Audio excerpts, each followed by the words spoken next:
Good morning. It is now at the 10 o'clock hour. I will call this meeting to order. First order of business is the Pledge of Allegiance. Today will be led by Commissioner Mark Gardner. Thank you, Mr. Chair. Please join me in saluting the greatest flag on earth. I pledge allegiance to the flag of the United States of America and to the republic for which it stands, one nation under God, indivisible, with liberty and justice for all.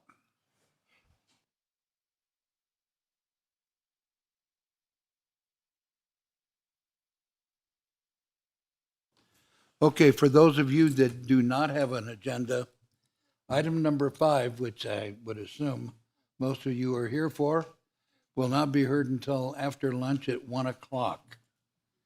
That was published. And for those of you that don't want to have to go to lunch and come back, this is all being live streamed. You can go on your computer or actually on your telephone and hear everything that is going on. So having said that, the first order of business after the pledge is public comment. And those of you that are commenting on item number 5 that cannot stay here until 1 o'clock, we will allow public comment, but you only get one bite out of the apple. So if you speak this morning, you will not be allowed to speak this afternoon. Having said that, public comment, you're allowed 3 minutes, and we do have a timer. When you start, you will see a green light, and when the yellow light flashes, you've got 30 seconds, and then we ask you to sit down when the light turns red, which is at the end of 3 minutes. Public comment is taken on administrative agenda items that are identified for possible action and closing public comment. If you speak on a specific agenda item that is on the administrative agenda and identified for possible action, then please provide your public comment when the agenda item is heard. Public comment will not be taken on liquor board agenda items. If you would like to provide public comment on liquor board items, please provide your public comments during the opening public comment or closing public comment. Having said that, public comment is now open. Jim Jackson, and I am not going to speak about the mine until 1 o'clock. But I am going to speak about you folks, the integrity of this board, the openness and honesty of the board, and what are you really up here to do? There was an email campaign that went out this morning. Nobody believes you. They don't. Past actions have really shaken my trust in some members of this board. Phone calls were not returned, or if they were returned and a meeting was to be set up, it never was set up. Was that to avoid discussing the object that I'm not going to mention? Or was there some other ulterior motive? People do not trust you right now. They don't think you're being honest with us. They don't think you're doing the proper job for us. And there will be ramifications of that, long-term and short-term. So do pay attention to what people say today and pay heed to it. We're not messing around and not just going to let this blow over, no matter what you do today. But remember, your first obligation is to the citizens of this county and to protect our lifestyle, to protect our health, and to protect our way of living. It's in your plans. It's a rural community. You are to maintain that rural community, no matter who is coming after you and what threats you are given. So just remember, listen to the people and what they have to say today. They are very, very serious and very concerned. Thank you.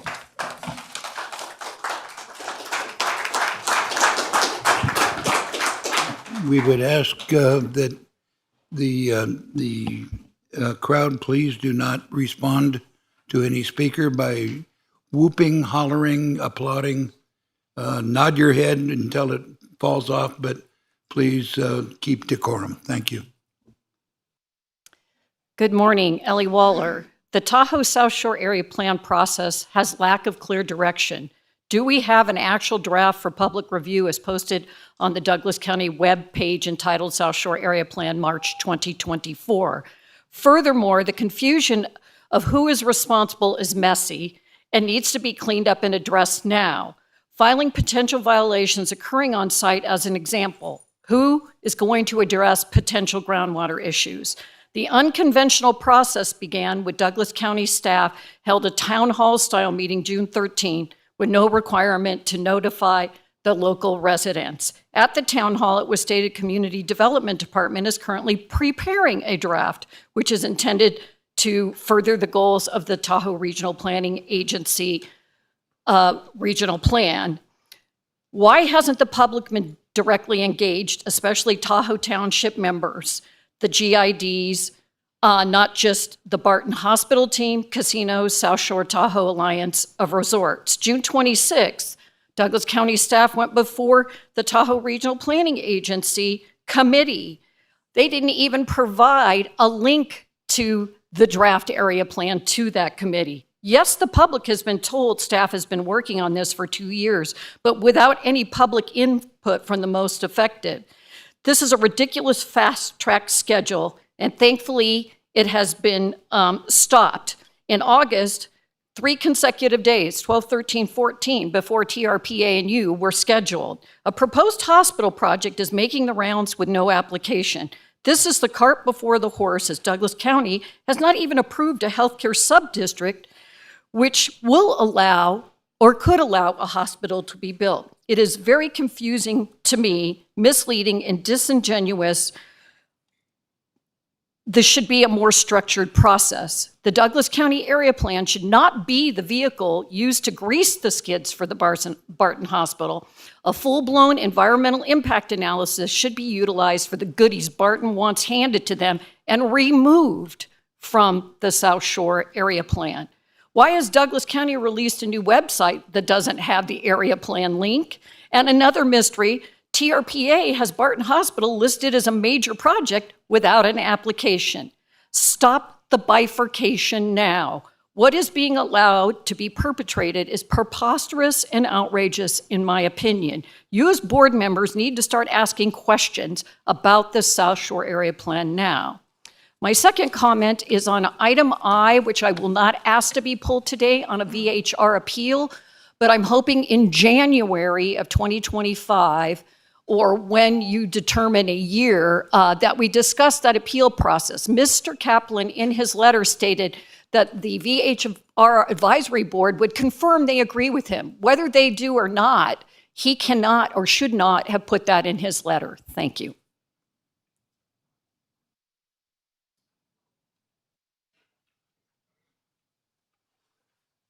I'll make it short and sweet. My name's Thelma Rogers. I live in the Wild Horse subdivision.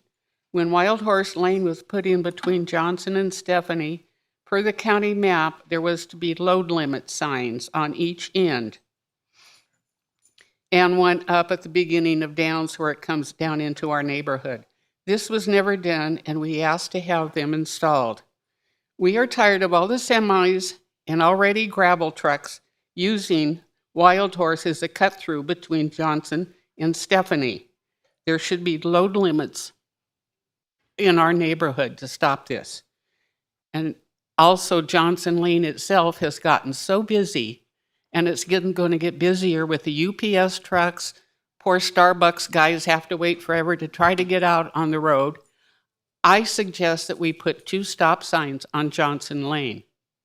One at Vicky because it's so dangerous for those people to pull in and out of Vicky, and one maybe at Business or Hayborn so that the trucks then can get in and out, because we've got speeds up to 50, 60 miles an hour and passing on double yellow lines constantly. It has become very dangerous, and I'm afraid it's going to get much worse. Thank you. Thank you.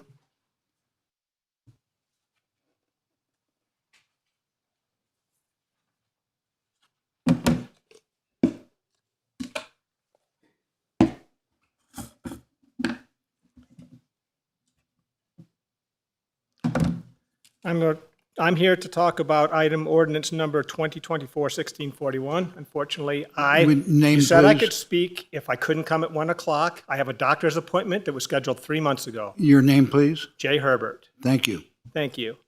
I heard at their meeting a little while ago, a couple of wealthy whiners threatened to sue the county if they enacted ordinance 2024-1641. I recommend the ordinance be updated to limit truck traffic from Vicky Lane or even Wild Horse, as that is the extent of our residential areas. My family and my health and the thousands of health protected class living in the Johnson Lane, as well as everyone in the county, is worth millions more than the millions of the wealthy whiners have. I like to look at the beautiful views from my backyard that will disappear from the moon dust. This is what it looks like when you, tried to do that nice, when you get this dust ruffled up. I was driving in today, and there was a truck driving along that ridge, and that entire ridge was dust blowing out over our county and over our heads. Okay? I hate to have to sit in my backyard wearing one of these things, which I had to use when I was in a plastics plant to prevent all that arsenic and cyanide from the dust from infecting me. Okay?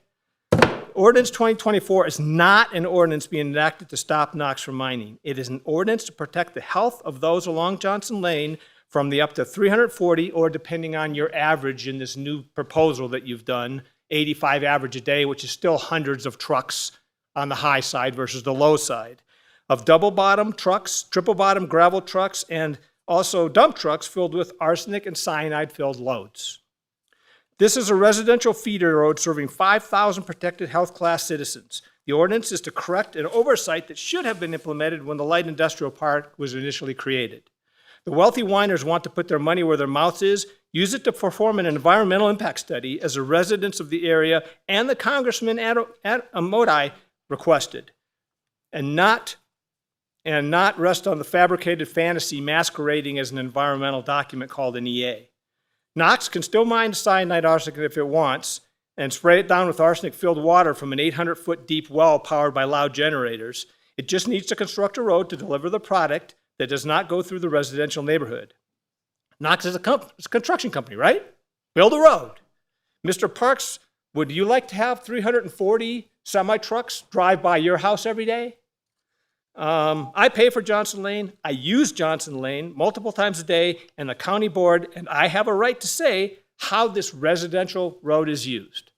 If the mine moves forward, I also would like to ask that the environmental bond is put in place for Knox for the dried up wells, the arsenic that's going to end up coming up in those deeper wells, and also the drop in property value that's going to occur to the residents of the area. That's all I have to say for now. And I ask you to delay your action today so that the public has the ability to discuss it with you.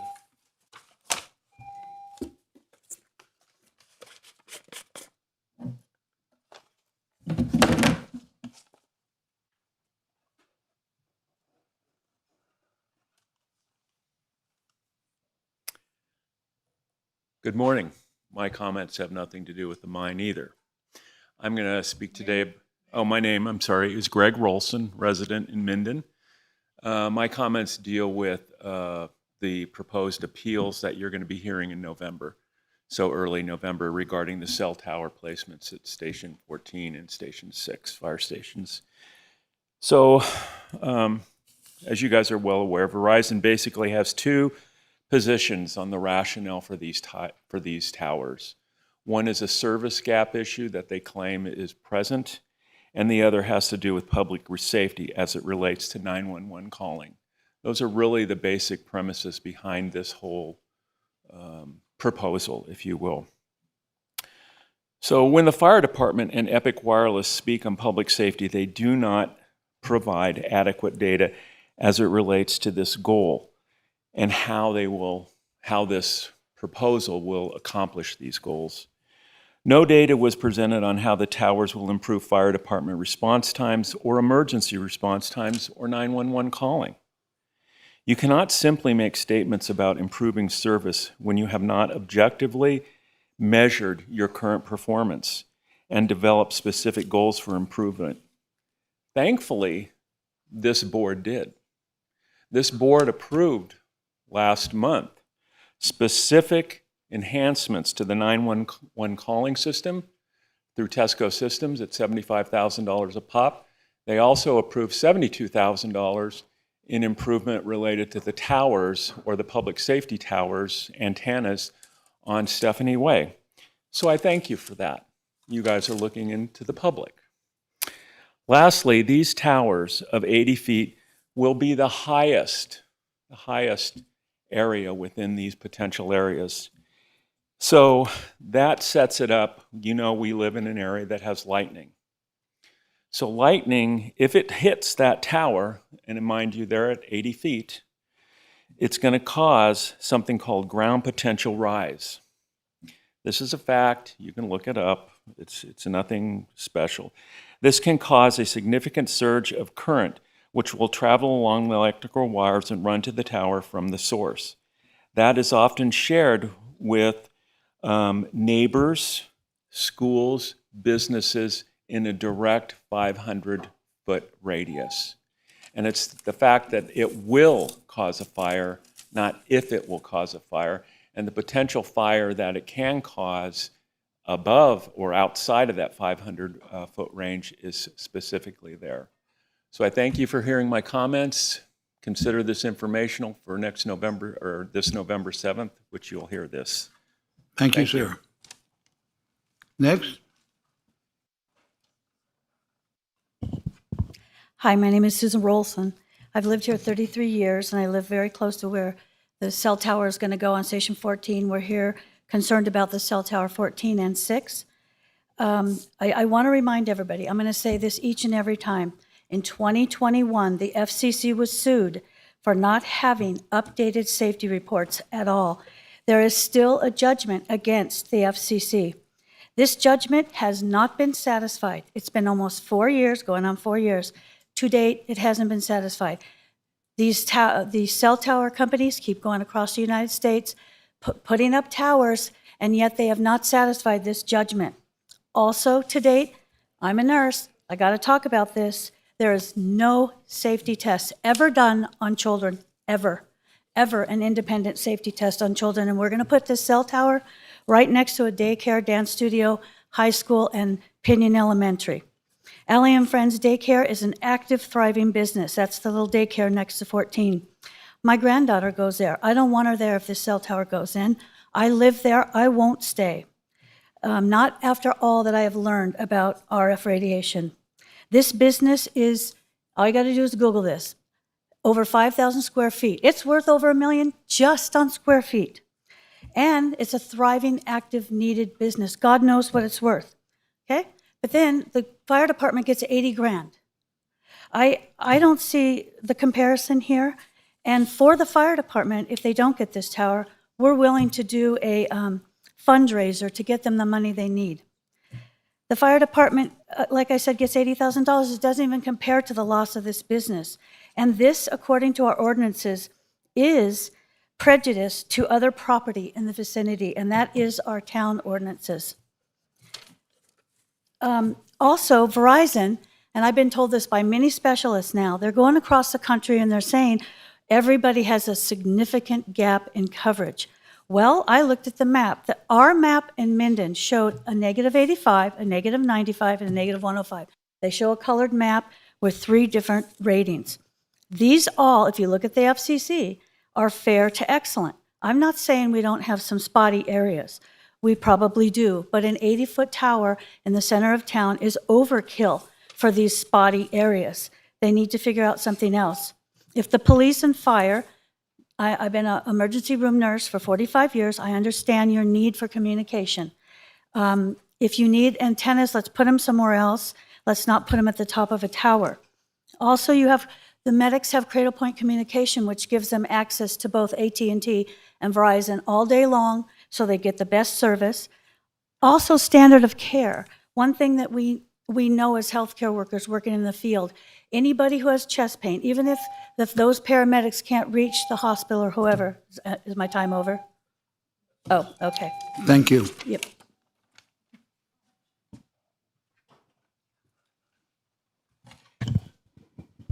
Good morning. My name is Maria Hartman. I have been a resident of Minden for 25 years.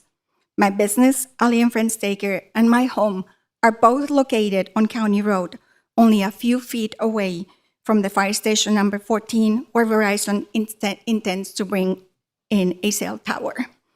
My school provides childcare and education to 105 families with children between the ages of 12 months and 5 years old in a beautiful building specifically constructed to be a daycare. From our backyard, our children and teachers now have a gorgeous view of our mountains. It is heartbreaking to think that it could be completely blocked by this gigantic tower if it goes in. 9 months ago, I found out that a tower could potentially be placed right next to our school. Since then, my life became a nightmare.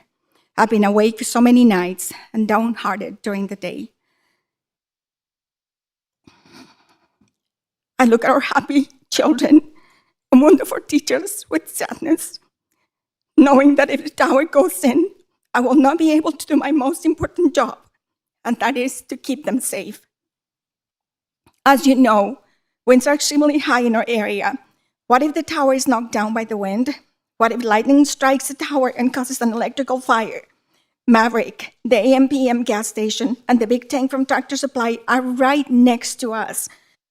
If all those places catch on fire around us, how will I keep 105 children from 12 months to 5-year-olds safe? All the debris and fumes will fall directly onto our school, giving us no time to take the children to a safe place. Murphy's Law, as most of you will know, says, if anything can go wrong, it will, and at the worst possible time, in the worst possible way. Are you willing to expose our children to these dangers? Parents are extremely concerned for the safety of their children and have clearly stated that if this project is approved, they will pull their children from our school. Our employees have also confirmed they will leave. Our business will then have to close. You know the financial benefits this tower will bring to the fire station and Verizon. But are you aware of the financial damage this tower will cause to our community? My business will have to close. Our 5,000 feet building will remain vacant as long as there is a tower right next to it. 20 teachers will lose their job and lose the income that provides for their families, and 220 parents will lose their childcare. 3 years ago, I bought my dream home. It is located less than a block from fire station number 14. If this tower is approved, the value of my house will considerably be reduced. I would have never bought this house if I had known a tower could be placed so close to it. I'm here to ask you to please protect our children, protect our finances, our community, and our homes. Thank you. Thank you.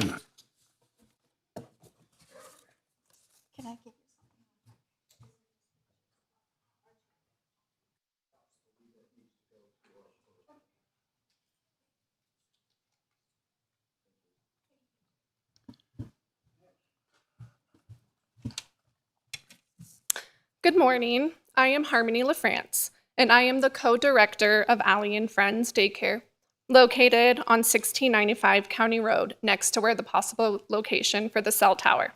I have worked at Allie and Friends for 10 years now. I was 19 years old when I first started working at the daycare. In these 10 years that I have worked there, I have learned so much and I have grown. I have worked with infants, toddlers, preschool, to an office aide, and then to the official director. I have been given not one, but 2 scholarships by TEACH, a program of Nevada Association for the Education of Young Children, so I can get a teaching degree so I can continue working with children. For the past few months, I have heard many concerns from parents, as well as my coworkers, about how close the cell tower will be to us and the children. I greet over 70 parents each morning, and they have expressed how they do not want their children in such jeopardy. They have said how they are going to pull their children from our school, and we will have to close our business. This is heartbreaking to hear because I love working there and I love what I do. If you were to go around town and ask families about us and our school, they would tell you what a difference we make in our community and what a passion we bring. I love what I do and plan on doing what I do for many more years to come. But how will I continue this level of education for families in Minden if we have to close our business? I'm scared I'm going to lose the best thing I'm good at. And oddly enough, most of us here in this room have something in common today. And the common thing is we are all fighting for what we believe in. Please understand that we are not the enemy, and we understand that Verizon wants to provide for families just like we do. And you want to offer them a service just like we do.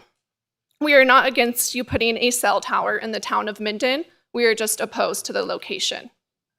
I am confident in the planning board that you will help us protect our children and find a different place. Thank you. Thank you. Next. Hello, my name is Rhiannon, and I'm with a group called Minden for Safe Technology. What we do is we advocate for the safe placement of 5G towers.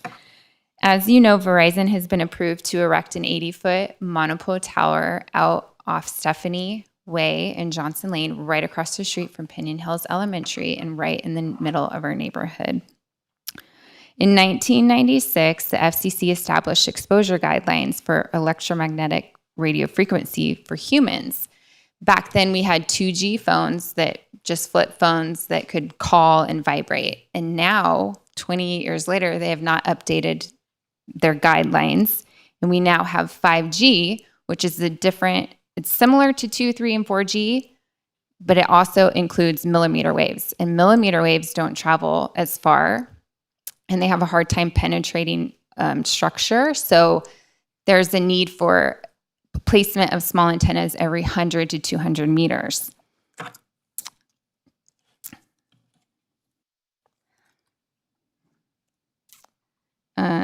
There is a lack of research into 5G technology and the long-term effects on the environment and humans. I am opposed to the tower out. We have appealed the decision of the planning department to approve the tower out on Stephanie. So we'll be coming back next month to do our presentation for that. And we're just asking that you err on the side of caution when approving these towers that are next to children, as no safety studies have been provided and the long-term research has not been conducted. Thank you. Thank you. Next.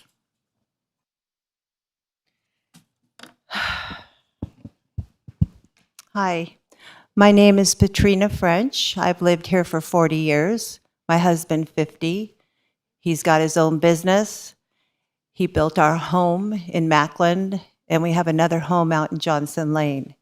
Both of our homes are going to be affected by these towers. We have appealed the one on Stephanie. It's taken us money, time, effort to fight this for all the people in our community, not just us. We show up for humanity because we care. Did you know that telecommunications equipment is a fire risk? Cell tower fires are infrequent but devastating when they do occur. According to Susan Foster, writer and honorary firefighter with the San Diego Fire Department, states that firefighters or anyone else trying to put water on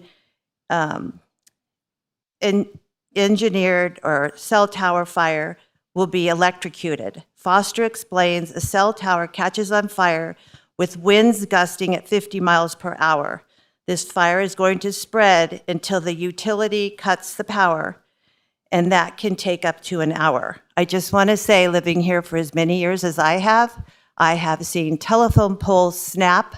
I have seen trees destroyed in 40 years' time, so I can speak with authority. Foster cautions sites to establish residential setbacks from all wireless installations so that people have time to escape in the event of a fire. Foster adds additional insight. Most cities and counties are unaware that they are authorized to regulate the design of cell sites to protect the public from electrical hazards. Cellular installations must be viewed for what they are, electrical installations. To put a fire out, you have to cut lines. And if you think you're going to get those children out from Allie and friends in time, you're not. According to Tony P. Simmons, PE, an electrical engineer, who is a subject matter expert on electrical safety in California and Nevada, states, many people are not aware that electrical equipment, including all cell towers and 5G small cell sites, pose a fire threat that must be mitigated by a recognized electrical fire safety expert. Every electrical device is going to fail at some point. The goal is to ensure that failures do not imperil life, health, and property. We don't want to move. We want to retire here. My husband, 71, he's still not retired. I would love the ability to share his retirement with him in our home. Thank you. Thank you. Casey Rogers for the record. I'm just going to echo everything that was spoken before. I'm also part of Minden for Safe Technology. We're appealing Station 6. I'm also here for Station 14 because I feel like we're over-radiated as it is in this county. We have other service providers providing this significant gap that they keep trying to sell to you. There are a few spotty areas, but they are still within the FCC guideline limits, so please look into that. You can't be sold on things that are not actually true. They will sell it until they get what they want. And it's all backed by billions and billions of dollars. But for the public that is here, because Johnson Lane affects all of us, that cell tower on Station 6 is right next to Pinion Hills Elementary. If a fire does happen, I want you to know we will be just like paradise. We will be running for our lives. There is nothing but fuel behind the area that has nothing but weeds underneath the sagebrush. We will not be able to escape. We will be burned alive. And so will everything else in its existence. I think that it's very important that you understand that cell towers at 80 feet can conduct with electricity in the sky, from the ground, wherever, with lightning. It's really important to know that you cannot get 300 kids out of that school if something happens either. And you really need to pay attention that it's right across from a school. That is way too much of a burden for our community to endure if something like that happens. It's also a service announcement for you guys to look up childrenshealthdefense.org and do your own research. We're asking you to do your due diligence as well as county commissioners. I would just also like to refer to the landmark case the FCC lost against Scott McCullough, who is our representative, who is representing to us in this case. They lost that case with 11,000 pages of scientific evidence. We expect you guys to look into that as well. And I just thank you for your time and have a great day.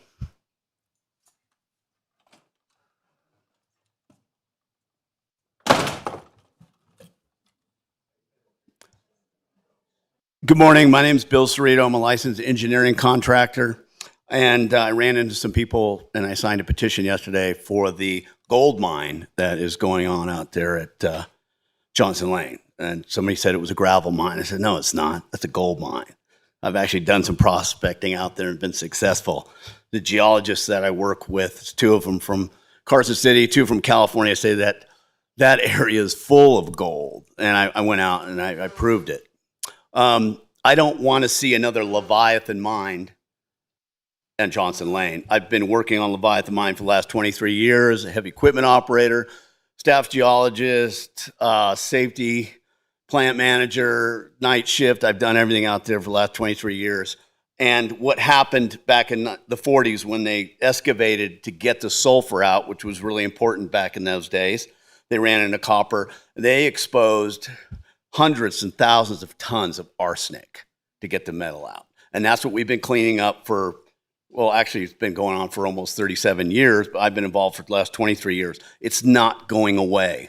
We haul anywhere between 15 to 60 truckloads to a level class 1 landfill in Utah to get rid of that waste. What happens when the snow melts or it mixes with water, it has a pH of 2 to 3, which will burn your skin. That's an acid. That makes it a class 1 hazardous waste. That's going to be the same thing out in Johnson Lane. We don't want that in a neighborhood. The closest house to Leviathan Mine is 17 miles away. The closest house to Johnson Lane, I'm not sure. I heard it's almost 2 miles, maybe a mile and a half. I'm not sure, though. Don't quote me on that. I don't want to see that. No one wants to see that. I'm willing to take every one of you up there and do a field visit, a field trip, and I'll show you the Leviathan Mine, the process of what you could probably expect out in Johnson Lane. Enough said about that. The towers,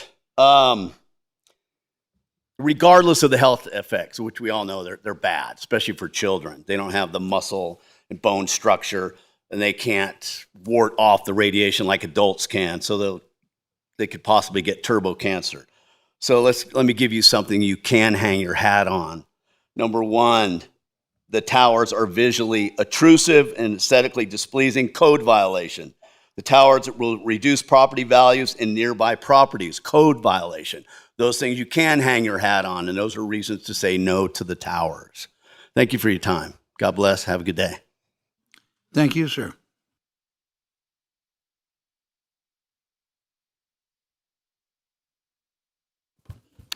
Good morning. Julie Duda. Douglas Disposal is a corporation that offers trash services to customers not served by the town. In July of this year, a 3.29 rate increase was approved for this corporation.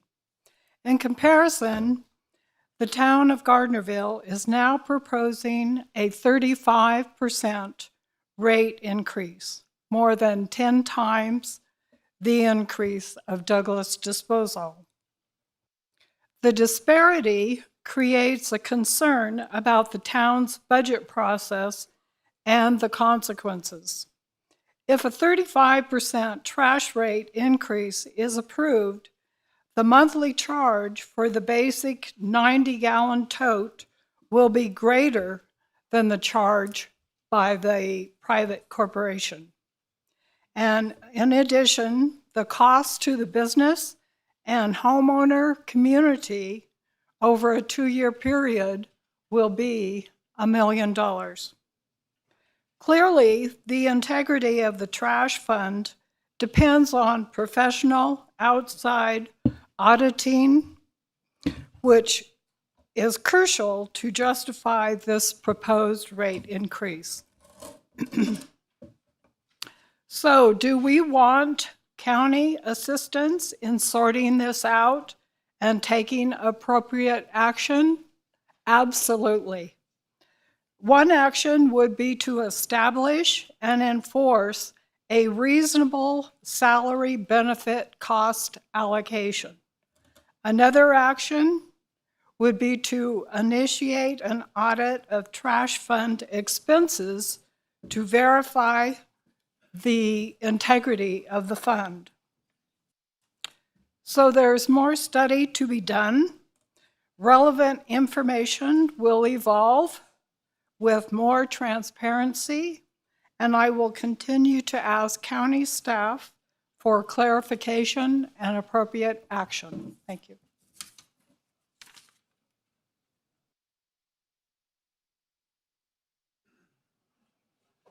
Good morning, people. My name is William Patterson, and I'm here to express my opposition about the use of Johnson Lane for the mine out there. I live out at the end of Johnson Lane, and it's a beautiful area up there. And there's a load limit on there now, and I wish you guys would respect the already load limit out there and put the brakes on giving anybody a green light on doing anything out there till there's a proper EPA test out there and what it will be doing to the well and the dust. It's such a beautiful area out there there's recreation out there and everything. And again, I agree with the people here. The house will be devalued, or our house prices will be devalued out there, and the water, is scarce out there.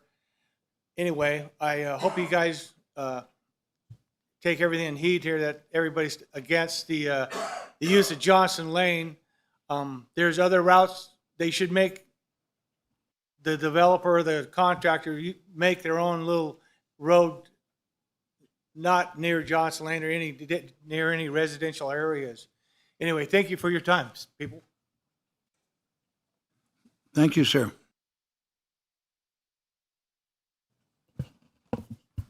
Hi there. My name's Nikki Florio, and I'm the founder and director of an environmental project called Be Heroic.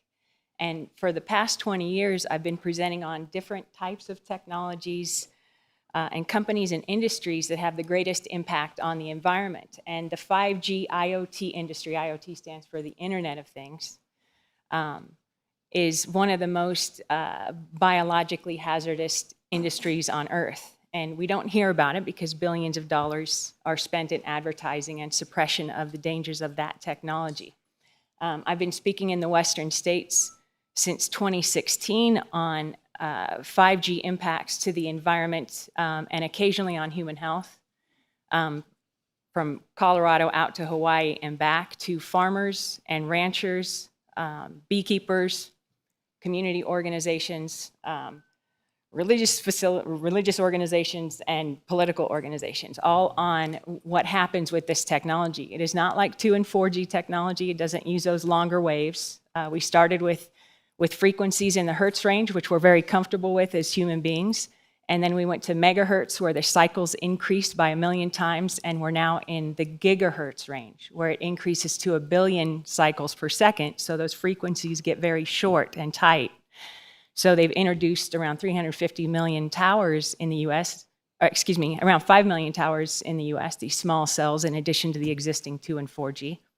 And then they've also introduced 350 million street lamps that allow for connectivity, because you can't have a driverless vehicle going across a highway or through the mountains and lose connection.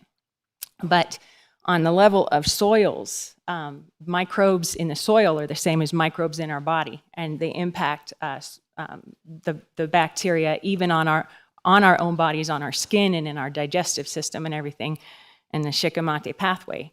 And as all animals on Earth are affected, they're affected different ways. So 5G causes different types of cancers. It causes what's called apoptosis, which is cellular death, causes memory problems, sleep disorders, and all kinds of things. Now, right now, we are in the spectrum, the low spectrum. It goes from 3 to 300 gigahertz. And at around 30 gigahertz, people who are electrohypersensitive start to feel it, but other people are already impacted. When it gets to the higher frequencies, up to 60 gigahertz, it impacts oxygen in the breathing air, in the air we breathe. So we're going to have a lot more respiratory distress. Over the past year, they've been slowly increasing it to 50 gigs. We were not really above 40 to 43 gigs for a long time. But people who carry their cell phones are also going to be more affected. And they've projected that there's around 2 million more cases of cancers in 2024 than there were in 2023. Now, with animals and wildlife, is that the end? That means your 3 minutes is up. Thank you.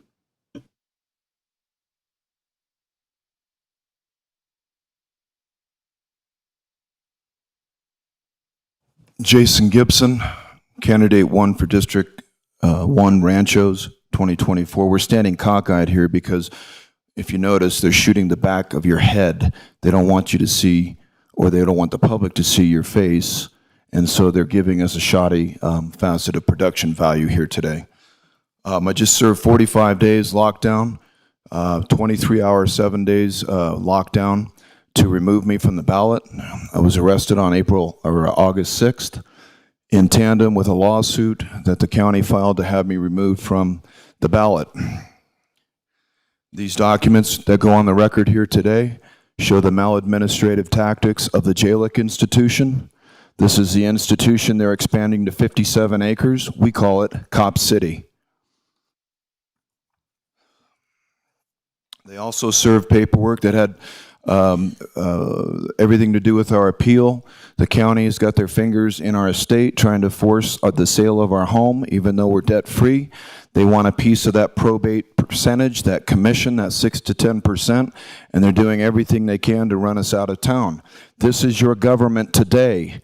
It is not our government. It is their government. You folks have been here for 2-3 years on the Johnson Lane issue, licking boots, hoping something's going to happen. Nothing's going to happen because your political status isn't corrected. You haven't heard this before. You're standing on the sea worshiping a flag whose stripes are going sideways. That's not what's in our Great Seal. Our stripes are vertical. We are American state nationals. If you're not an American state national, you're standing on sand. Nothing is going to happen. These folks represent the commercial interests of their stakeholders. What do you not understand? 3 years of being sold out, coming here time and time again, risking our personal safety and our security, going to jail, and listening to the same rhetoric over and over and over. Yeah, we'll get back to you. Yeah, we're working on it. 22 norms and procedures are supposed to hear the 17 items that are on this agenda this morning. None of them are being heard or audited. There is no backbone to our government. It is a centralized good old boy club represented by 5 people. That's what we have here today. We have got to wake up. You've got to search American States Assembly and Justice Onavon rights if you want the quality of your life and if you want your freedom. It starts with you. It's not with them. It's your due process. It's your constitutional rights. You're standing on sand with codes and regulations that deal with subject chattel property, corporate subject citizens. You've been hoodwinked, bonded by a birth certificate, and sold into time as money. You've been totally misled, mischaracterized, and your identity has been stolen. You're not Americans. You're corporate chattel, subjects of a de facto government. And it's the same municipal government as it is the state and federal. These documents are on the record here today. With the Public Institution for State Integrity ranking Nevada F for failure. Judicial failure. Failure across the board. Since 2015, nothing's changed. This is an institution that ranks all 50 states. We've presented this information time and time and time again. When are you going to wake up?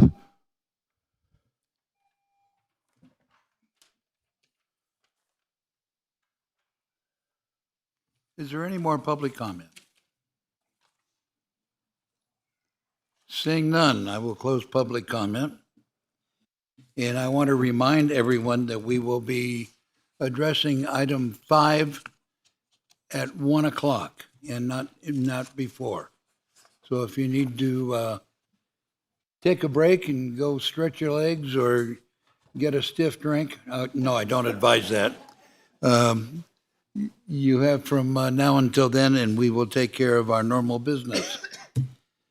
So having said, and when you come back at, excuse me,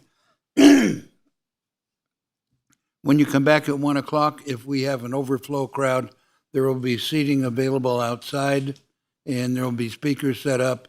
And if you wish to make your public comment at that time, you can do so. So having said that, next item on the agenda is the approval of the agenda.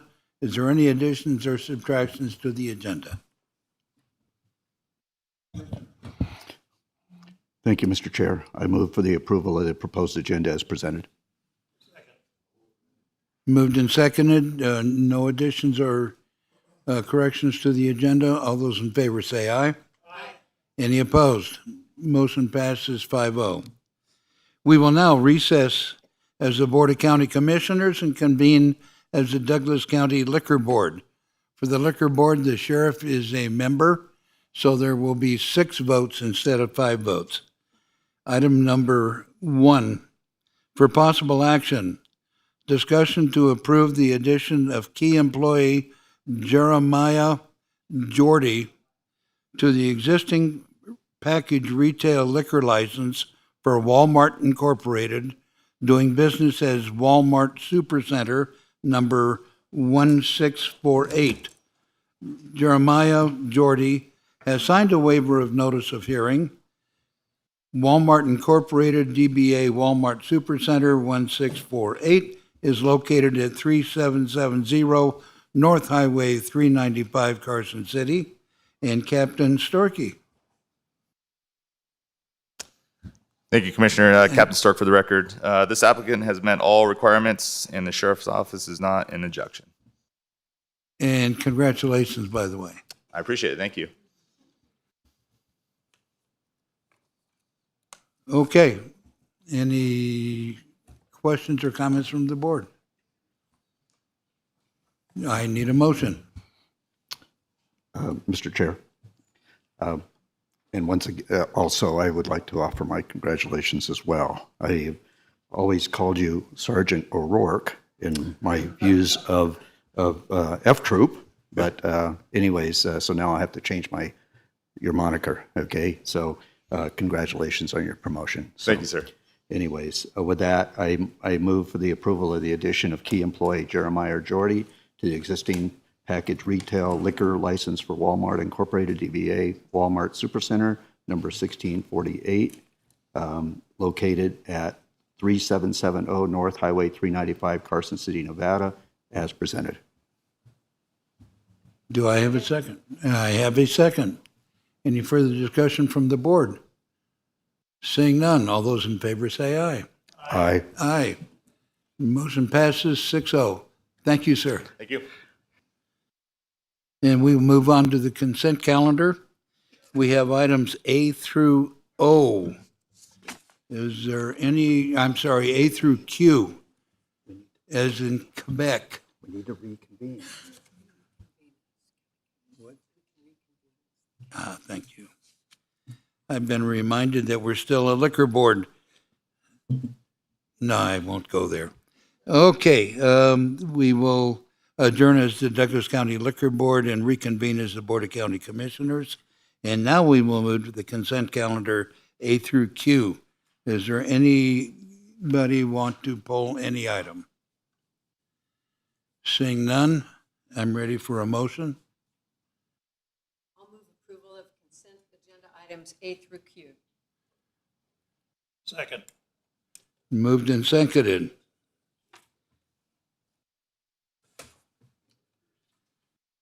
All those, I believe there's no public comment required on the consent calendar, so all those in favor say aye. Aye. Any opposed? Motion passes 5-0. Okay, on the administrative calendar,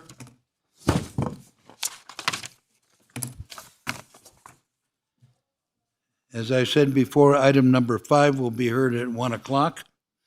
So on the administrative calendar, item number 1 is for presentation only. Presentation of Proclamation 2024 Paul-113, declaring October 2024 as Breast Cancer Awareness Month, and Commissioner Gardner. Thank you, Ms. Pink happens to be her favorite color also. So, Ms. Kara, would you please, Ms. Sunshine, would you please come help me? Because there's some words in here I'm not sure how to pronounce. No? Okay, well, we'll get her later. Okay. So, anyways, it is a pleasure to have them here. So, and it's so nice to see so many women and men wearing pink today. So, anyways, the word on this must have gotten out. And it's so nice to be able to drive down 395 and thanks for the assistance of the executive director, I believe her title is, of Main Street Gardnerville, Jen Toon. So anyways, with that, Proclamation 2024 P-113 declaring October 24 as Breast Cancer Awareness Month. Whereas breast cancer is the second most commonly diagnosed form of cancer for women in the United States and remains the second leading cause of cancer death among American women, although men can be diagnosed as well, and I have met several. Whereas mammography, an X-ray of the breast, is recognized as the single most effective method of detecting breast changes long before physical symptoms can be seen or felt. Early detection and improved treatment are believed to have significantly reduced the number of deaths caused by breast cancer, whereas we recognize that in the United States, most people diagnosed with breast cancer will live for many years. My wife is a living testament. She's now a 35-year breast cancer survivor.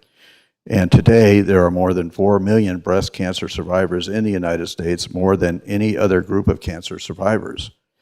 And whereas, as we believe, or as we observe National Breast Cancer Awareness Month, we are united in our commitment to ending breast cancer and improving the lives of all those affected by this illness. We applaud the advocates, medical professionals, researchers, and caregivers who dedicate their lives to making progress through cures. Therefore, be it proclaimed by the Douglas County Board of Commissioners on behalf of the citizens and employees of Douglas County, the county commissioners express their sincere continued support to fight breast cancer by declaring October as Breast Cancer Awareness Month. Adopted this third day of October 2024, Board of County Commissioners, signed by Chairman Wes Rice and attested by our Clerk Treasurer Amy Bergens. I would hope that through our efforts, this young lady never has to experience this devastating disease. So with that, I would ask Jen, are you the one that's going to receive this? Is it Heidi that's going to receive this?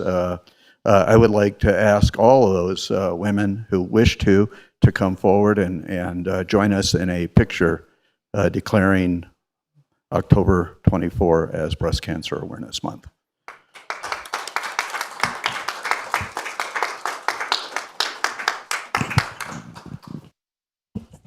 And I would ask Jen to, can you tell us about the activities that are taking place on behalf of Breast Cancer Awareness Month throughout our community? I know you're involved in most of that, so. Hi, I'm Jen Toon. I'm the program director of Main Street Gardnerville, and we are kicking off Breast Cancer Awareness Month down here on Main Street. And thank you, Commissioner Gardner, for continuing to advocate for our women's health and our local cancer treatment centers.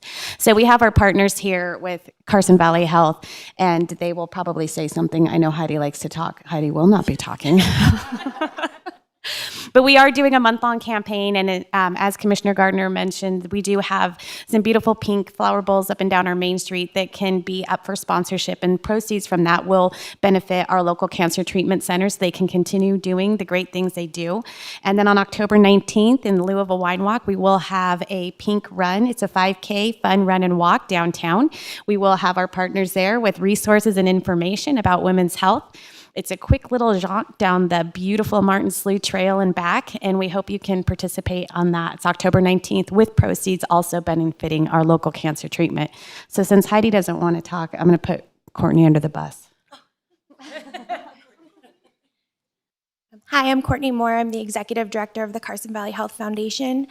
So on behalf of the Board of Commissioners and Commissioner Gardner, we thank you so much for continuing this great tradition, and we are proud to provide cancer services here in the Valley.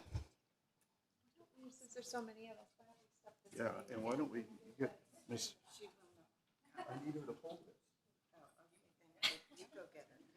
You go this way, Michelle. Shower this morning.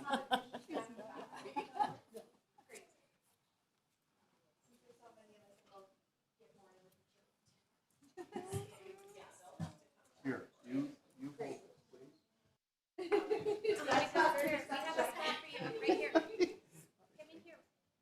Oh, you want me in the middle? Okay. Thank you. You're the middleman? I'm the middleman. These are my pink ladies.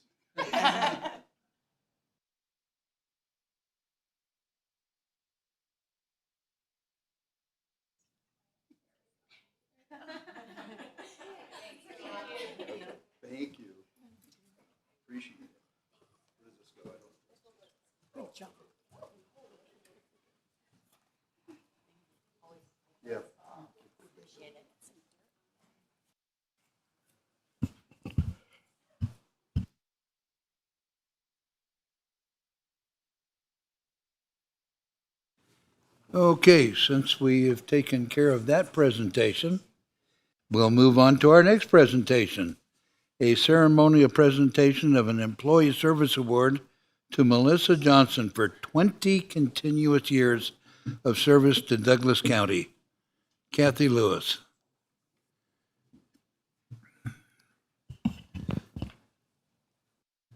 Melissa, would you like to come join us?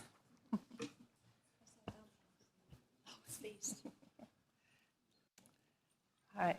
This award is for Melissa Johnson. She has worked for the county for 20 years. We have most of the finance staff here to support you. Congratulations.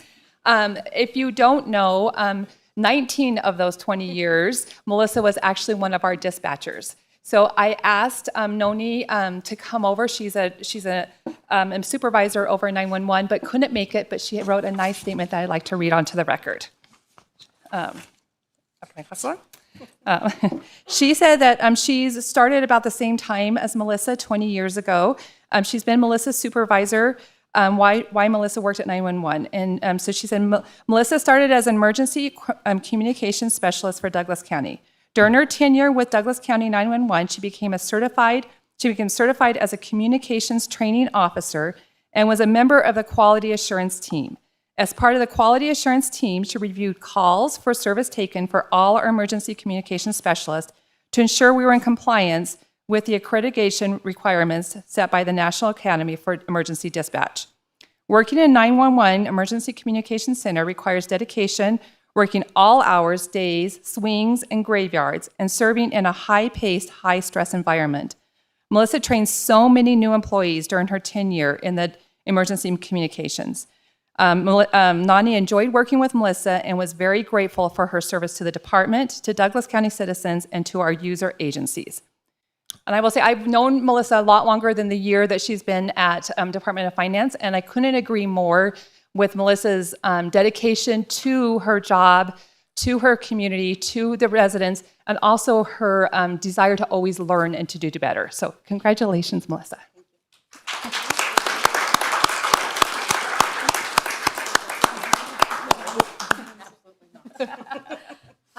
Melissa is very shy when it comes to public speaking.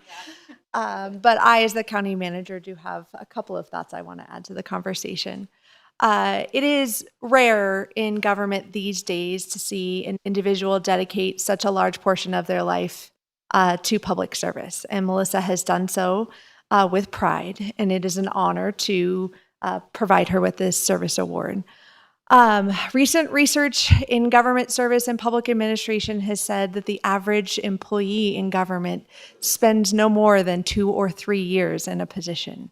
So 19 at dispatch in a high stress environment is quite unique, and an additional year in the finance team is exceptional. We look forward to getting 10 additional more years and presenting you eventually with a proclamation from this board. So thank you, Melissa, for all that you do and for the wonderful team that you work with who's in the audience today here to support you. Does the team want to come up and take a picture with Melissa? Does that work? Okay, great. Thank you. I will add one other comment. I was a little more optimistic. I think that she owes us another 20 years, not 10 years. Then should be able to retire at 40? Yeah, okay.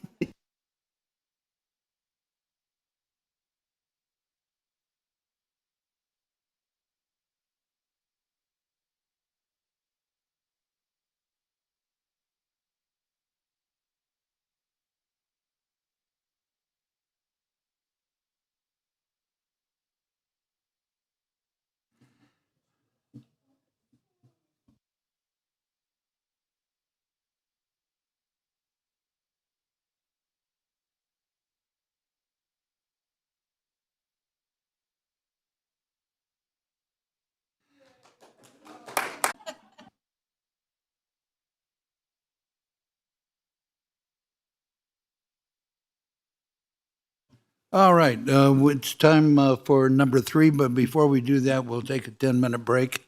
We've been at this for about an hour or so, 10 minutes.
Okay, we will reconvene and we'll move on to item number 7 on the agenda. This is for possible action. Discussion to approve the addition of one full-time equivalent FTE position for the Public Guardian's Office, a Deputy Public Guardian position pay grade 110 at a cost of $180,359.69. I'm sorry? Read the number again. It's 108,000. You're right, 108,000. Anyway, Brooke, you're on. All right, great. Thank there. Okay. Thank you for the opportunity to allow me to speak this morning. My name is Brooke Adey. I'm the Community Services Director, and I'm here to talk about our Representative Payee program. So a few months ago, we applied for an independent living grant through Aging and Disability Services Division. We were seeking funding to start a Representative Payee program. The intent of the program is to serve older adults and adults with disabilities through this program. We were awarded the grant. We were awarded just a little over $107,000. This grant was approved on the agenda today. It was item P on consent. The grant is funding a percentage of 2 positions. One, a percentage of a position for a deputy public guardian and a case manager. For the purpose of this presentation, I'll talk about the deputy public guardian position and what the Rep Payee program will do. I'll come back at a later date and seek approval for the additional position, which was a case manager. The intent of the program is to help clients meet their daily needs, maintain independence, and protect against exploitation. This program provides financial management to older adults and adults with disabilities who are unable to manage their finances and benefits independently. This program will support access to benefits, manage finances, and provide wraparound case management with a licensed social worker. This program is intended for people who do not need full guardianship, and it is a voluntary position. Participants will be referred to this program through our social services department. This program is a coordinated effort between the Public Guardian's Office and our social services department. So how does the coordination work? We have a deputy public guardian who provides oversight of the funds. They will process all payments timely, and they will adhere to all of the Social Security Administration regulations on managing people's finances. These regulations have established that food, shelter, and clothing are a priority when managing someone's finances. We'll have a licensed social worker through the Social Services Department who will provide wraparound case management, help create a person-centered care plan, and have a minimum of monthly contact with the individual in the program. The third piece is a case manager, which is part of the Public Guardian's Office. This position is in charge of managing all of the financial functions. They'll balance the checkbooks, they'll write the checks, and they'll file any necessary documents for change of address and things like that. All financial documents prepared by the case manager are then signed off by the deputy public guardian for final approval. So there is a 2-step review whenever any finances are being approved.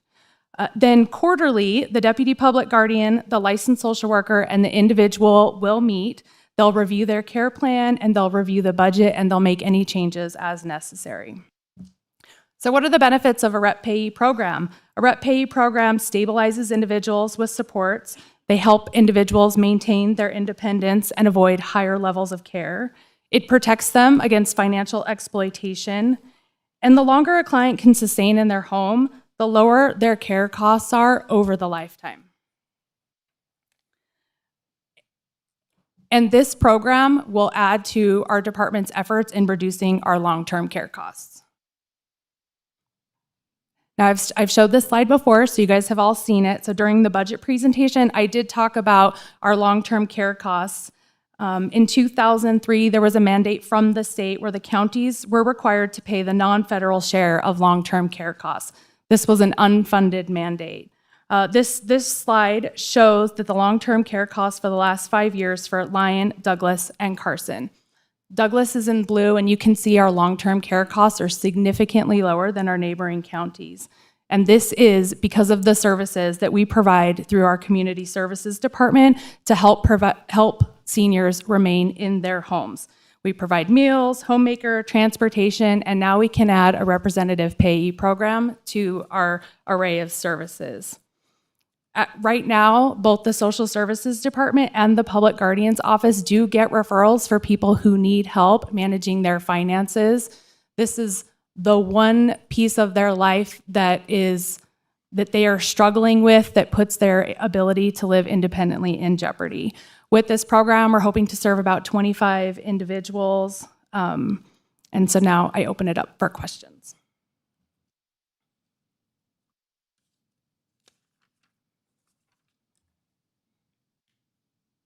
Any questions? Any questions from the board? Or comments? So, Mr. Chair. Sir. I noticed that this position is it says it's funded by a grant, partially. Is that right? How long is that grant for? Brooke 80 Community Services Director. This is the first year of a 2-year grant cycle. So I guess my concern obviously always is if we're creating a new position and it's grant funded, what is our ability long range to keep that position? Generally grants, if we don't have sustainability of those grants, then in creating new positions, then it becomes a burden onto our general fund to advance that beyond that grant period. So I guess that's my question, 2 years. So, okay. Brooke 80, this is an operational grant through Aging and Disability Services. There are grants similar to this program in Elko, Washoe, and Clark County that have established these programs, and they have ongoing support. So you're confident that once we do this, we will be able to sustain that program over a longer period of time than just the 2 years? The Brooke 80 Community Services Director, that is how this program has been working with the other counties, and this is how most of our grants work with Aging and Disability Services. They are operational grants to help us run programs. Okay, thank you. I also notice, and this is kind of a little bit off the subject, but I believe your new assistant director or deputy director is in the hallway. I would invite him in and we can recognize that after, I know maybe I'm letting something out of the bag here, I don't know, but anyways, maybe we can recognize them after we get through this item. But okay, yes.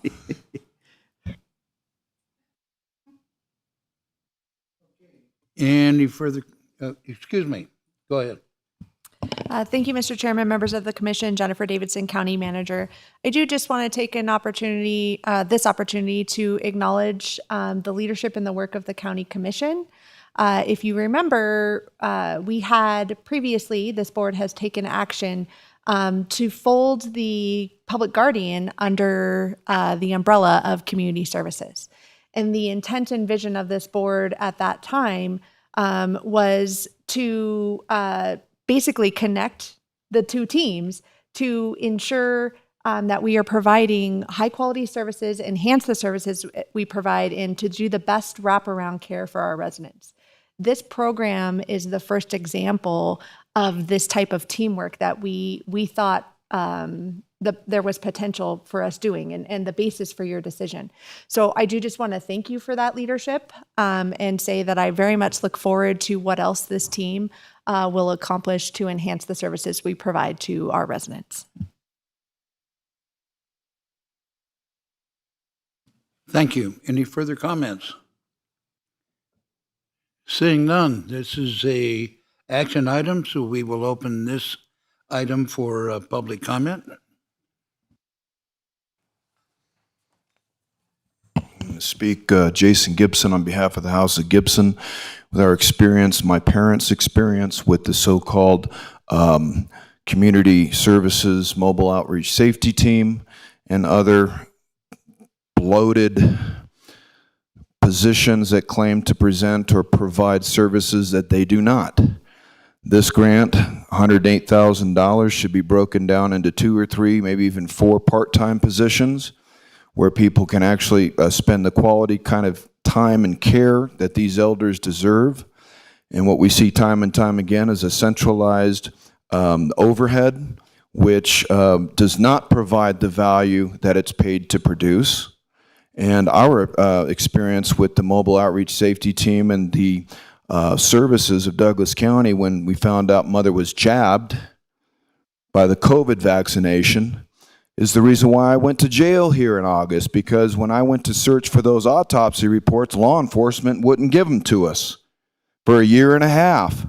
Then they started harassing me because I kept pushing for the autopsy reports from my parents to find out that my mother took the jab. Somebody in this county terminated my mother's life early. Maybe she was 71 and she had a few more years left, but the bottom line is it's bothersome.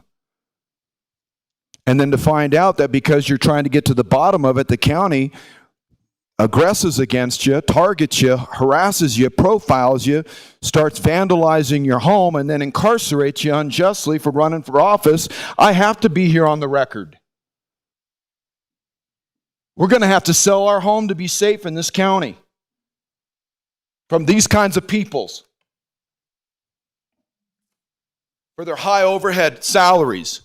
These people are making $75,000 to $150,000 a year doing a whole lot of nothing, in my opinion. That's my experience. That's the House of Gibson's experience. That's our testimony today. Thank you. Is there any further public comment? Seeing none, I will bring it back to the board.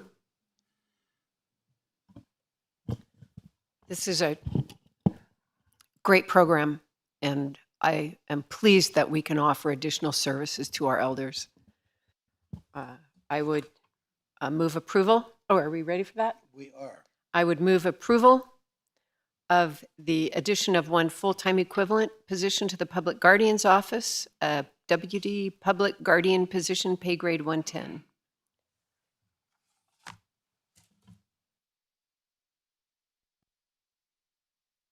Okay, we have a motion and a second.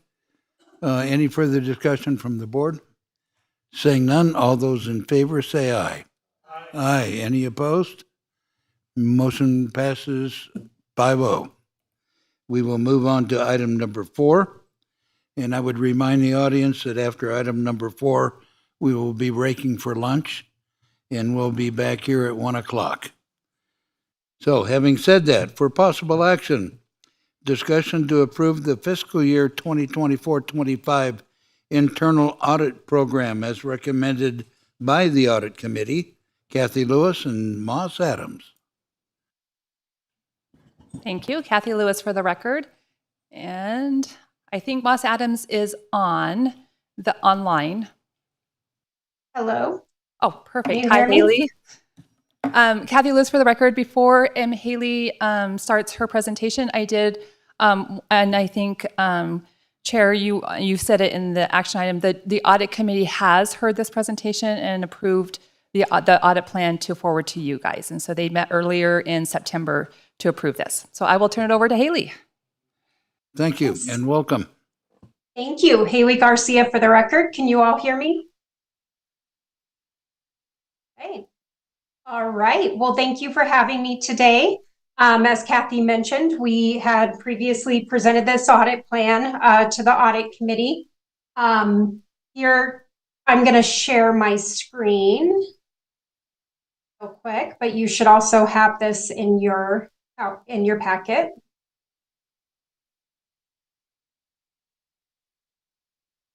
Okay.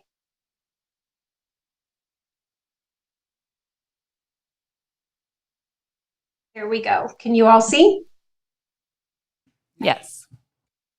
Right. So, going to go over just a quick introduction, remind the commissioners of the internal audit components that go into our internal audit program with the county, and then go through the fiscal year 24-25 internal audit program and plan that we have. So as a reminder, the county retained Moss Adams to serve as the county's designated internal auditor. We cover a wide variety of projects each year, covering risks, internal controls, compliance, and performance. Our work is completed under the AICPA consulting standards, and we leverage best practices in all audits that we do. The standard components of the county's internal audit function has those 4 areas that we primarily focus on. We get input from a variety of sources. This year, we had conducted the majority of the county's enterprise risk assessment, and so we're able to take the results of that and use it to prepare where should the internal audit resources be spent in this coming fiscal year.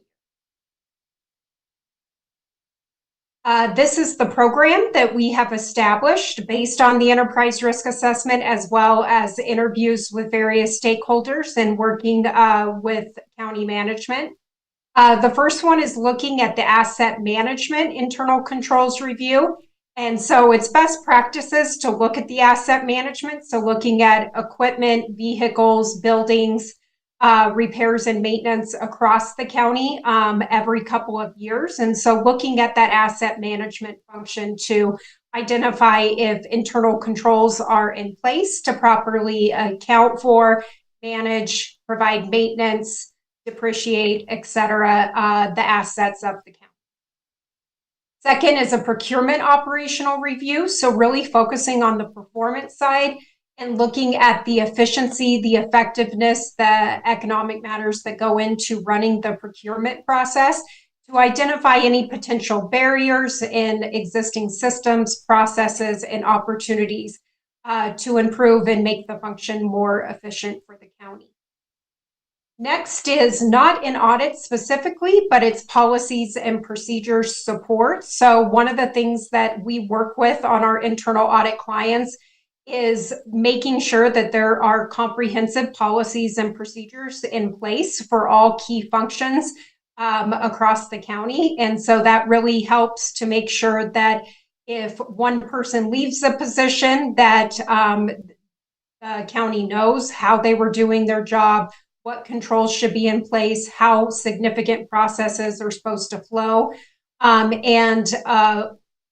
It's always best practice to make sure that those are updated, they're current, they're reflective of the county's current structure, as well as their systems and processes. And so over the next about 9 months, we'll be working with management to identify the highest priority areas to come in and actually help do a lot of the legwork to get significant policies drafted or updated for a lot of those key functions.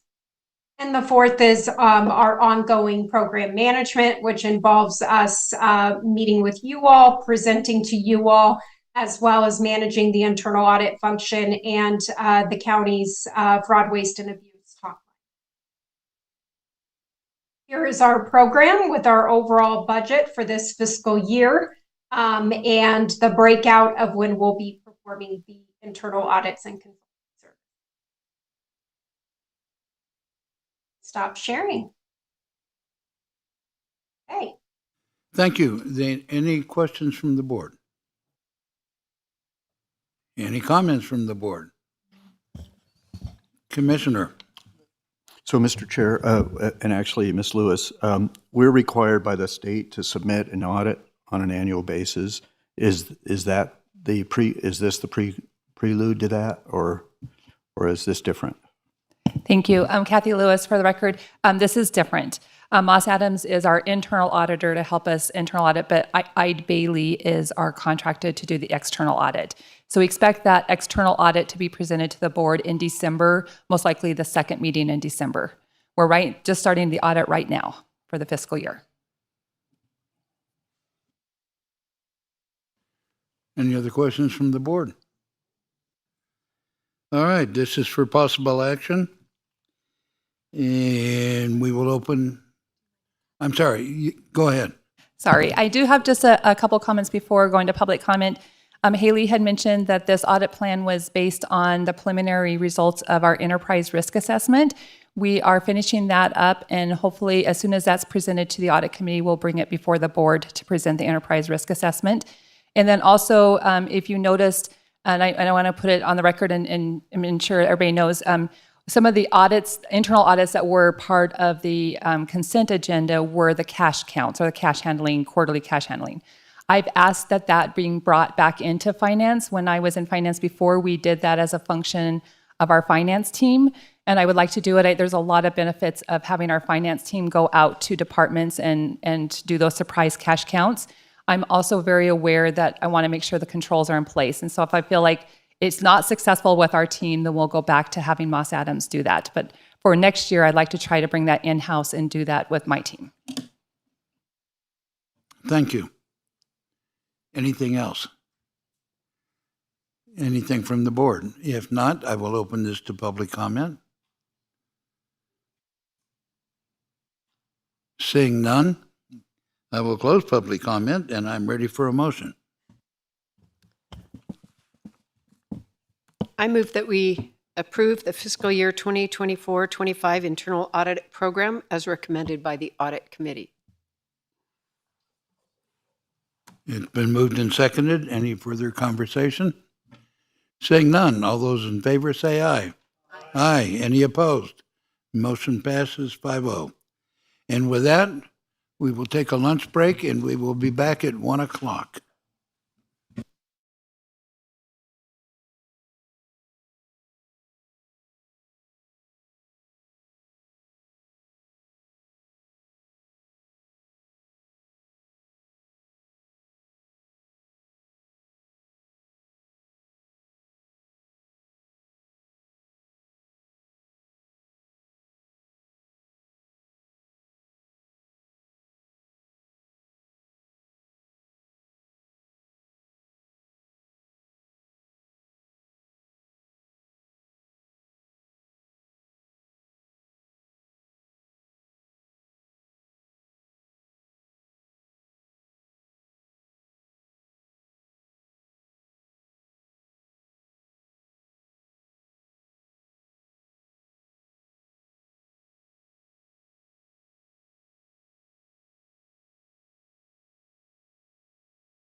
Okay, it's the 1 o'clock hour.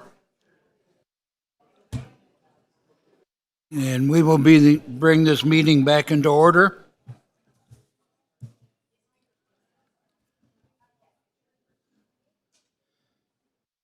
All right, we will move on to item number 5 for possible action.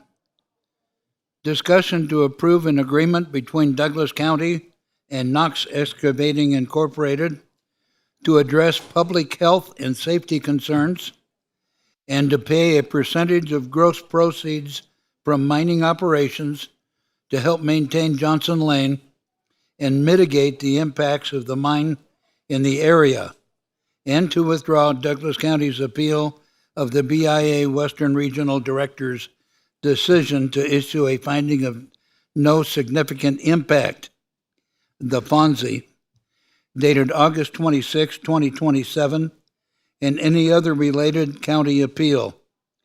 If the proposed agreement is approved, the county will not adopt Ordinance 2024-1641, which proposed certain traffic control restrictions on a section of Johnson Lane. The presenter will be our county manager, Jennifer Davidson.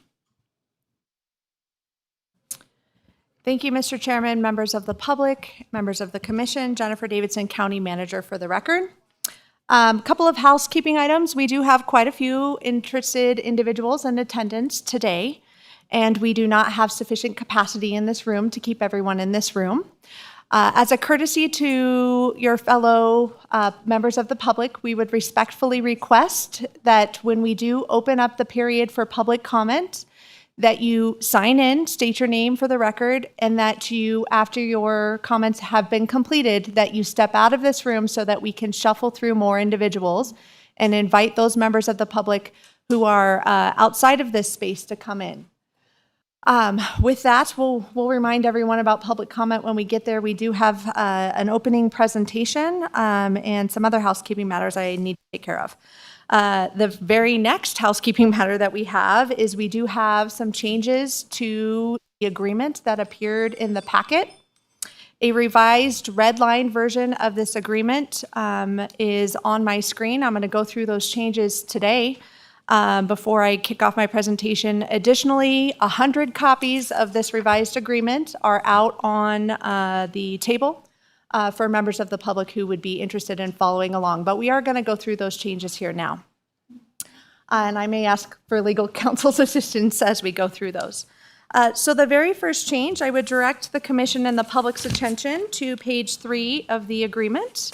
You'll notice the paragraph at the very top of the page.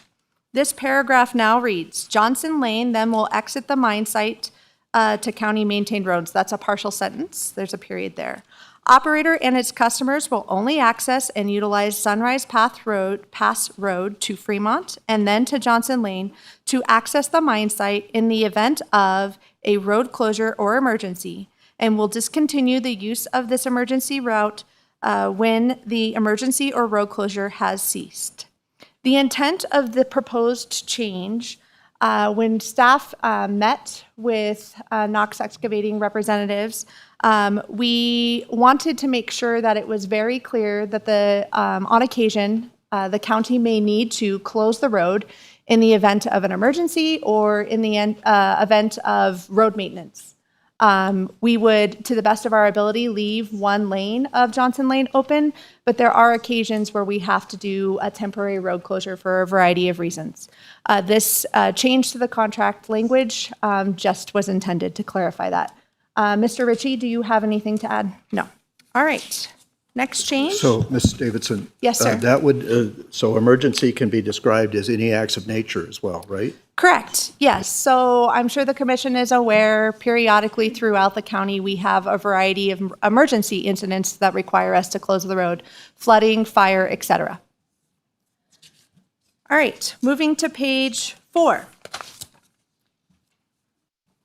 I would characterize this as the most significant change in the agreement, and I would direct your attention to section B2. Section B2 now reads, after the initial 5-year period, the operator will pay to the county the sum of 0.3% or 0.003 of all gross sales to third parties of material generated from the mine site. That change was a result of additional conversations that occurred, and I will defer that conversation to Vice Chairwoman Hales when it's appropriate to discuss that change. Did you want to add any comments at this time, ma'am?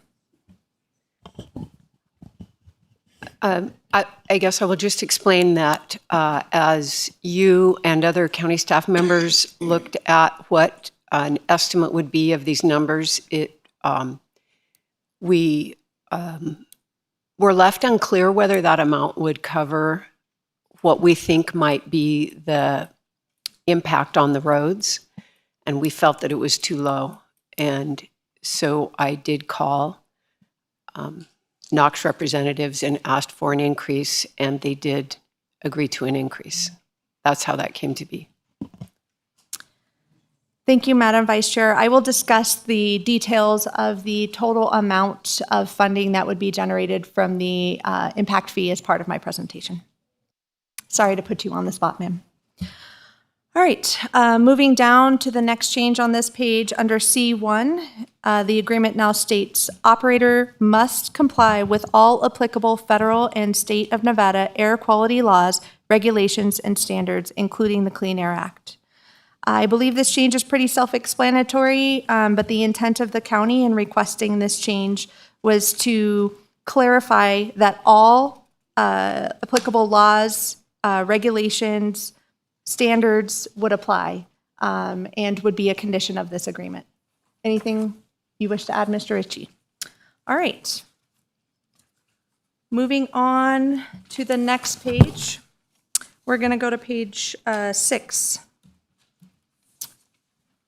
Under 4F, 4F now reads, county will not enact any ordinance or attempt or take any other action to limit, hinder, impede, impact, or delay the use of Johnson Lane or the ability to travel to and from the mine site as described in the EA, FONSI, BLM right-of-way, and this agreement, including Exhibit 1. By operator and its customers, except in the case of an emergency or a temporary road closure or restrictions associated with road maintenance on Johnson Lane. Again, the intent of the county in requesting these changes was to clarify the ability of the county to, on occasion, close the road for road maintenance or in emergency situations. Mr. Ritchie, anything you wish to add to this? All right, moving on to page 7. We have one change on page 7, number 6. The title reads, Compliance with Applicable Laws and Permits. Permits has been added. And the paragraph following now reads, Operator must fully and completely comply with all applicable permits, local, state, and federal laws, regulations, orders, or requirements of any sort in carrying out the obligations of the agreement, including but not limited to all applicable federal, state, and local accounting procedures and requirements, all hazardous materials regulations, and all immigration and naturalization laws. Again, here, the addition of the word permit was requested by the county with the intent to clarify that this agreement would be conditioned on compliance with all permits that would be issued for the operation of the mine. Any additions, Mr. Ritchie, or clarifications? I believe that was our last change. With that, before I go into my presentation, are there any questions by the commission regarding the proposed changes to the agreement? No. Okay.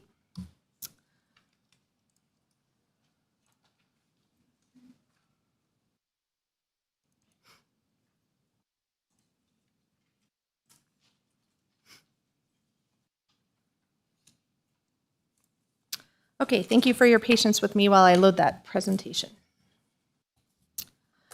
All right, this presentation for some in the audience contains information that may be quite repetitive. The commission is very aware of the fact that the county has been involved with discussions regarding Painted Rock Mine for 4 years now. However, this presentation was written with those individuals in mind who maybe are just now participating in the public process and are not aware of the complete history or context that the board has as you make your considerations today. So I'll start with just a very high-level description of the mine because I do think ultimately there is some confusion, but this will give us the basis for the conversation, the framework. So the Painted Rock Mine is a 35-year phased development of an aggregate mine. It is located on allotment land held in trust by U.S. Department of the Interior Bureau of Indian Affairs, specifically for the benefit of a family. It is privately owned land. It is not public land. BIA and BLM access the access road have exclusive jurisdiction and authority to approve and permit the proposed project. The county has no authority to permit or deny the operation of the mine on BIA managed or BLM managed land. A 30-day public comment period opened on the draft EA on March 4th and closed on April 3rd. This is the complete timeline of the county's involvement with the mine. The county first learned of the Painted Rock Mine project in July or August of 2020. In September, in response to learning of the project, the county placed the Painted Rock Mine project on the agenda for discussion. At that time, the first version of a draft EA, or excuse me, the first version of an EA had been published and the public comment period had been opened. That September 3rd meeting by the County Commission was the county's first opportunity to participate and provide public comment on the proposed project.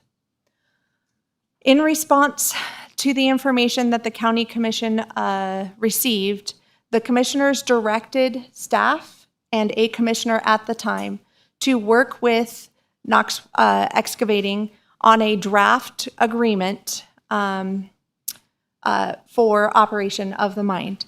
That agreement was approved by the Board of County Commissioners at that time.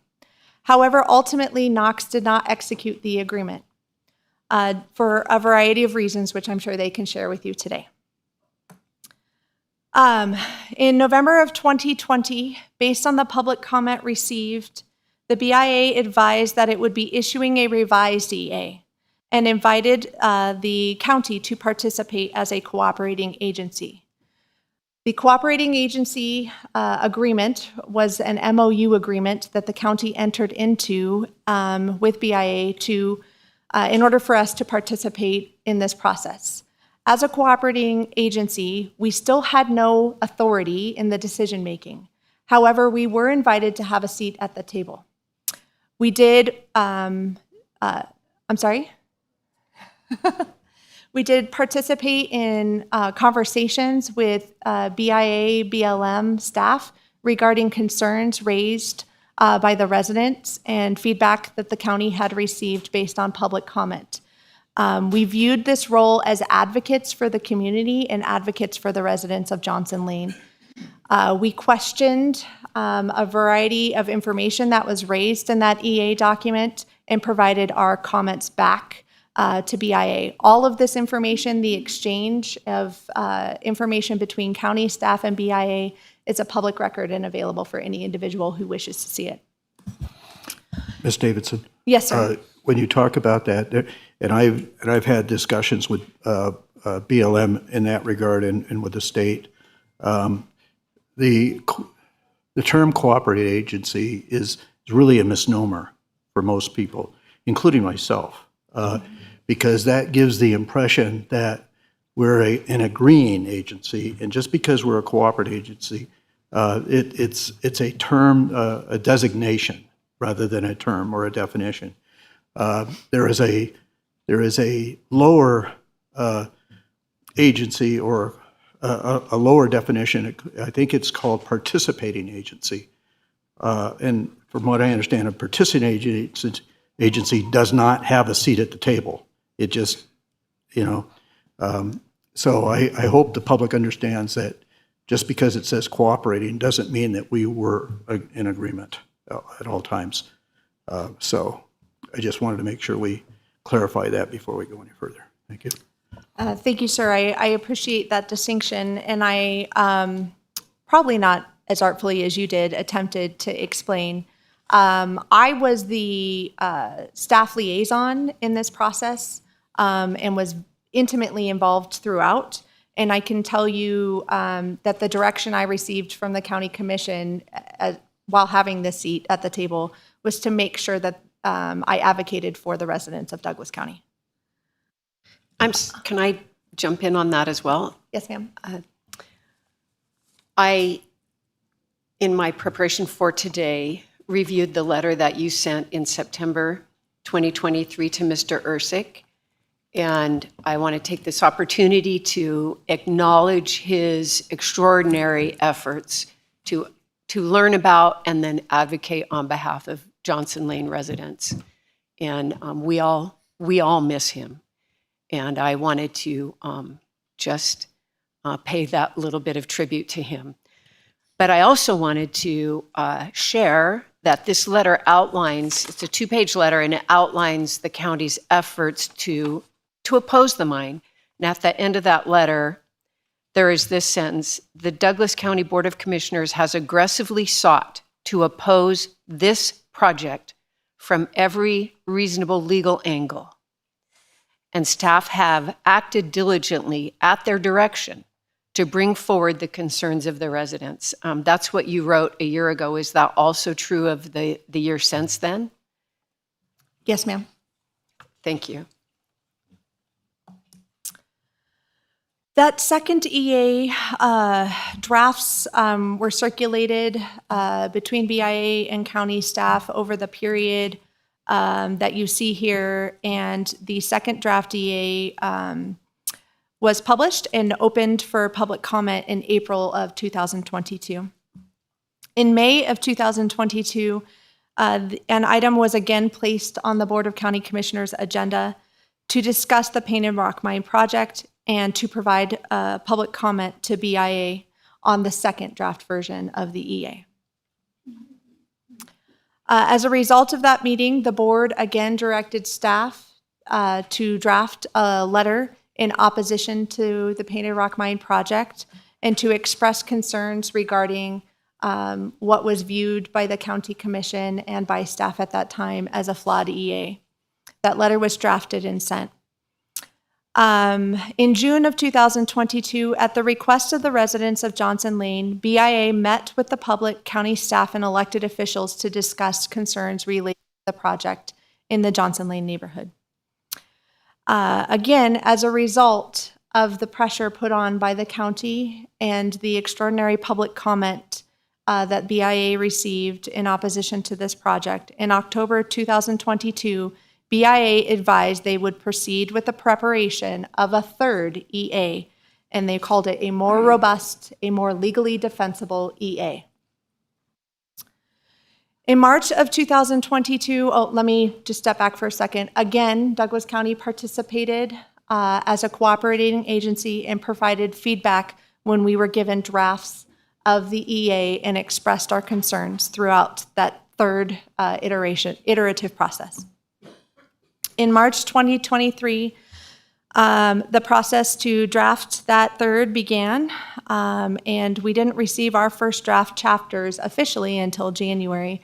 However, we were involved in various meetings with subject matter experts that were brought in to help BIA evaluate the various pieces of the project.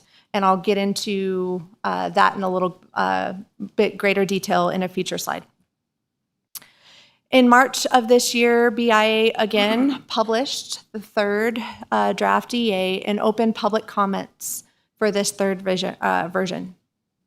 As I mentioned in my opening, public comment closed in April of this year. And in July of this year, we learned that BIA and BLM were issuing a finding of no significant impact based on the final EA document, and also had issued their decisions relative to permitting the mine. Ultimately, the decision by BIA was to permit the project, the decision by BLM was to permit the use of the road. In August 2000 of this year, Douglas considered the draft ordinance, which was mentioned in the title of this agenda item, and drafted our appeal in response to the decision and the issuance of the findings of no significant impact. For reference, I'm going to refer to findings of no significant impact in the remainder of this presentation as FONSIs. All right, so what is an environmental assessment? The purpose of an environmental assessment is to evaluate the potential environmental impacts of the mine before it is permitted. The goal is to identify any significant adverse impacts on the environment and explore ways to mitigate those impacts. Typically, it contains or includes sections as noted on this slide. I won't bore you with that piece, but I will get into the details of what this EA specifically included. For those members of the public who may be interested, you can find the 706-page EA document on the Painted Rock Mines website. It is www.paintedrockmineproject.org. When you get to that webpage, I would direct your attention to the library tab here where the red arrow is. And to get to the EA document, you click on that library tab, and you will notice the documents here. The final EA and all of its appendices, the full 706 pages, is here. And as well as the decisions of record and the findings by BIA and BLM. All right, so what did this environmental assessment include? The Painted Rock EA included project background and information regarding the specific mining or the proposed mining operations, or the proposed action. Evaluation of alternatives for the site, which included a discussion of whether or not alternate mine sites might be possible, and alternate haul routes for the trucks. An analysis of the environmental consequences. Can I interrupt you real quick? Yes, sir. When they say alternate mine sites, for Painted Rock or for other places within the county? Alternate mine sites in general, that would be for the benefit of the particular trust family. So if the family had property or property was held in trust for this family at a different location, would that be a more acceptable location that would provide a better economic benefit to the family? Ultimately, in this instance, there was no alternative site identified. Alternate routes, a variety of alternate routes were discussed and evaluated in the EA. And what was that? Was there some conclusions drawn in regards to alternate routes? Yes, sir. Ultimately, it was determined that Johnson Lane was should be the primary haul route because the condition of the road, the standard it was built to. They looked at Sunrise Pass and examined it as an emergency route. It's not built to the same standard and could not withhold the weights of trucks. They looked at various ways utilizing East Valley and other private roads potentially, and ultimately those were ruled out as viable alternatives.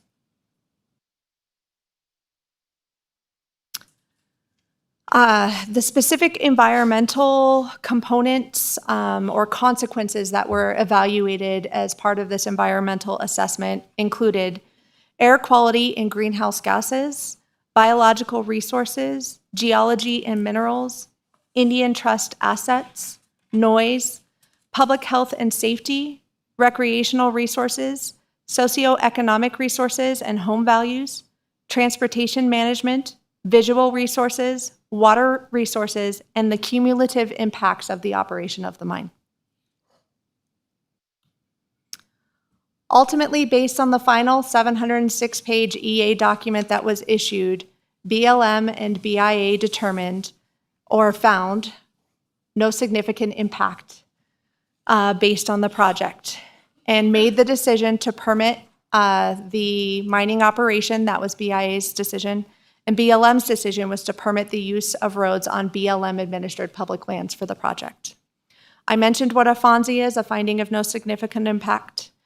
I will just say that county staff submitted an appeal of these decisions in August of this year. And that appeal is still standing. All right. We have received a variety of questions from the public as part of public comment. And I, like members of the commission, have spent a great deal of my time in the last week as those questions have come in to find ways to the best of our ability to answer those questions as part of this presentation. One of the questions that we received a number of times, a theme that occurred in the public comment we received is, what about an EIS or an environmental impact statement? Why wouldn't an EIS be required for this project? An EIS would further analyze the potential environmental impacts of this project. That is true. However, it is typically only required when a proposed action is expected to significantly impact the environment. As I mentioned before, BIA and BLM determined there was no significant impact for this project. The county does not have the ability to require an EIS in this situation. Only BIA or BLM could have required an additional environmental analysis if, in fact, there was a finding in any area of consequence that additional analysis should be required. In this instance, there was no finding in any area of environmental consequence that additional analysis should be required. Permits. We got a lot of questions about permits and what types of permits would be required. As I mentioned before, the county does not and cannot issue a permit or deny a permit in this case for a project, but there are a variety of permits that would be required for such a project. This includes Class 2 air quality operating permits or a surface area disturbance permit issued by NDEP, Bureau of Pollution Control. In fact, Knox Excavating has applied for a permit and has received a permit from NDEP for this purpose. I have submitted a copy of all of the permits that we have received from Knox Excavating as part of the record today. It'll be posted online as supplemental material for those individuals who are interested in reviewing the permits that Knox Excavating has obtained so far. Additionally, Knox Excavating has obtained a Stormwater Protection Pollution Plan permit, also known as an SW3P.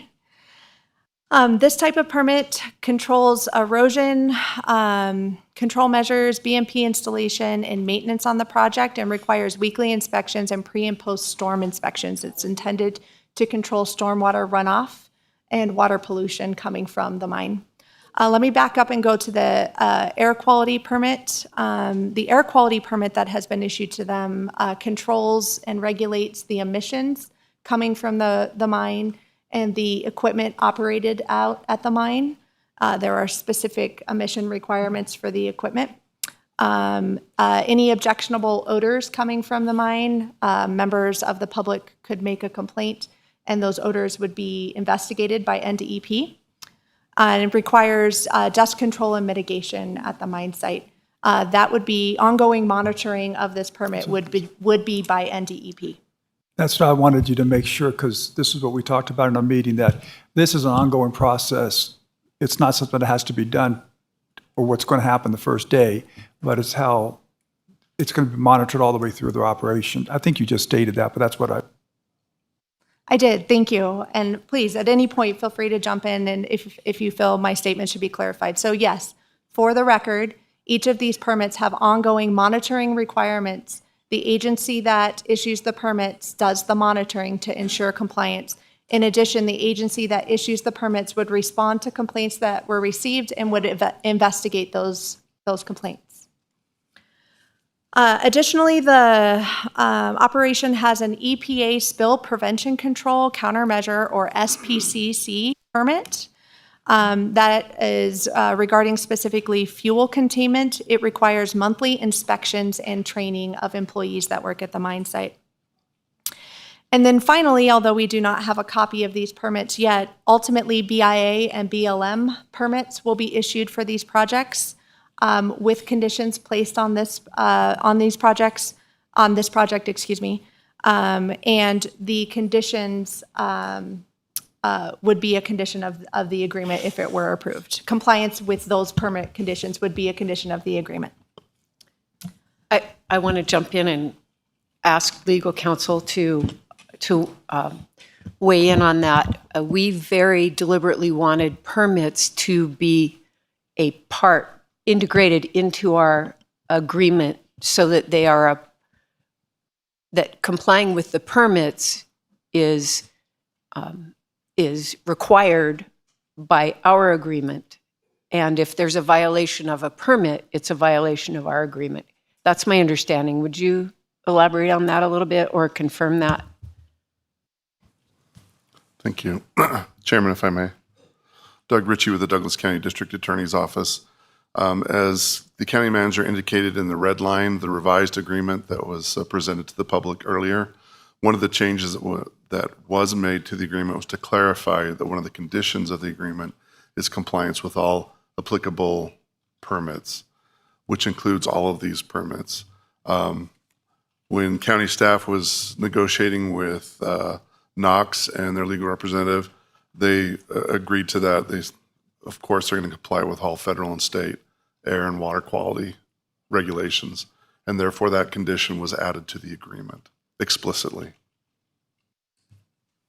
Is this the appropriate time to ask about what happens if under our agreement, if it were to be approved, what would happen if a standard in one of these permits was not met? Again, Chairman, if I may.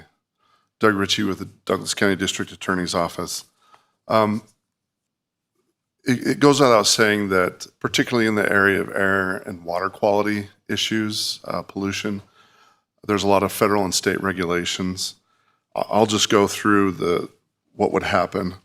There are federal regulations. For instance, if there's a violation of the National Emission Standards for Hazardous Air Pollutants under the Clean Air Act, that's in 42 United States Code 7413. It could be criminal penalties of up to 5 years, civil penalty of $25,000 per day, doubled for a second or subsequent violation.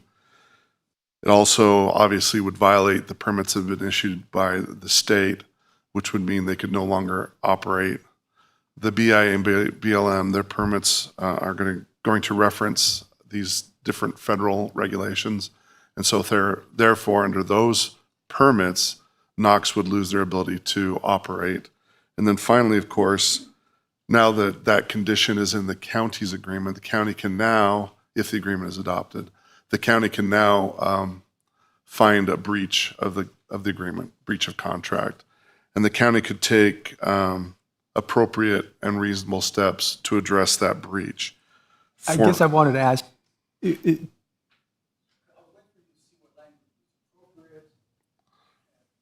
responses. Oh, I'm sorry.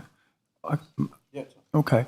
So, but can we stop Knox from continuing to use Johnson Lane if they're in breach of this agreement, if they are still allowed to do so under the federal agencies, and maybe they're just fined and not completely stopped? Basically, can the county stop, at that point, stop the mine use, well, I shouldn't say the mine use, the traveling down Johnson Lane permanently? Doug Ritchie with the District Attorney's Office. That's an excellent question. There's actually two aspects of it. Depending on the nature of the violation, for instance, let's say their trucks are, the trucks are polluting, their exhaust. The county retains its police power to pull over and stop and cite those trucks. And you could, again, whatever appropriate response would be for that violation, whether it's defective brakes, polluting diesel, whatever, the county could take that action. But I think to get to your point, if they breach the agreement, then the county could enact an ordinance that would be appropriate to the harm that's occurring to the public. And the board would make that determination in the future. Okay. You'd have to say the agreement was in breach and terminate the agreement, because if you didn't, according to the agreement, we can't impose restrictions on Knox after this is done. So we'd have to say they're in breach, the agreement is no longer valid. So then at that point, what I'm trying to get at is, are we going to be in the same situation where we're going to have the federal government telling us, well, you have to allow them use of a road, irrespective if they breach the agreement or not? Or can we say, hey, we allowed them to do so, and they breached the agreement, and therefore they no longer can? And the other thing that you mentioned, I'll let you answer all this when we're done. The other thing is you said appropriate with respect to the violation. For example, I mean, that's going to be sort of a gray area where there's going to be interpretation. For example, if they're using one of those brake things that we're banning, is that going to be appropriate enough to say this is a breach of the agreement, you no longer can use a road? Or are we going to say, hey, no, this is some third party, they slipped through without us knowing it, and therefore we can't do anything? Thank you, Commissioner Tarkanian. Excellent points. Doug Ritchie with the District Attorney's Office. Again, if there's a breach, they don't cure, they don't fix the problem, the county could take any reasonable action. To your point, well, are you going to ban them because they used the Jake brake once? If the county felt that that was reasonable and necessary, it wasn't abuse of discretion, as we like to say, then yeah, the board could do that. However, it's unlikely that a judge would find that using a Jake brake once would merit banning all trucks on Johnson Lane, as an example. But again, depending on the nature of the violation and the breach, the county could take appropriate steps to remedy that breach, including protecting the public health and safety, depending on the threat.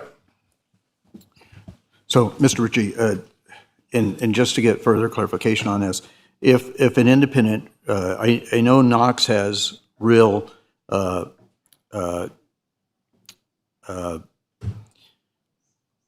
they have the ability to make sure that their vehicles do not use, for instance, Jake brakes, the example that's been used.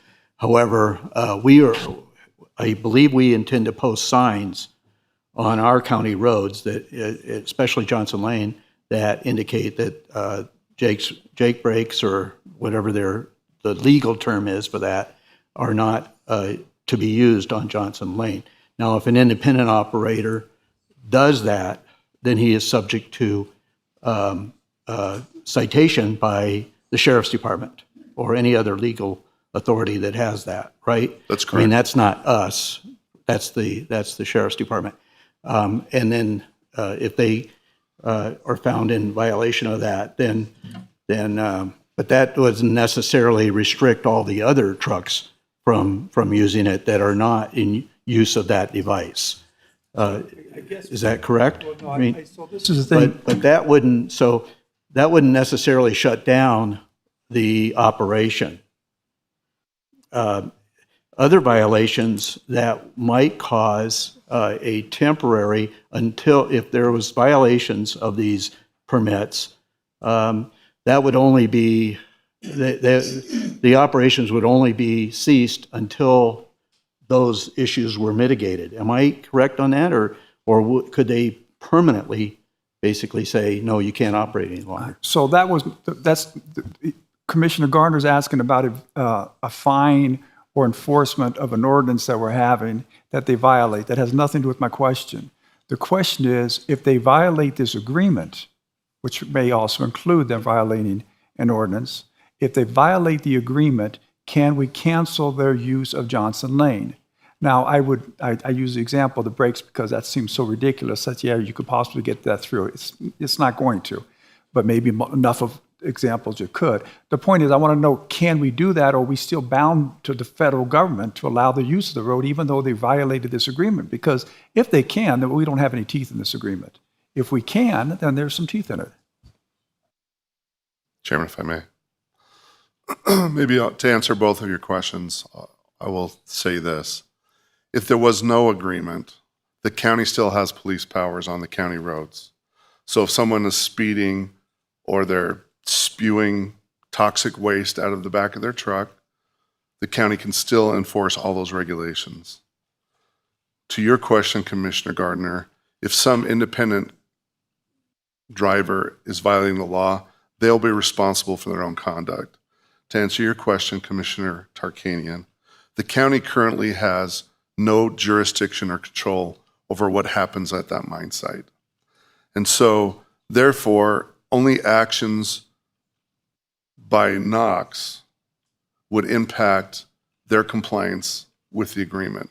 They would need to violate the agreement. And depending on the nature of that violation, the board could say, you're in breach, you haven't fixed it, and we're going to, the Board of County Commissioners would enact an ordinance to ban trucks or whatever is appropriate based upon the nature of the violation and the threat to the public. So this is scary, okay? So let me try to explain why. If we can only if we can only claim a breach of contract because Knox or their employees themselves do something wrong, but the vast majority of these trucks are not going to be Knox trucks, then there's nothing, this ordinance doesn't do anything for us. Because it's not 60 round-trip Knox trucks. In August, that this board discussed in detail at that board meeting. Those restrictions may include, but are not limited to, this is just intended to give the public a general idea of the types of things that are within your jurisdiction and control. We could say no trucks, we could put weight limits, we can do speed limits, or other appropriate traffic control measures. We control traffic in a variety of ways. We do it with signage, we do it by imposing weather restrictions, we could do time of day restrictions. Any restrictions, however, that we put in place by an ordinance must be rationally related to a legitimate government purpose. We cannot do it just because. We have to have a legitimate government purpose for passing the ordinance. We also are prevented from discriminating. So we must not target one operator or one type of use when we pass the ordinance.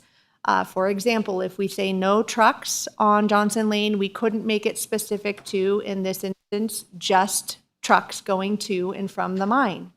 That would be targeting this one particular operation. Even if the proposed road restrictions were valid, there has to be some way for the trucks to access the property. So if we were to say no trucks on Johnson Lane, there has to be a viable alternative route for the mine operator to be able to access this property. In order for the property owner, in this instance the family whose the trust is held in benefit for, to make viable economic use of their property. The county cannot require the mine operators to build an alternate hauling route. I've been asked this question quite a bit. Yeah, I'm sorry. No, I want you to finish, and I want to ask you a couple questions. So we cannot require them to build a road that does. Okay, so we cannot require them to build a road that does not already exist, or the other question I've been asked this week, we cannot require them to use a private road maintained or owned by others. For example, Stockyard Road has been brought up in conversations. Stockyard Road is not a county maintained road. It is not under our control. That is a privately owned road. BIA and BLM have sole regulatory authority on how the mine is accessed in this case and how the mine is operated on BIA and public lands. So I think this is the best thing you posted so far in all of the times we've been talking about this, because there's been so much misinformation on what the county can and can't do. But I wanted to ask, so I think it's great, for one. So it lets the people in the audience who think we can just automatically say, no, you can't use our roads, this is good. But let me ask you a couple of things. I've not been told the bottom one.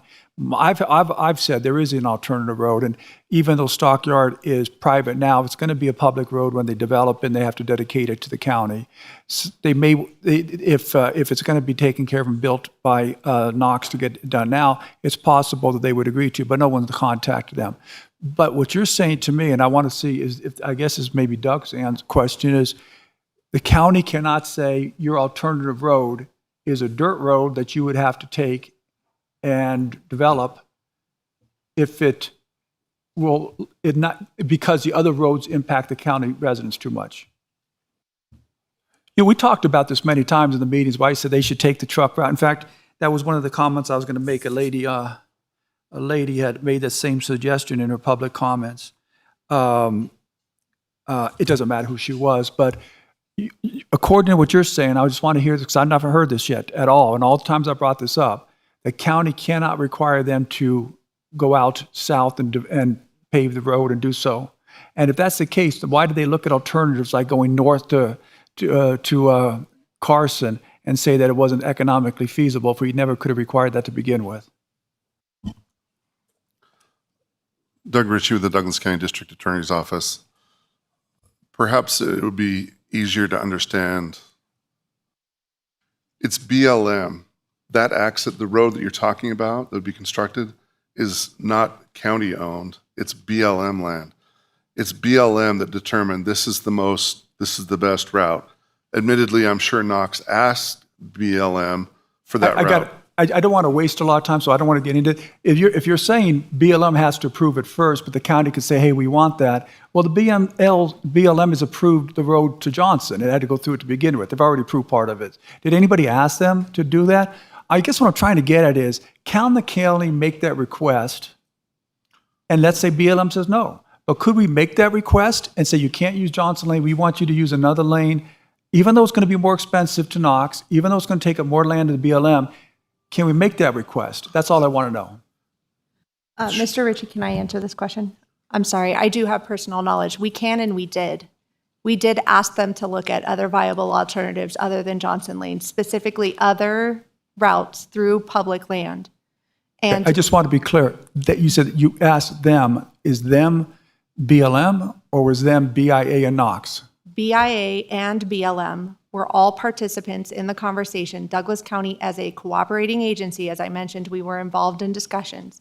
Alternative routes were discussed in depth by county staff and the parties, and county staff specifically made the request that all of those other routes be looked at. So again, the question is, can we make that demand and have them say no? And you're saying that this discussion had happened. But this is a discussion with Knox, BIA, and BLM. And obviously Knox doesn't want to do this because it's going to cost so much more money. And the BIA doesn't want to do it. It's going to cost their percentage more money. So unless you're talking directly to the BLM and and I know Mark is so close with Congressman Amodei, I'm sure Congressman Amodei probably could have got this passed. If BLM themselves said it was okay, could we make that a requirement? Obviously, if the BLM says no themselves, you can't. But what you've written up here is we can't even make the request. No, that's not what I wrote. It says we cannot require them to use. So maybe it would be helpful to say, to add, there's another layer of this. When they were evaluating the alternate routes in the environmental assessment, it was determined that those alternate routes were not the best routes for a variety of reasons. Economic impact is one. Also, impact on the environment was the second thing that was evaluated. BLM and BIA and the experts that were brought in to analyze this weighed in and ultimately determined that those alternate routes were not the most viable or the routes that should be pursued in this instance. Okay, so I'm going to get off this one. I still think if you talk to BLM specifically instead of the others, you could get a different response possibly. But so then let me just go to the one above it because this is sort of important. But before we leave that, can I ask a follow-up? Absolutely. Again, I just want to be crystal clear. Is my understanding accurate that county staff aggressively advocated with BLM for a different route and BLM said no? Yes. Thank you. Okay, so let's be perfectly clear. It was you discussing with BLM and BIA and Knox all together when BLM said no. Yes. Okay, thank you. And they didn't say no. So we're perfectly clear. They said it was evaluated as an alternate route and they ruled it out. And one of the main reasons it was not found to be acceptable. I'm sorry. And one of the main reasons was the economic viability, which only affects BIA and Knox. It doesn't affect the BLM.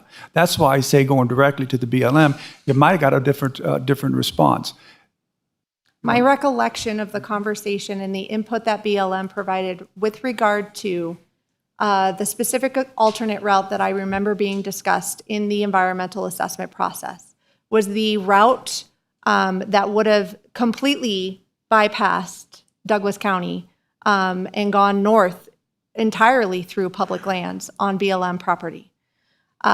When that specific route was discussed, Many factors were considered. The impact to the environment, the impact to recreational users, the economic impact to the benefit of the family and the mine operators. And ultimately, it was determined as part of that process that that was not an acceptable alternative route. And all of those parties participated in that discussion at the encouragement and insistence of county staff. So, yeah, so the one above is the one I wanted to spend most of my time on. I hate to have these long-winded times when that wasn't my focus, so I'm going to apologize. This is the one that concerns me the most. If the proposed road restrictions are valid, you have a valid reason to protect the health and safety of your residents, we still have to allow trucks to go across the property in order to make it economically viable. So if these trucks were transporting uranium, and we're worried about there being an accident, and it could kill all of those people on the roads. Now, obviously, that's an extreme example, and obviously, you'd have to get EP approval. So I'm just wondering, the way it's written is, we don't have any control to protect the health and safety of our residents. If there really are legitimate and important concerns, if there's no other way for the trucks to get out of there? Commissioner Tarkanian, perhaps that wasn't worded as well as it could have been. Of course, the government can take action, but if there's no viable economic use left for that property, it's a regulatory taking, and the people would have to compensate that individual for whatever was necessary. I understand the regulatory taking when you say that there's no viable use because you've cut them off like that. But if there's a legitimate reason, then they would have to find another way to go to get that route out there without it affecting us. But my next question, because that's an important part, you said no economic use. I guess the question is, what is enough of an economic use? I'm going to because this goes to all to my whole argument, and again, I could be wrong here, and I'm fine. I just want to get a better understanding. Do we have to allow Knox and BIA to make X amount of dollars by allowing 60 trucks or 80 truck routes every day, by allowing 2 and 3 trailer trucks to come in instead of smaller trucks? I mean, could we limit the hours that any trucks are allowed to use the road, limit the days that any trucks could use the road, and limit the size of the trucks if we had a legitimate public interest to protect the health and welfare of the public? That, to me, this is the whole crutch of my opposition. I just would like to get an answer to that. Yeah. To make viable economic use, when is it my duty as a commissioner to make sure that you make a profit?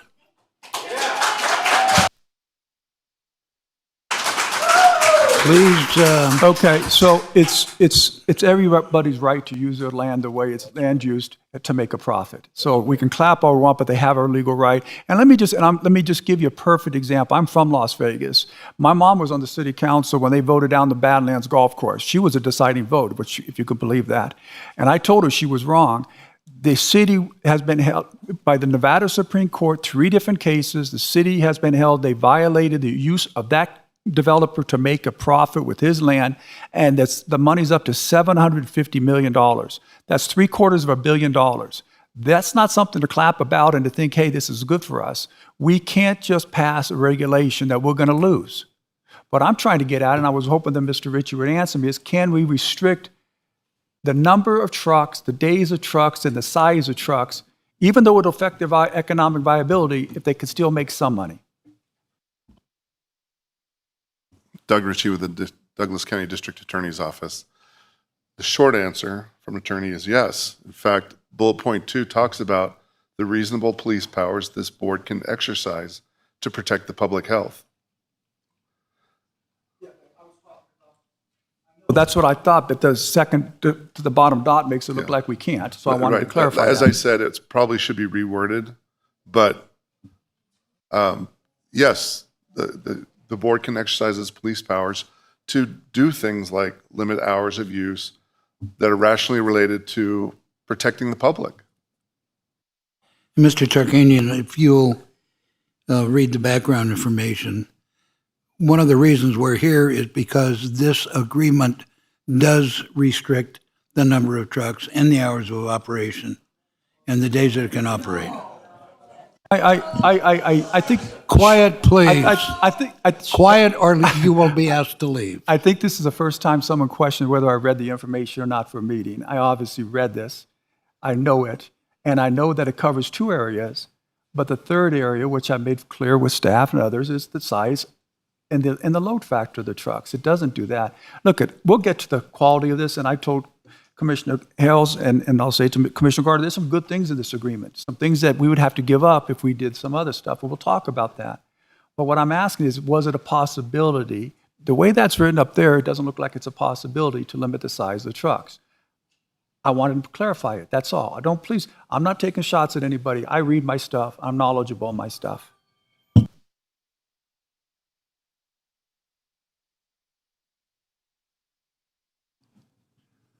Okay, If you would go ahead, please. Thank you, Mr. Chairman, members of the commission, Jennifer Davidson, County Manager.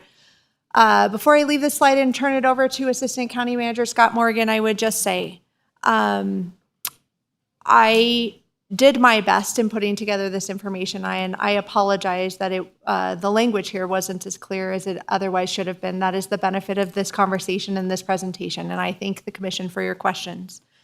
I think one of the things that would likely be used against us to determine whether or not our actions that we took in exercising the authority and power we have in this situation in making your decision is the EA document itself, the 706-page document that says there are no public health or safety issues here. And with that, I'll turn it over to Assistant County Manager Scott Morgan. Thank you, County Manager Davidson. Chairman Rice and members of the board, Scott Morgan, Assistant County Manager. I'm going to take on the remaining portion of these slides. And right at the very top, we keep referring to this as agreement. It is a compromise more than it is anything else. And just going back to what had been presented on the timeline, is the county initially opposed the mine. And did everything in its power to affect the outcomes of the environmental assessments that were taking place. There was a lot of brainstorming. I don't know if it actually got presented, but my idea was to take Painted Rock Mine all the way to Lyon County as their preferred route. But I don't think that got any traction because there was a lot of creativity and possible solutions coming forward. So through this compromise, bore the outcome of this agreement. And in all compromises, I think we count, hopefully, here some victories, and we hope we have a viable project that can go forward as a compromise, knowing that it's not 100% victory for those that are opposed to any traffic on Johnson Lane. This is an attempt to inject Douglas County's thoughts through this process and this agreement. So hours and days of operation, where the mine is open to the public, where trucks are hauling material, standard hours are 7 a.m. to 5:30 p.m. During an emergency, there are provisions allowed. And of course, when our property and our community and our state are in jeopardy, we've made some provisions as outlined in this document to allow some flexibility to support those functions. The standard throughout this agreement is Monday through Friday, and there are some exceptions for permitted allowed use on Saturdays. And that is a significant compromise through this agreement, is to try to restrict some of those times on Saturday to less frequent without having every Saturday be impacted. Also, the hours on Saturday are also restricted. Mine operations daily are 6 a.m. to 9 p.m. on the mine site. Limiting on the maximum daily round trips was a significant point of discussion. And as you are aware, the EA recognizes throughout the year 85 daily trips. If you look at how this agreement is laid out, we've actually limited to the average daily around the year to under 60 trips. And we've done that by restricting the winter months to less trips to try to give it a break. April, it starts ramping up, and then during the peak construction season, it goes back up to 85 trips per day. Other than, of course, those days which are declared as an emergency. We've also just highlighted what we believe to be true through the A document, that there was no intent to park, stage, or otherwise put vehicles unnecessarily on Johnson Lane through parking equipment, employees. All that staging, parking is limited to the mine site as confirmed through this document. What are the significant terms? And some of these were outlined in County Manager Davidson's initial presentation, highlighting some of the red line / blue line in the document, is calling out in our agreement that Sunrise Pass and Fremont Road will only be used in case of an emergency. East Valley may only be used for local deliveries. Can I interrupt before you get off that? Because this was a change in the agreement. So, and again, correct me if I'm wrong on this, but the BIA and BLM said they could use Sunrise Pass as an emergency, a secondary emergency access road. But they didn't say about a road closure. So I'm wondering why we added road closure. For example, let's say the roads has to be resurfaced or refixed because of something that happened and there's a big hole in it, like we discussed. Why can't Knox not use any roads for his customers until the road is fixed, like the rest of the residents in Johnson Lane? If Sunrise, we went by Sunrise Path when we first were on the board. I know Commissioner Gardner was with me, and it's a tough road. Why would we want them on that road just because there's a road closure, a temporary road closure on Justice Lane? So I guess, why do we add that into the amendment, in the changes? That was a point of the agreement as negotiated with Knox, the operator of the mine, in order to keep mine operations open. I will invite them up here at the end of this presentation, and that may be a specific operational question that they can respond to. As identified in the first agreement over almost 4 years ago, negotiated with there was a point of compensation discussed in the agreement. And I want to make it clear that from the county's perspective, it's not just about money, although money for road maintenance and paying your fair share for your impacts caused to Johnson Lane is important to the county. It was not the only consideration. There were other things like hours of operation that were included in this agreement, but for those that think it's critical, I want to spend some time. So for the first 5 years of operation, the operator will pay 0.5% or 0.5% of their gross sales from third-party customers, which means Knox trucks are exempted from the gross proceeds. After that, in year 6 through the entire operation of the mine until mining operations cease, they will pay us 0.3% of gross sales under the same restrictions and conditions. That's a significant change from the first agreement that was negotiated, where that percentage ended after 20 years of operation and was only 0.15% of 1%. And so that's all a doubling in that number and extends to the life of the mine. We also had discussions regarding compliance with federal, state, and the permits that we spent so much time on.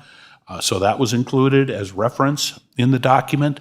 Blasting is prohibited, and if there are unanticipated circumstances, there's a 30-day noticing period, so we can alert residents and have ample time to discuss what procedures and what mechanisms are going to be discussed. Mr. Chairman, I know I'm interrupting a lot, and I could wait till go at the very end with all these questions, but there was a question specifically with the unintended and unanticipated circumstances. Could I ask Go that ahead, now? sir. Unanticipated, first of all, I think the blasting deal was a big issue to a lot of the residents. At least I've been told that was a big issue for everybody. So if they can normally blast if they didn't agree to this, correct? Chairman Rice to Mr. Tarkanian, it is my understanding that they could. So this is something in addition to getting besides. It's just a noticing requirement, and I think I'd like the operators to talk about what would be typical unanticipated circumstances. Okay, and I guess we could ask them because you won't have the answer to it, but that was going to be my question. I mean, one of the main benefits, at least from what I've heard from the constituents, are they don't want the blasting there and all that stuff that goes along with it. So I thought that was great, but when you look at the words unanticipated circumstances, it's so vague and can be And who's going to make that determination? But you're going to say, let Knox people address that. Yeah, and I think the important part is a 30-day noticing period, which allows us the opportunity to say, that's really not a circumstance, or we have some due process to at least engage a discussion. And whatever those unintended circumstances are or unanticipated, that's a question for the operator of the mine. Of course, we did talk about and put in the agreement the use of Jake brakes or an engine brake, something that makes a lot of noise rather than burning brake pads. You use other mechanisms on the truck, and typically those are loud and obnoxious and is a standard for most truck operators, knowing that when they're in a residential neighborhood or in an urbanized area that they don't use their Jake brake. Before you go further, can I go back to one of the other things? Two lines up, permits must be posted. Can we have an identification of where those are going to be posted? Chairman Rice said to Mr. Gardner, those are outlined in the permit themselves. Each permit has a conspicuously posted permit application, and I did read the permits as we just received them. I did read them this morning, but I can't recall the specific location they call, but it does use the word conspicuous, so that they must be viewable for the public to see those conditions of those permits. Would it be possible to post those on our county website or something that may be easier for our residents to access? Mr. Chairman, members of the commission, Jennifer Davidson, County Manager for the record. Yes, sir. So I have submitted a copy of the permits that we have received to date. They will be included as part of the supplemental materials, and we will add them to the Painted Rock Mine informational page that we have created on the county's website. And as additional permits for the project are issued, we will request those of Knox Excavating and add those to the site as well.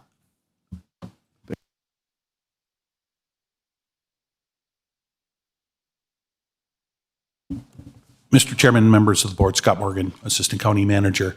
Moving down to the bottom of the slide, that as a condition of this agreement, we will withdraw our appeal to the BIA and BLM environmental assessments within 3 days of execution of this document.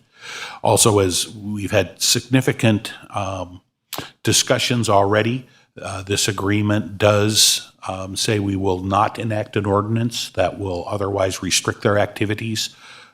And it carves out explanations that the county can still maintain its normal police powers, conduct maintenance on the road, and close the road in times of emergency. And this does not restrict our ability to have police powers on this road, including changing or modifying the speed limit. Thank you. If we were, I'm sorry, go ahead. Before we go on, and I apologize, but the slide before this covered Saturdays, and I wanted to drill down a little bit deeper on Saturdays because I think that's important. And I believe this was an important concession that Knox made to not operate on Saturdays. And I have had public comments saying, but if they can be open 12 times a year and they choose to do all 12 in the summer, that's taking away our precious summer days where we can recreate without trucks. So I wanted to drill down a little bit deeper on that. If you on page 3 of the agreement, paragraph 4, it says the mine site will not routinely be open on Saturday. So, and then subsection B, in no case will operator allow third-party sales of materials to occur on Saturdays.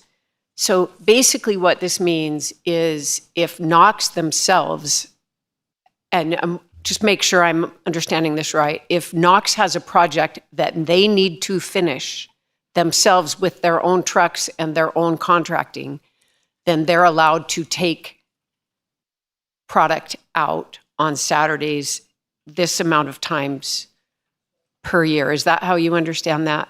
But they won't sell to independent truck companies. Madam Chair, that is my understanding. And thank you for the clarification. Okay, so I'm a little confused. Can anybody come, according to the agreement, can anybody, I thought they could only do Saturday if they were doing their own work, not outside people.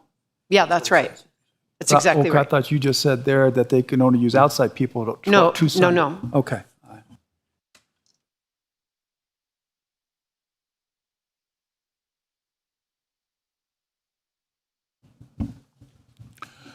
Moving forward to the next one. And again, I don't want to make it seem like this is all about money, but it is about trying to get a fair share payment for the impact on Johnson Lane Road from the operator of the mine.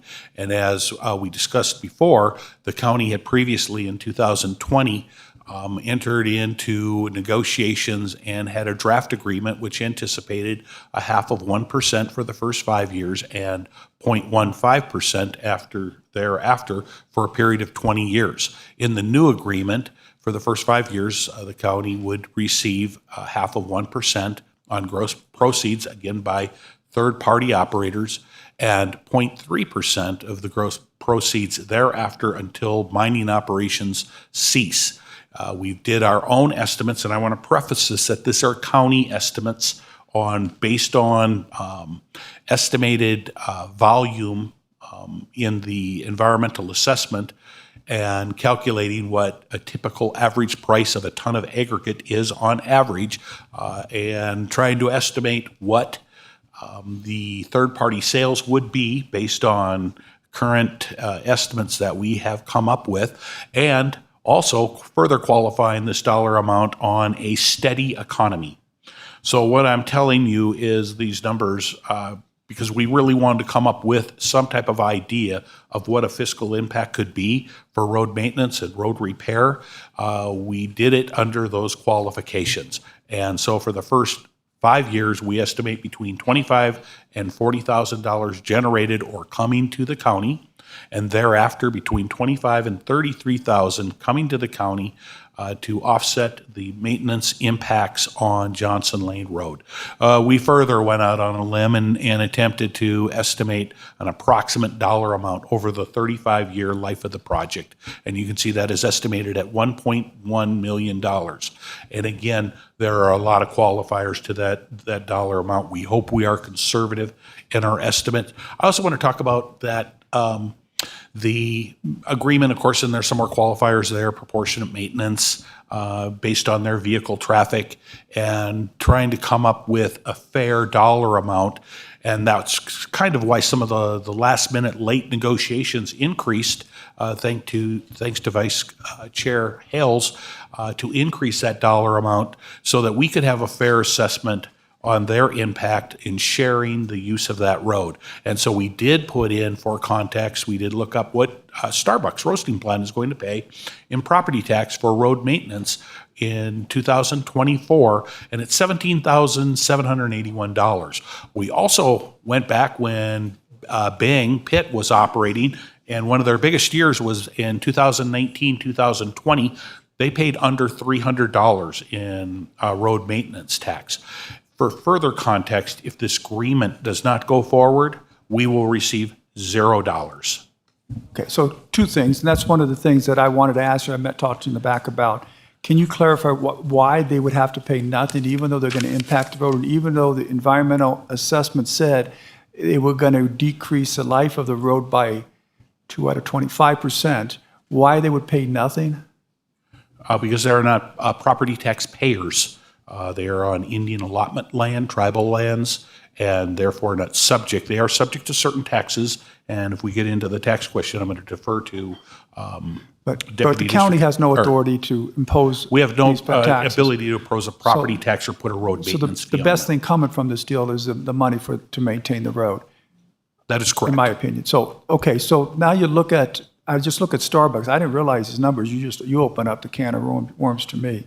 Is Starbucks using 3/4 the use of that road as Bing's 60 round trip with trailers and tons of gravel? Is they using up 3/4 the amount of road usage as Bing is? Because that's what as Knox is, because that's what Knox is paying after 5 years. They're only paying 25 to 33.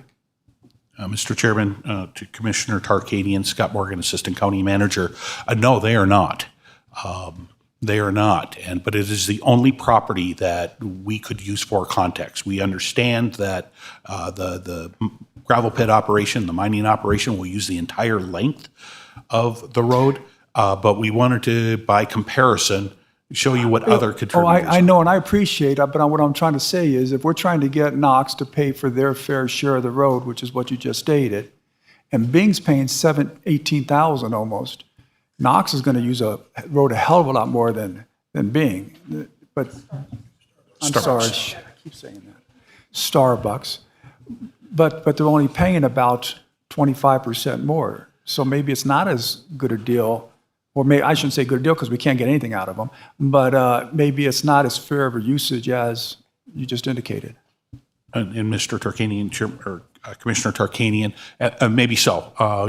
We understand the flaws in the context because we didn't do an analysis on how many trucks, Starbucks brings in, what their weights are, what their actual impacts are on the road. We just simply wanted to compare what another payer is doing, and by means of saying, we did try to have some rational data in looking at and evaluating this number.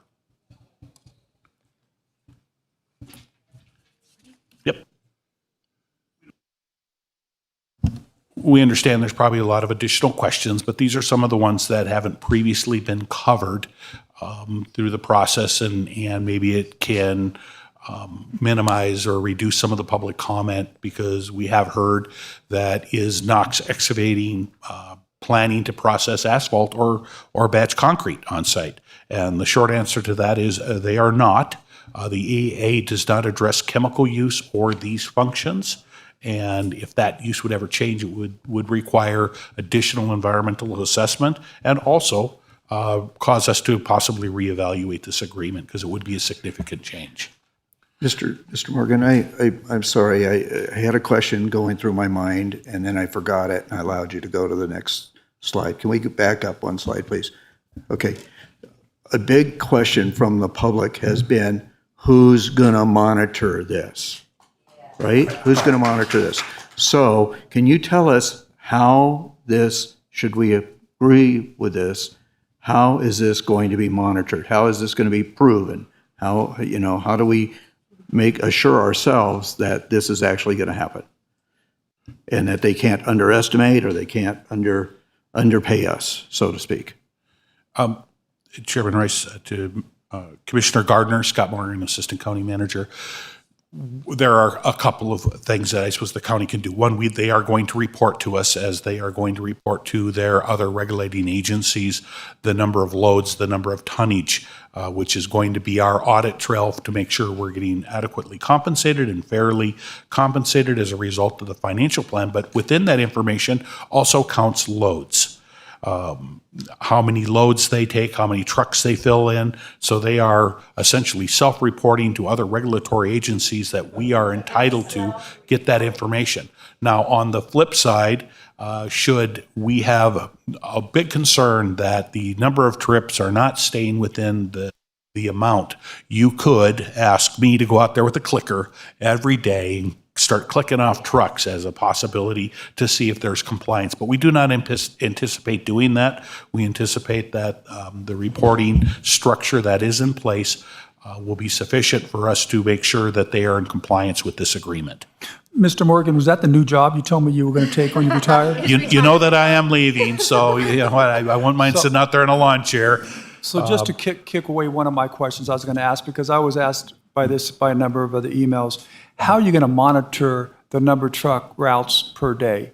And first of all, I have a big problem with that. And we talked about it and you had a great answer, but the big problem I had with that is because it doesn't say they're only going to have 40 a day in the winter. They say the estimate is 40 a day. They may have 50. So, there's really no way for us to daily keep track of it. But why don't you tell me what you said at lunch?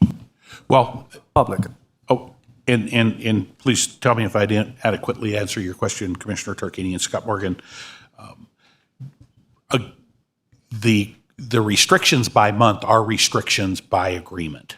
But they affect an average day. So when we say the average to the life of a year is 60, they are still specifically reducing their trips in April to whatever the April dollar. If it's 40 trips that month, then that's their average for that month. They are specific. They cannot go in January where they've restricted themselves to 20 average.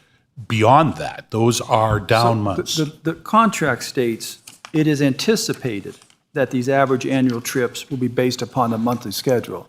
It doesn't state that this is the maximum amount they could have. In fact, it says, it says there's not going to be no greater than 60 trips per day, but then it says in general, it's anticipated that these average annual trips will be based upon the following, and then it gives you a list of them. So the way I read it is you can have more than that on certain months and less than that on other months, as long as the average is there.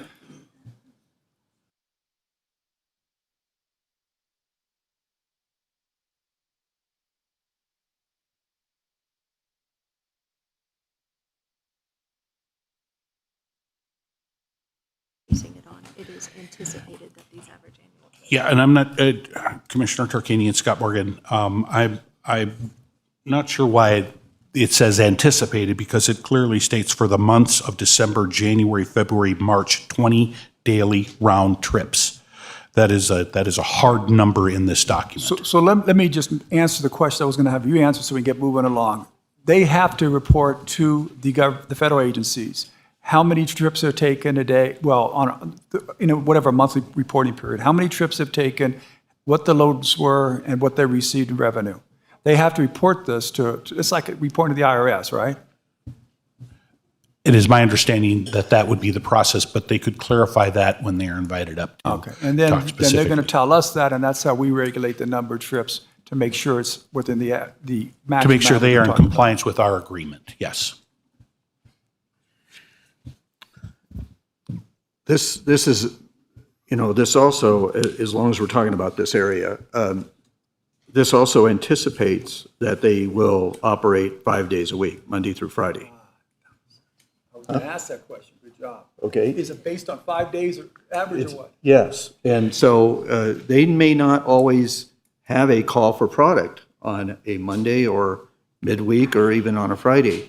And the only reason that we're allowing them 12 Saturdays is if Knox specifically themselves as a customer that they can't fulfill that need on Friday, then they can ask for the ability to deliver that product on Saturday. That's how I understand this, right? That is correct, but the numbers still stand. Up to 12 times a year, but not more than 2 Saturdays in a month, and that's with notification to us that they're going to do that.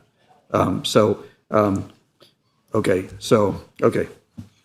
Just wanted to get that clear. So that was 5 days. That's good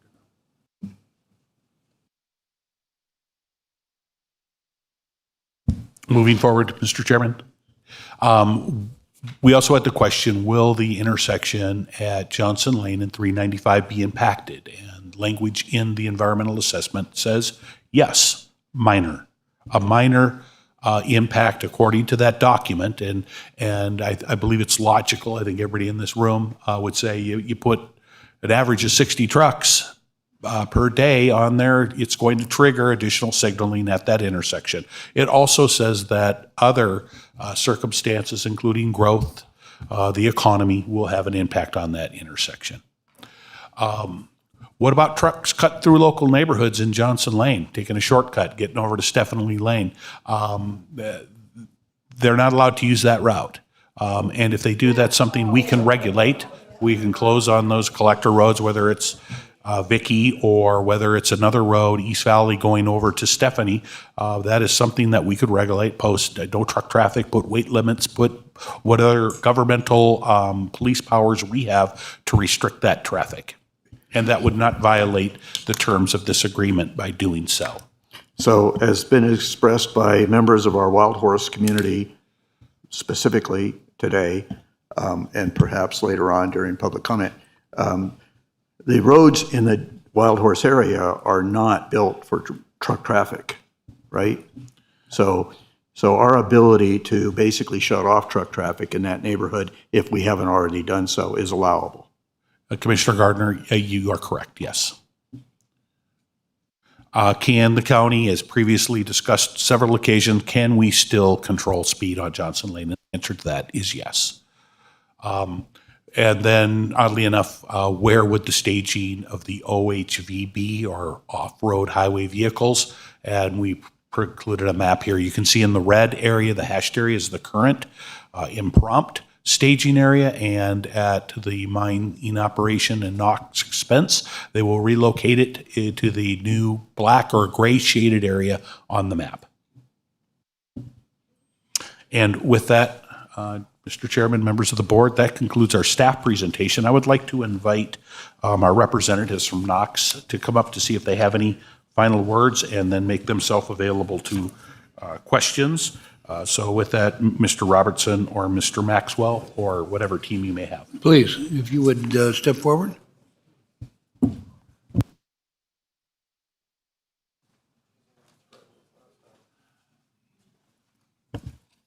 Good afternoon, Mr. Chairman, members of the commission.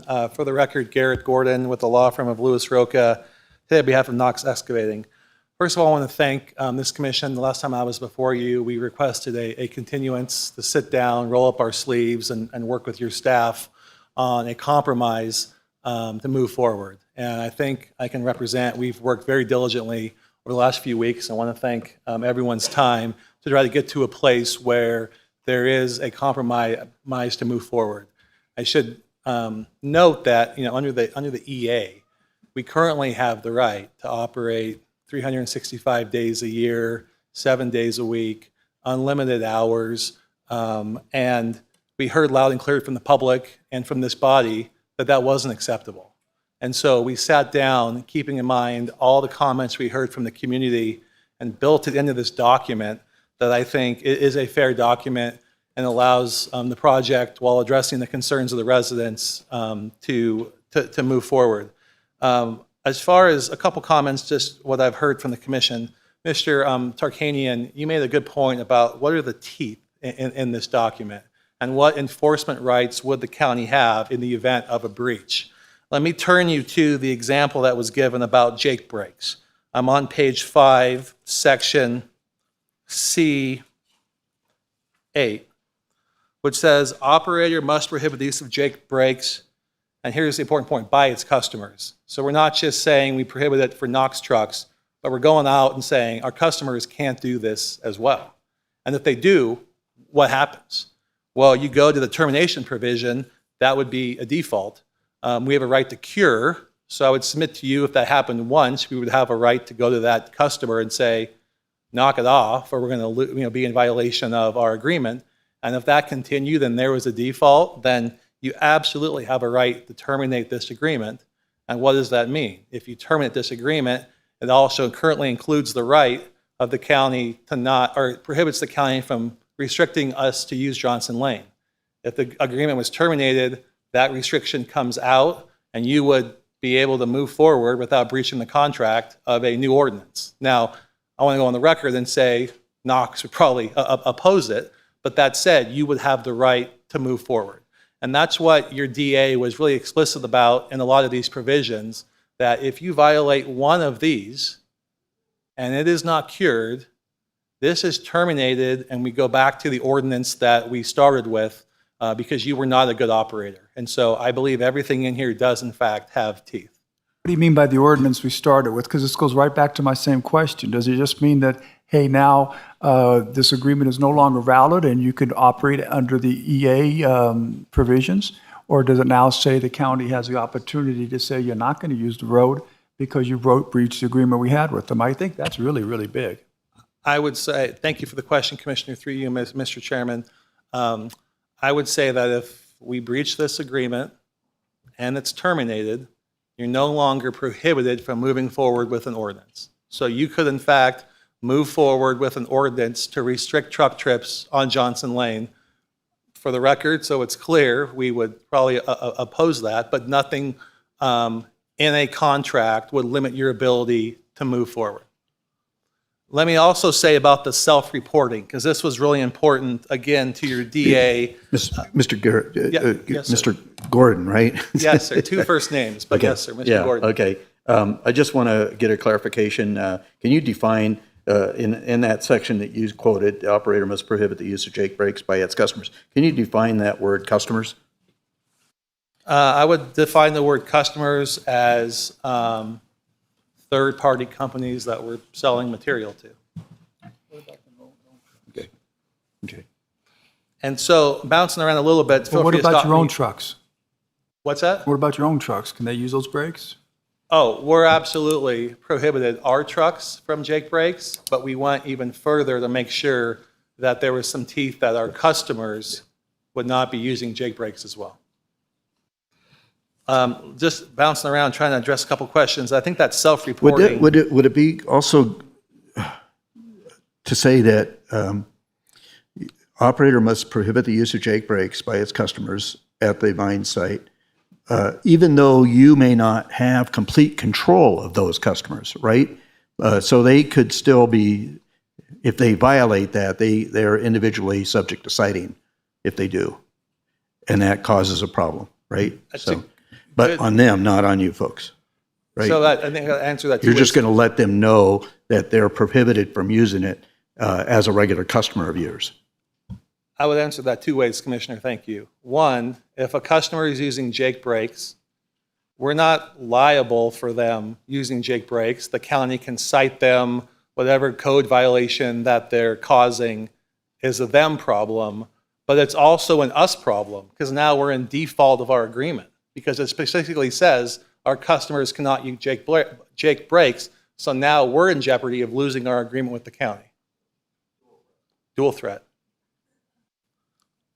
If I may proceed.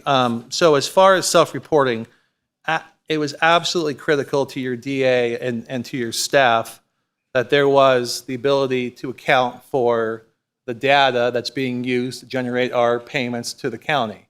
And so we're already contractually obligated in our lease with the BIA because we owe them royalty payments. So we're required to submit information to the BIA, public information, that includes two things, which is relevant, absolutely relevant to the calculation of your gross proceeds. And number one, it's the number of trips. And then number two is the sales to third parties for those trips. So number one, you're going to be sure that we're submitting to a federal body is correct. You can pull that at any time to make sure we're complying with the truck limitation in the document. Sorry to keep going, but No, I think that's great. And that was a clarification Mr. Morgan gave me at lunch, which is pretty substantial. I mean, as many as the audience may think that they're going to lie about that stuff, it's pretty substantial to lie on those type of things, and that's not going to happen. So I guess my other question is, I don't know what's going to ask you, how often do you have to report? Is it weekly or monthly or what? my understanding is quarterly. Do I see? It's quarterly reporting through our lease to the BIA, and we would make that same reporting to the county. So again, no kind of self-reporting. There's a check and balance to make sure A, you're receiving the money you're entitled to, and B, that we're staying under the trip limitations that were mentioned in this document. One other thing I want to mention to the Vice Chair is about Saturdays. I think it's important to remember, right? We can operate Saturdays today, but we really wanted to eliminate that, right? So it says no Saturdays except for a few exceptions. And I know it's important that the example you gave of, well, could we stack up all of our exemptions over summer? And it says in there, no more 2 a month. I want to make sure that was on the record, that we cannot stack those up, that at least 2 a month, and maybe it's none per month, right? Unless there's an emergency, 2 per month. So that was important as well, to not stack up the whole summer. Let me also note. So and I think it's important to point out, because this was a major point of contention, right? Because the original proposal, as I understand it, was 20 Saturdays a year. And of course, my concern there personally was that if it's operating during the months of May, June, July, August, and September, 20 trips without that stipulation could have involved every Saturday in those 5 months. And that was a serious concern of mine. And so I appreciate, as you've indicated, this was a collaboration and a negotiation. It was and a compromise, and so we did settle on a number of should this pass 12 trips or 12 Saturdays a year, but only every other Saturday. So it won't involve all of the summer months.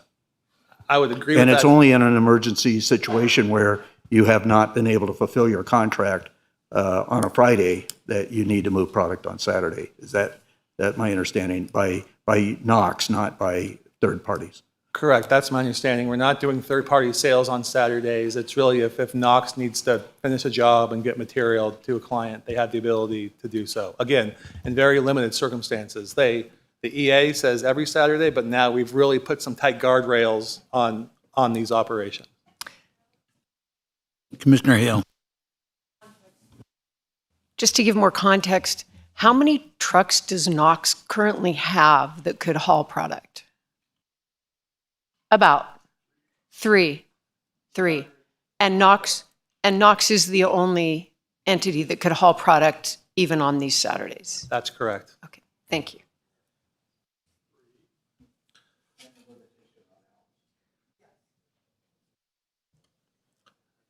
If I may move on from Saturdays, Mr. Chairman. So page 5, bottom section 10. So I think this is important too, because we've heard a lot of comments from the public about what permits are required, what are the conditions of those permits, are they being appropriately renewed, and how do we monitor it? And so, one, it was important to staff to have in this agreement that if there's a violation of a permit, one, it's a lot bigger than, there's also consequences than just losing our agreement here, but we would lose our lease with the BIA, we'd lose our right-of-way approval with the BLM, the state would come in and cancel our NDEP permits, and as you know, there's fines with NDEP. But if we do violate a permit or a condition, this agreement is in fact, the county has a right to terminate it. But making sure it was publicly accessible, all of our permits. You can see number 10, that Knox has to post a sign of all applicable federal and state Nevada permits for the mine site. So that will be right there for the public to see, all permits. But we went a step farther and said, well, sometimes they want to touch, they want to read, they want to print them out. So we're going to put a QR code up on that sign so anyone can go pull up their phone or pull up whatever device they have and access that whole database. And so that will be open to the public. All permits related to the project are accessible, that could be reviewed at any time to make sure they have the information and we're continuing to be held accountable. So we thought that was kind of a good way, rather than requiring them to come to the county and do a public records request, trying to streamline that process for the public. Let me also note in here, there's a concern about blasting. So the EA allows blasting. This document specifically says in page 5, operator will not conduct blasting at the site. Now there's an exemption about unusual circumstances, and Knox explained to me a couple minutes ago, if they hit some material that they just can't get through, what happens? Well, one, we need to come to the county and figure that out. And we need to show to the county that in fact it was unanticipated circumstances, and then work out the scope and the parameters of when that happens, how that happens, and make sure we're on the same page with the county. So we thought that was a pretty big acknowledgement. No blasting unless it's highly unanticipated or unusual, and we were required to come work with the county on that activity. So on the record, you're stating that Knox won't blast unless the county agrees that it's an unanticipated circumstances. I'm acknowledging on the record, Mr. Commissioner, I appreciate it, that says operator will not conduct blasting at the site. Look, I know what that says, but what you just stated was, it doesn't say this in the agreement. See, this is the problem, is we're going to vote on an agreement. We're not going to vote on what's being said and so forth. We're voting on what the words of this agreement is. What page is this on, so we can go over your language you're talking about? Okay, I'm on page 5, number 4, Commissioner. Okay, so number 4 says you won't conduct if unusual and unanticipated circumstances. Now, first of all, that's extremely broad and extremely vague. So my question earlier was to the county staff is, how do we determine that? So he said to ask you. Now you're saying, well, you gave us an example. Well, that was a great example. I would think, okay, if that's the circumstances, that'd be great. But how do we limit it to that? And if we want to limit it to that, you're going to give us, the county, the right to determine whether it's an unusual and unanticipated circumstances, and you're going to accept that. If not, how can you put into a contract those kind of vague languages and expect us to say, okay, we'll we'll let you have that discretion on it. So thank you, Commissioner, for the question. So let me start out with what's allowed, right? We can, under the EA, we can blast. We're trying to narrow that down to what's acceptable to the county. So number one. Can I just say one thing real quick? So I don't mean to cut you off and be rude, so please don't take it that way. But this is the third time you just stated what you can do right now and that you're like doing some favor for us with this agreement. It's not the way it works. You want us not to move forward with the EA and to impose restrictions that we talked about earlier. Those restrictions will limit the hours, limit the number of trucks, and all these things that you're saying you have that right to do right now. This is a negotiated agreement that you want us to accept. So you don't have the right to do unlimited blasting. Well, you might be able to do that, but you don't have the right to do all these other things unless we reach an agreement on it. So it's not a give and take. You're giving us something now for us to give you something. What is it that you're giving us with this blasting? And to say that you have the vague term of an unusual, what's unusual? So thank you, Commissioner. So Section 4 will not conduct blasting. And then I believe my original language says in our discretion, we can move forward with blasting, but have to notify the county. That was unacceptable to your team. They wanted a standard by which we can do so. And so I don't think unusual, unanticipated circumstances, I think that's what we started with in our discretion, and now we have to come in to original question, and I do believe it says if, and that would require the burden is on us to work with the county. You can see cooperatively on A, is it in fact an unusual and anticipated circumstances, and B, what are the appropriate noise and dust mitigation measures? It doesn't say you're going to cooperate with the county on determining unusual and anticipated. It says you will cooperate on the appropriate noise and dust. In anticipation of that unusual and unanticipated circumstance. If I may, is it your understanding that unless there are unusual and unanticipated circumstances proven by Knox, Knox cannot blast? Correct. Thank you. And if you continue reading on that paragraph, it says, the operator will notify the county in writing 30 days in advance of any blasting activities. And the operator will work cooperatively with the county to take appropriate noise and dust measures.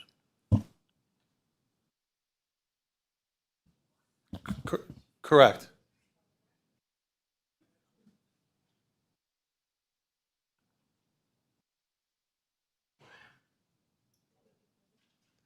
Any other questions on blasting? I think that answers, I tried to take notes of all the questions that were out there. I'm happy to answer any other questions on the record. You just keep pointing them because I keep it coming up with some questions. I'd ask the county staff why we added it, why you guys wanted and we're accepting to add the word road closure instead of emergency. And I have a real problem with adding that. And I wanted to know why that's so important to you guys, and I guess why the county would want to allow that. Do you understand that what I'm saying is, let's say Johnson Lane's blocked for a day or two. So now you can come down Sunrise Pass with 60 trucks up and down every day for those 2 days? According to the way you wrote that, it is. Why can't you just not use trucks for 2 days and you guys suffer just like the residents suffer when the road's closed? For the record, Garrett Gordon, so to your point, we started at page 6, that F, about when can the county limit, impede, or delay access on Johnson Lane. And it was important to the county, as I understand it, to make sure there was exceptions for shutting down Johnson Lane. For 1 day, Tuesdays, 30 days, 60 days, whatever the matter might be. It doesn't limit a number of days for road closures or emergencies. So if Johnson is closed down for a road closure or emergency, then the question is what happens? And Okay, but you just used the word emergency, and that's what the EA said you can do, so let's leave that out. Because you put in road closures or emergencies, or. So I understand you have the right under the EA to use Sunrise Pass if there's an emergency, it's emergency access. Why add the word road closure or emergency? That means that if it's not an emergency and we're just repairing the road and you can't go down it for a day or two, But you can go down Sunrise Pass instead, and you can have all those homeowners on that small road have an average of 60 trucks a day going up, not 60, 120 trucks a day going up and down it. For the record, I believe that any property owner who is subject to a road closure has a right to alternative access, from homeowners to businesses to this mine site. You can't just block homeowners or businesses or us to the mine site because of road closure. You have to provide an alternative. And what was the alternative here? It's what was allowed in the EA to take the alternative route. It couldn't just, you can't just block The EA us off. says emergency, you added the word road closure. You keep ignoring that. If you left it, why did you add the word road closure if you want to do what the EA said? It's an emergency. Why add the word? You guys added it. Why would we add it? Because I don't want to speak for the county. Because the county wanted them, and my understanding is that there was a concern if road closure falls under emergency or not, and they wanted to maintain the right to shut down Johnson Lane during road closures as well. Johnson Lane, anytime we have to shut down Johnson Lane to protect our citizens under any circumstances. We don't need it in your agreement to say that. The question is whether you guys cannot operate for 2 days while we fix a road or not. Instead, you go down Sunrise Pass. Okay, if we put it in there, that's part of us with the agreement. I apologize. I didn't realize that. So the only other how do you monitor we talked about monitoring the number of trips, the hours that you're limited to? On behalf of Knox, just like any other business, we are open at a certain time and close at a certain time, and our customers are aware of that. And I have no doubt if we let a single truck in early or a single truck at night, that the county and the residents will be monitoring that. Problem with that is, I mean, I can see, I had a problem with the number of trucks because no one's going to count them. And nobody knows what customer trucks you have, or there may be somebody else's truck. So there's no way to tell if you're violating this agreement or not. And if there's no way to tell if you're violating the agreement or not, there's no way to enforce that part of the agreement. You can say you open only certain hours, but if there's trucks that are coming down, I guess they would have to go pick it up at that hour and leave. You guys, you're going to force them to leave at that hour. I guess if somebody was checking whether you open or not, but you can't tell on the trucks whether they're your trucks or anybody else's when they're coming down the street if it's 6 o'clock at night or not. For the record, I feel very confident that Knox has spent a lot of time and money and effort over the last 4 years to not jeopardize this project because they're operating outside of the hours of operation. Got a quick question. How long does it take to load a truck? A triple trailer? 2 minutes? Okay, so then you want to have people in 2 minutes before closing time? No, last load 5:15. Thank you.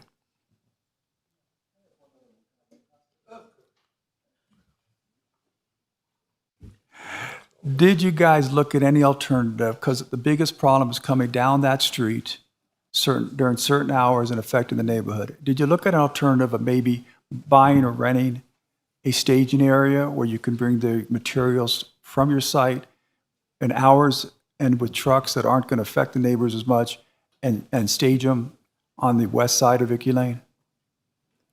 Thank you, Commissioner. Mr. Chairman. It's my understanding in the EA, there was a discussion of all the parties to determine what alternatives should be considered and analyzed. And I'm not sure if that specific hypothetical was, but I know there was a lot of time and effort and expert analysis done to determine that this is the preferred route with, again, the FONSI, no environmental impact.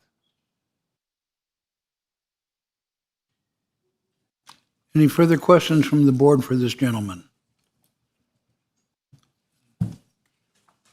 I would suggest that after we go to public comment, there may be additional questions that are raised by the public that we need to have Mr. Gordon clarify, right? So I think that can be arranged. We generally allow the applicant to come back and answer questions, right? So, yeah, thank you. Thank you. All right, thank you. It's been requested that we take a 10-minute break. So we will be back at, I don't know, 3:05. We're in recess.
Okay, we'll start back up in 1 minute.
All right, if we bring this back to order, I'm about to open this for public comment, but before I do, many of you weren't here this morning, so I will read the public comment notice.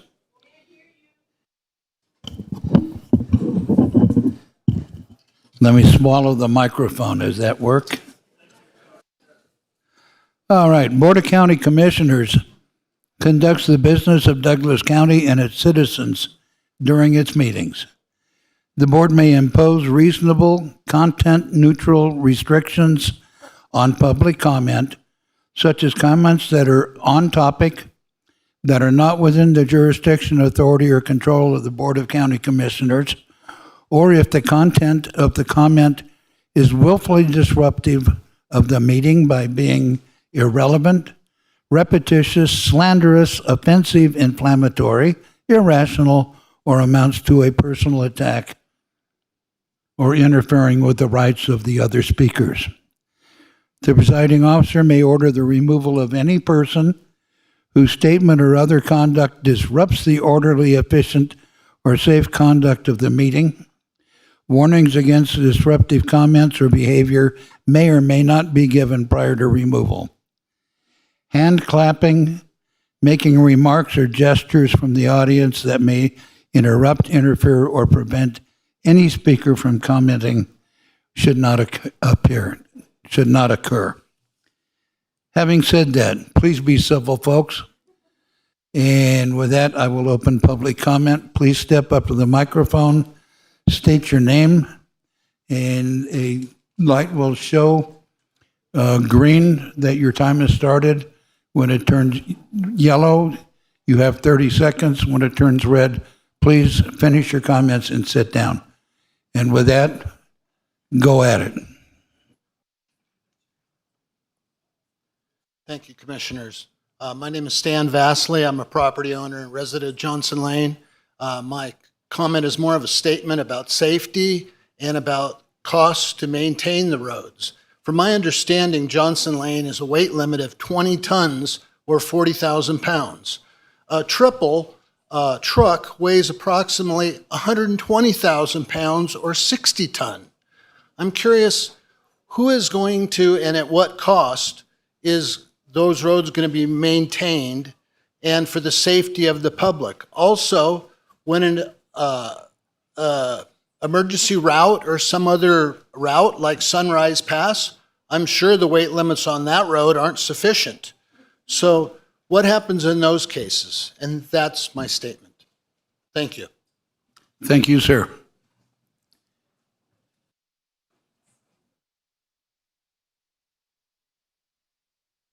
Resident here in Douglas County and local business owner, and I wanted to thank all the staff members, the commissioners, and Knox for coming to the table together and negotiating this agreement in good faith. I think it shows good leadership by county staff, by the county commissioners, and responsible business ownership and stewardship by the owners of Knox Excavating. You know, this is a hairy issue. There's no way around it. It's difficult.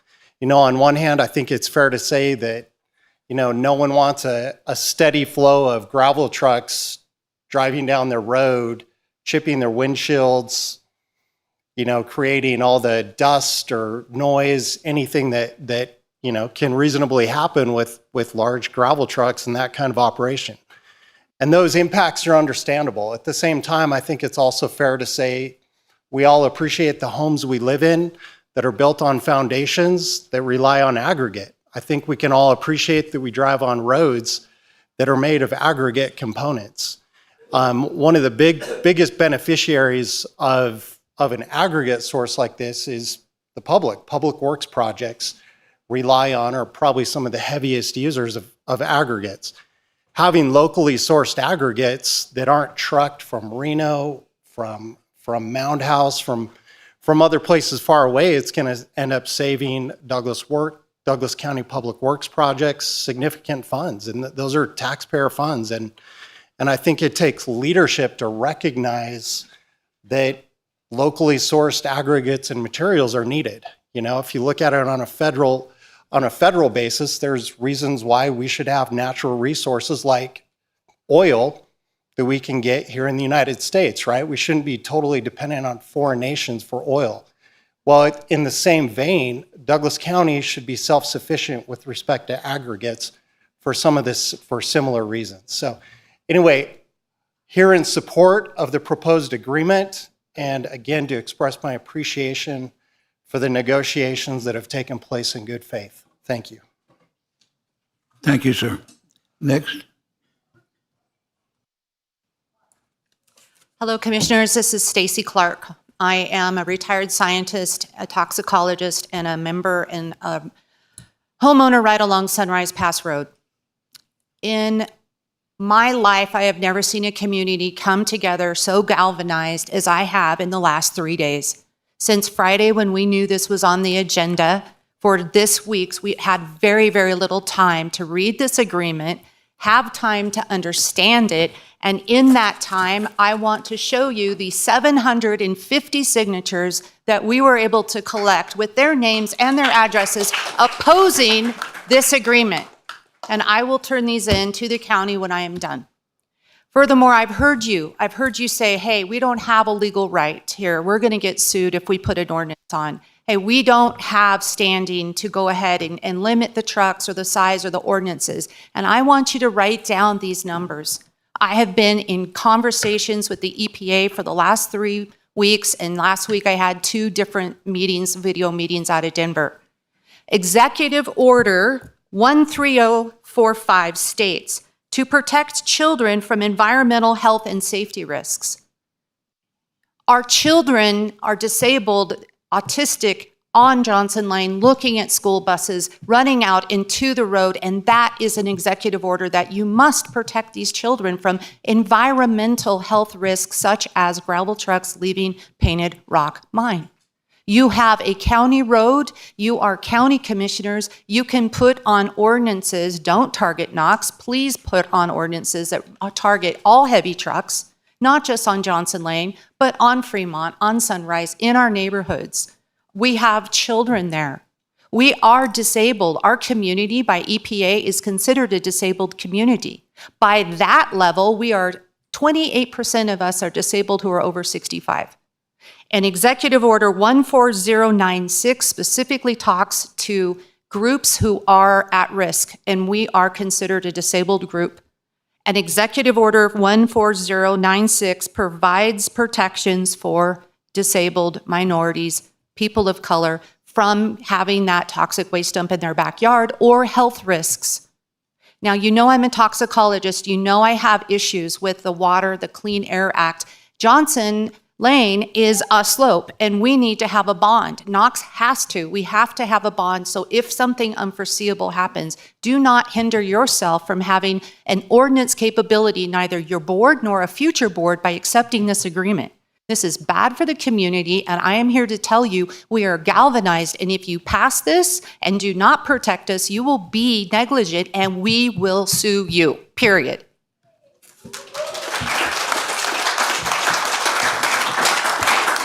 I would remind the crowd, please contain your. Thank you for your input. Next.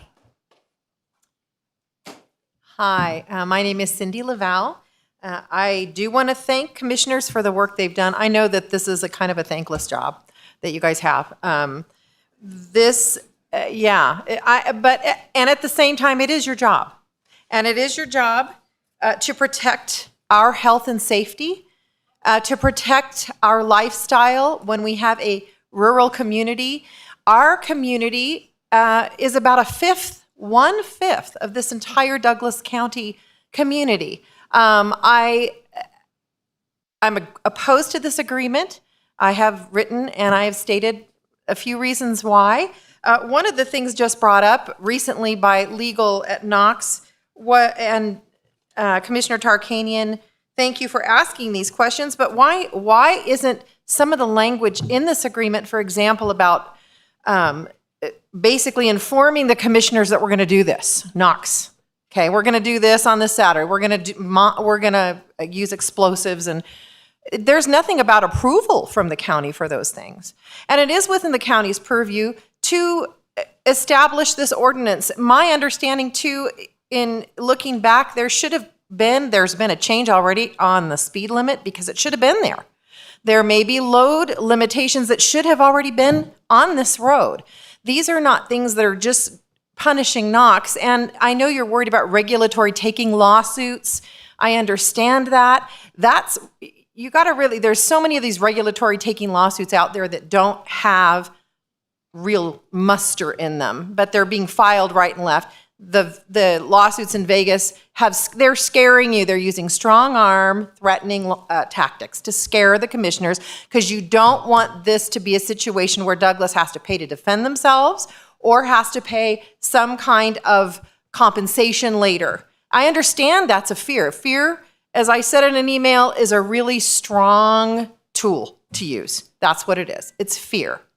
So I'm opposed to this agreement. I'm for the ordinance. I don't think we should withdraw our appeal. Although, who knows? We may lose and we may also win. They may lose. They're very interested in us putting through this agreement and signing it and dropping everything else. Why is that? Thank you. Thank you. Next. Good afternoon. My name is Wendy Yankowski. I'm a longtime resident of Johnson Lane, and I am adamantly opposed to this Knox project. I have commuted on Johnson Lane since 2000, and I'm sorry, that road is treacherous. It is absolutely treacherous. It's icy, it's foggy, people drive way too fast even though you've already reduced the speed limit to 35. People don't abide by it. They are hauling down Johnson Lane. Right now, we have kids walking to school buses at 6 o'clock in the morning. The closest bus stop to my home, kids are there at 6:15 for a 6:20 pickup. They're standing in the dark, and it is absolutely unreasonable for a child to have to stand there knowing semi-trucks are going to be cruising down the street carrying thousands of tons of aggregate. It's ridiculous. So while I understand that this mine is important, the safety of our community is more important than making money. You guys have the power. You have the authority to make change to this ordinance and do something to protect our kids and to protect the residents who drive that treacherous stretch every single day. I'm asking you to not rush to make a judgment, to take your time and think about the things that you've written in this agreement, specifically in the section that talks about the county's responsibilities. On page 6, you use language of the county may use the revenues collected from the impact fee. Why does that not say will? Why is the money that the county is collecting not automatically going to protect us and to mitigate problems on Johnson Lane before trucks even roll? That language should say will, but more importantly, you should not pass this today for all the reasons that people have already talked about and for the safety of our citizens. Please do not pass this. Take time. Go back to that November 7th deadline that you originally put on the calendar and wait for that appeal to come through. Please, I'm begging you.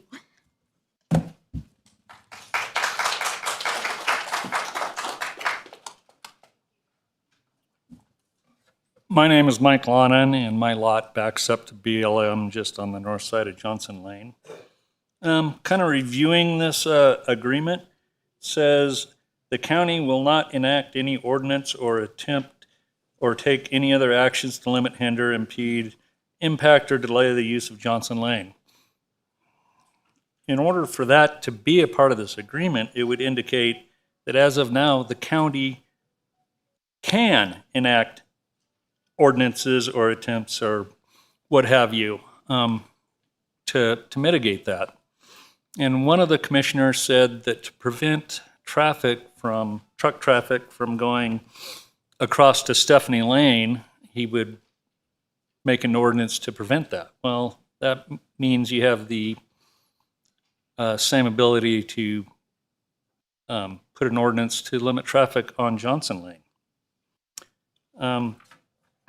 Also, the Councilor Gordon seemed to indicate that if they violate the agreement, this whole agreement becomes null and void, which would be back to the beginning. And I'm really worried that they're trying to hoodwink the people of this county all along, 100%. So thank you very much. Thank you, sir. Good afternoon, Chairman, members of the Commission. Glenn Martell with the Nevada Builders Alliance here this afternoon.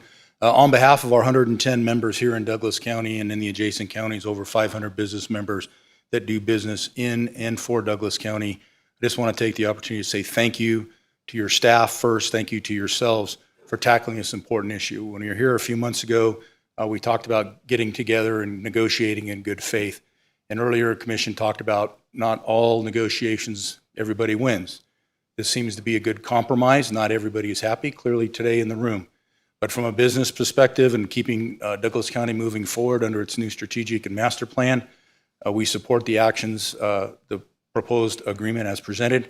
And again, we'd just like to thank yourselves, your staff, as well as Knox, to coming to the table, as we talked about a couple of months ago, and coming up with this agreement. Thank you. Thank you, sir. Thank you, Mr. Chairman. My name is Eric Obermeyer. I'm a resident of Lyon County. I live in Silver City. As a resident of Silver City, I have experience and a good understanding of some of the unique problems that come up at the interface between residential areas and mining operations. From my experience and as a rule, I am opposed to allowing mining companies to convert public roads into haul roads. I am opposed to allowing the Painted Rock Mine project to use Johnson Lane as a haul road. We should not be afraid to allow businesses like gravel pits, or for example, the gypsum mine that's in Mound House near where I live. We should not be opposed to allowing them to use the public roads in the normal course of operation, even to deliver their products to market. But it is not acceptable when the scale of use is out of proportion and overwhelms the intended function of the road, which is to serve a diverse range of residential and commercial needs. Nor is it acceptable to absorb a public road into a mining operation when doing so creates problems that far exceed those incurred through other uses. Now, as a resident of Lyon County, I'm not here to tell you what to do, except in looking at this agreement, you guys have a really difficult choice. And I wish you luck and hope you make the best decision. Thank you. May I ask you to do a full disclosure of your position? Oh, sure. I had neglected to mention that I am a Democratic candidate for Assembly District 39. I did not mention that at first, Mr. Gardner, because I did not think it was proper. I'm expressing my opinion. I'm not campaigning. Thank you. Okay.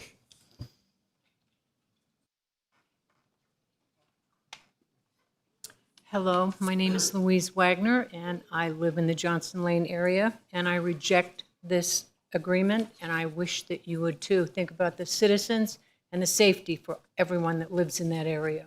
Thank you. Thank you. Good afternoon. My name is Ron Conway. I'm a resident of Johnson Lane. My house backs up to Johnson Lane.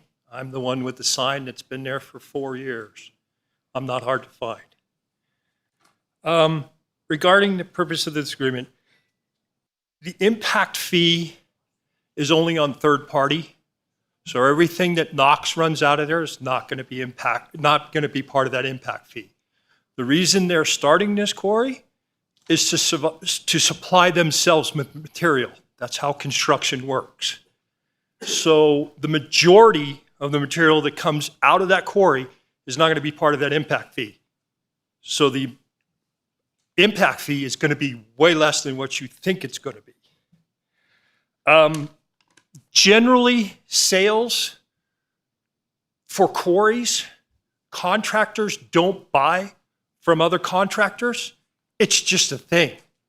And that's why your impact fee is going to be as less than you think it's going to be. Let's talk about how the trucks are going to be managed on Johnson Lane. And I'm here, I don't want it at all, but I'm just going to pick apart this agreement because I don't want you to do this agreement. I'm going to just do a couple little things. How are they going to be managed, the trucks on Johnson Lane? So it's going to be DOT or sheriffs or whatever.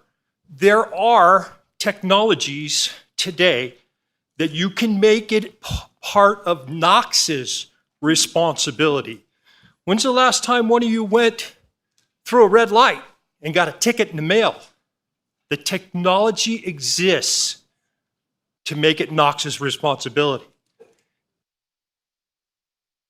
Nobody's thought about that. There's ways to make this outside the box, which was my job at the largest quarry west of the Mississippi, hard rock quarry west of the Mississippi. Think out of the box. That's what I did.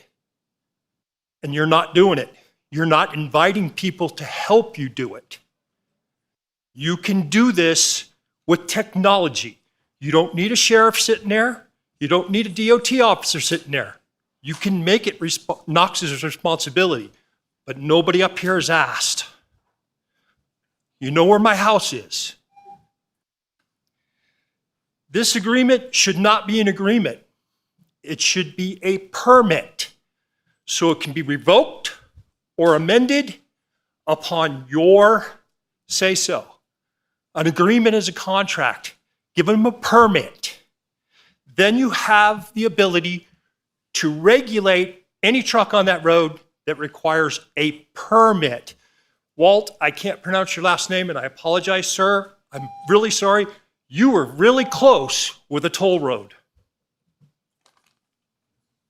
Thank you. Next.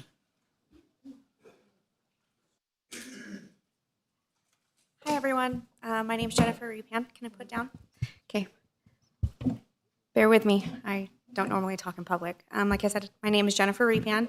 I'm opposed to the rock quarry. My house is the very last house on Johnson Lane on the right-hand side before it reaches the dirt. I have a 4-year-old daughter and a dog that I walk down that road every day. Whew, nerve-wracking. My worry is that my dog and my daughter could potentially get hurt on that road. I also want to bring up what's the dangers of letting our kids dirt bike behind our house anymore when those roads and those big trucks go by. That big main road, there was a crash a few years ago, many years ago, where a young boy was killed. There's pieces of his car still up on the side of the road up there. If you drive past before Painted Rock, on the left-hand side, there's a cross made out of his car. There is a couple bank corners, meaning very tight corners around the Sunrise Pass Road. I worry about the safety of the individuals riding their dirt bikes over there, their quads, their ATVs, and I worry about walking my daughter and my dog down that road every day. Thank you. Thank you. Next. Yes, my name is Carol Strahl.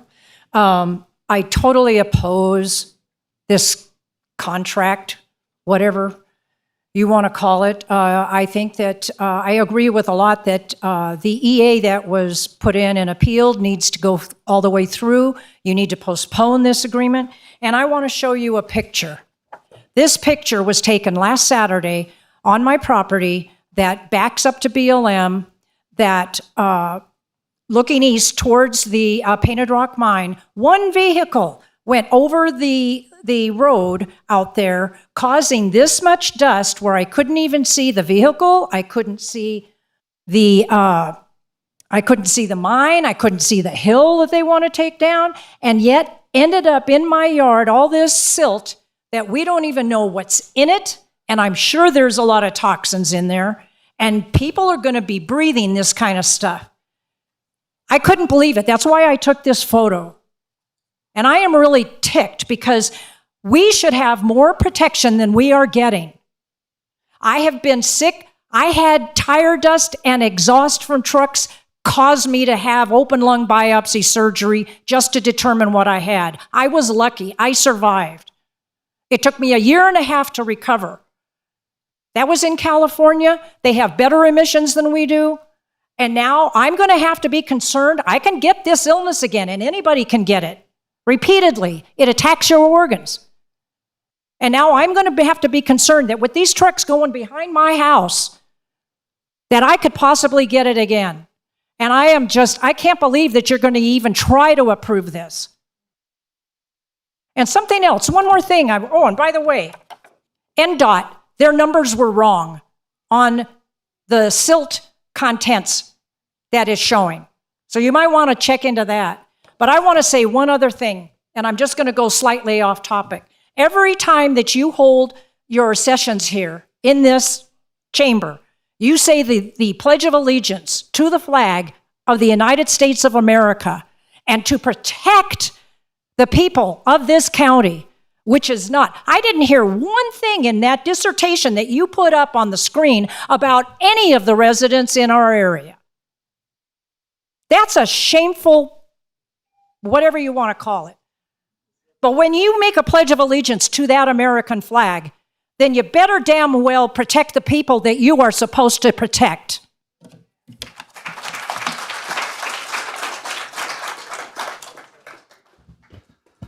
Hi, my name is Brian Comas. I live off of Johnson Lane.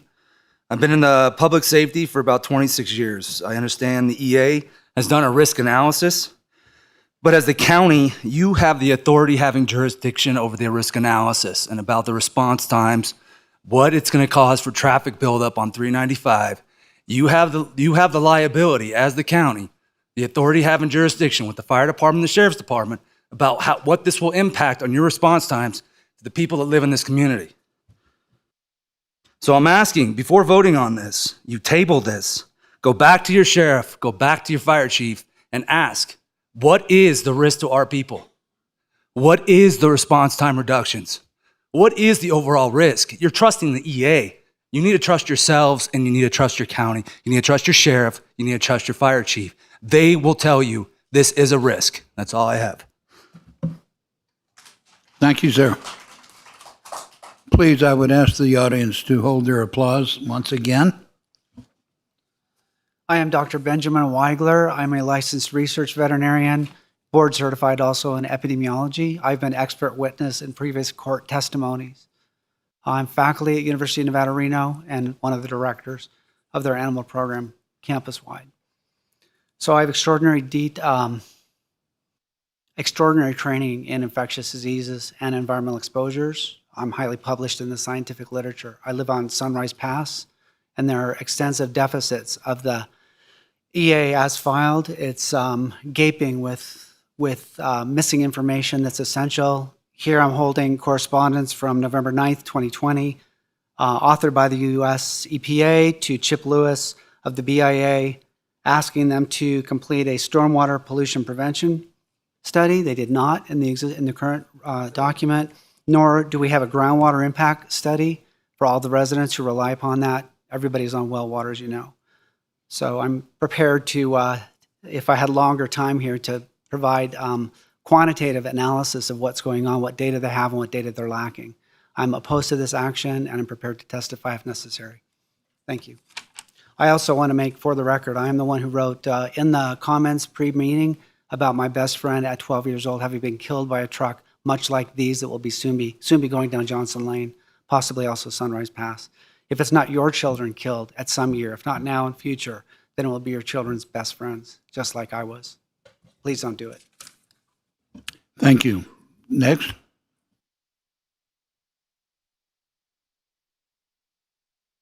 My name is Mike Jarrett. I'm a lifelong resident of Carson Valley. I grew up and was raised 2 blocks from here. My mom still lives in the house that I was raised in. I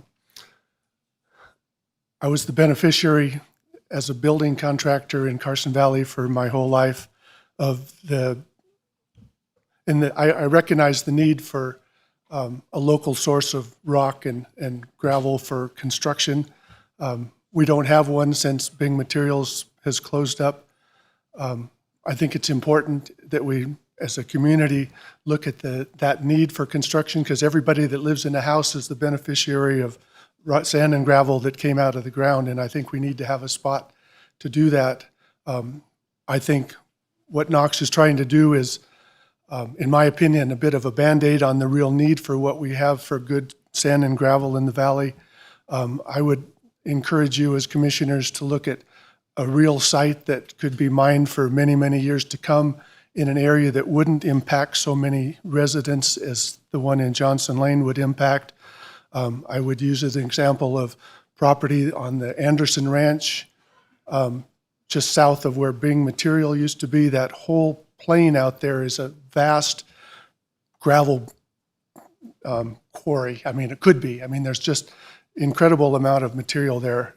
Even on the other side of Highway 88, there's great material. I did a house for some folks I did the site work for some folks on the other side of 88 that had 40 acres, and they had a contract at the time with Granite Construction to build a road into their property when they were going to build their dream house. And I looked at that, what they were going to do, and I said, could we negotiate with Granite and get them to dig some ponds on the property for your landscape purposes, mine that material, use it to build the road?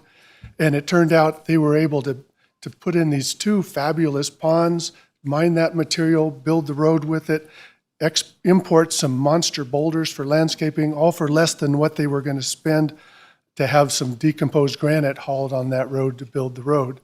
I say that as an example of, if you were to look at a site in some place in the valley there that's accessible to Highway 88, so you're not impacting any neighborhoods, you get to a state road for the gravel trucks, and then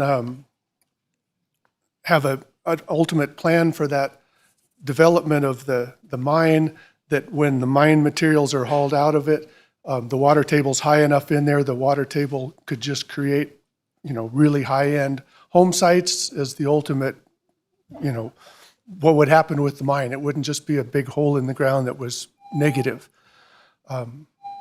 Anyway, and Thank you, sir.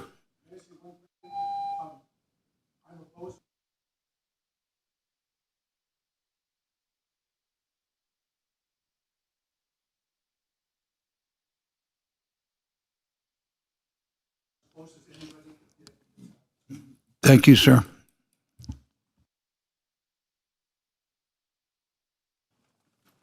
Do you guys know what these are about? My name is Kim Millio, and I live on Fremont. I've lived there for 30 years. And do you guys know what these are? Any of you? Just to let you know, this is our protest. Just let you guys know that. I'm going to try to make this really short. I'm I'm going to ask you not to vote for this. It says it's an agreement, but I think Commissioner Noasad, are you the one that called it a compromise? Thank you for that, if you were the one. I was outside, I didn't see who said what. But please, I'm imploring you to vote against this. I understand, I think you guys, I know two of you in particular are afraid of this, afraid of being sued to the county. Don't be. Just stand up for us and stand up and let's just go, let's stick with the EA appeal and let's go forward and see where this takes us. This is not good. This was really poorly put together. I'm sorry. To everybody that was involved.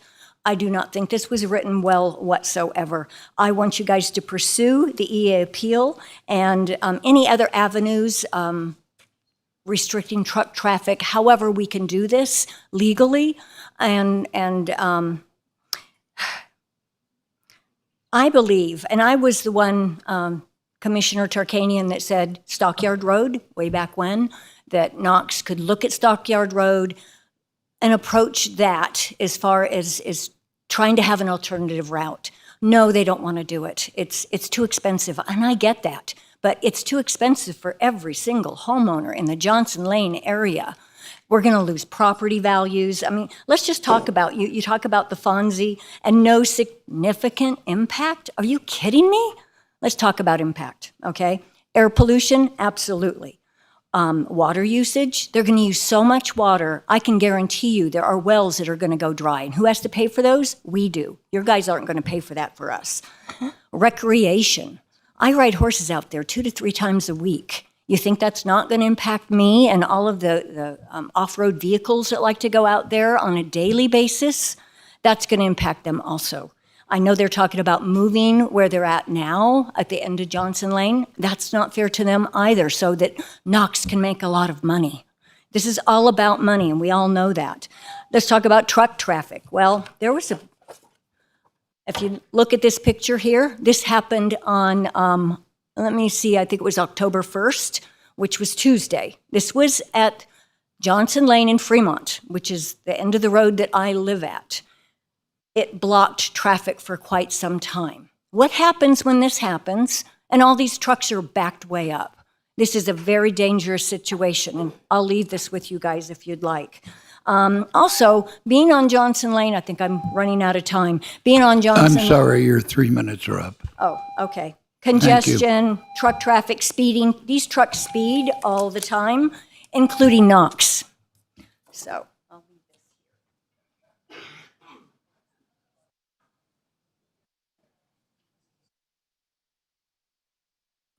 Hi, my name is Charlotte Green. I live on Judy Street between Vicky and Clapham.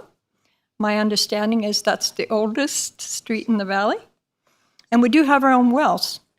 I'm looking at a letter from the United States Environmental Protection Agency of November 9, 2020 that you received. And it urges you to, it says, EPA recommends that the revised EA include an analysis of the potential effects of groundwater pumping on groundwater levels and potential impacts to nearby groundwater users. Discuss potential impacts to surface water flow, water supply wells, wetlands, springs and seeps, vegetation, wildlife, and other groundwater-dependent resources as a result of groundwater pumping associated with the proposed project. I'm obviously not in favor of you passing this. But regardless of my personal impact, I want to quote President Abraham Lincoln, an appeal to the better angels of your nature. I doubt you can find 50 people in this valley who wants this effect on our quality of life, which is why we moved here to begin with. Government of the people, by the people, for the people. This would not just be a stain on a yes vote on your political resume or career. Public office, I believe, is a sacred trust by God. And you will answer to God, not just to us. Please weigh that carefully when you make your decision. And may your better angels prevail. Thank you. Thank you. Next, sir. Joseph Yankowski. You ever heard the term, keep it simple, stupid? You guys are about ready to actually vote to allow all kinds of trucks on Johnson Lane in a residential area. Residential. It's already granted that. It's residential, and you're allowing trucks to go down a residential area where kids are playing, kids are getting on bikes, people are walking the street. Residential area. Keep it simple, stupid. There's a reason there's that statement out there. It's absolutely ridiculous. I was going through too, and I started looking at language out of this thing, and especially not waiting and pushing this thing up a month in advance, just so that you could pass it and probably pull the wool over all the eyes of our people that live in this community. I started pulling some of this stuff. One of the agreements on land use of 2.4, you can read it. It says, which aims to protect residential neighborhoods from enforcement, encroachment by activities that negatively affect or impact living environments. As our Board of County Commissioners, it's up to you to listen to the people. Not a lot of listening. Not a lot of things have gone on. When we started this meeting, I didn't hear about our community, didn't hear about certain things like this that are really important. It was about money. It was about poor people, like wealthy people getting their fair share. They're doing their job. Things like this. This is an important statement. You are going to vote on allowing monster trucks and different activities going through a residential area. And I don't really need the full 3 minutes. You need to digest that. Keep it simple, stupid. There's a statement. Thank you for your time. Thank you, sir. Next. Hi, thank you for giving me the opportunity. I'm a terrible speaker, but if I don't say my piece, I have no reason to. Now, my name is Jan Heaton. I live on the cusp of Johnson Lane and East Valley, and I have several fors and against. I know we need the material. It cost me $1,000 to get triples delivered to my property just to clean up my driveways and stuff. So I know we need the material, but we need an alternate route. We need them to go around past Vicky at the end of all the houses, go out by the RV park, and come into 395. Stay away from the residential neighborhoods. I don't want the trucks in this page 3, Exhibit 2. Operators must not use East Valley Road to carry material south from the mine site except for local deliveries within the county. You must request that the operator's customers also avoid using East Valley Road. Where are you going to get the aggregate or whatever you need to for Buckeye for 2,400 houses? It's going to come down East Valley. Half of that road is grindings. It is not made for truck traffic. Where's the bond to replace the road when they fill the whole area of Buckeye?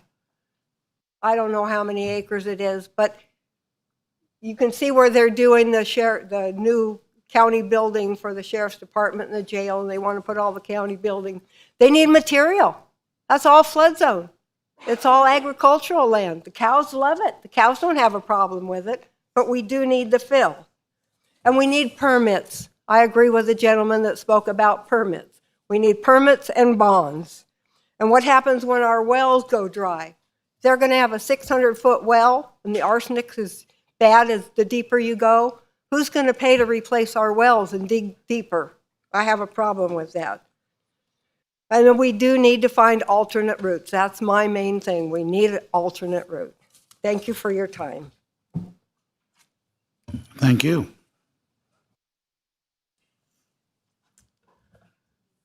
For the record, Valerie Wharton. I'm a longtime Douglas County resident. Let me start out by saying I'm against this, and I'll tell you why. I've lived here long enough to see several county commissioners come and go. And all during those years, I'll tell you, since day one, when we moved to Douglas County, we were inundated with flood. So I have spent my entire life here in Douglas County fighting the county commissioners to correct what's wrong with the flooding issue in Johnson Lane. And look, lo and behold, we finally brought a lawsuit, a class action lawsuit, and won. I guess that's the language that Douglas County likes to speak, because that's what it takes to get action for the residents, is class action lawsuits. And that's where it's headed if you don't listen to your community. It's not just the traffic. There are so many safety issues. I have breathing issues of my own right now.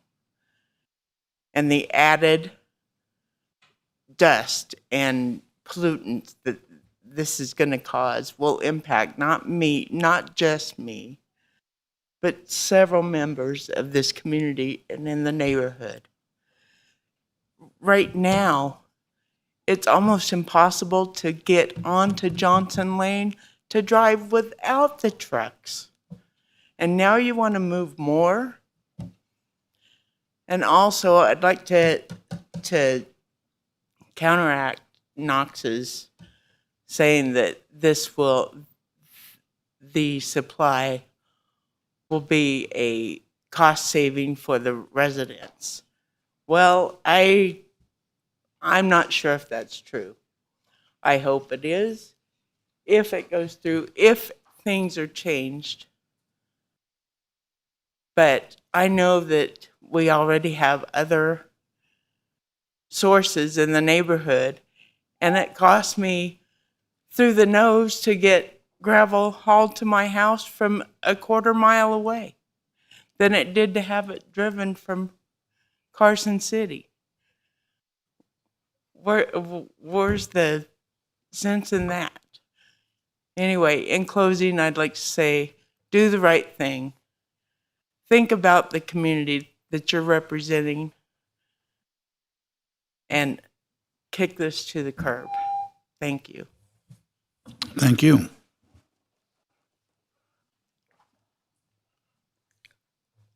Ready? My name's Marilyn Richardson, and I live on Johnson Lane.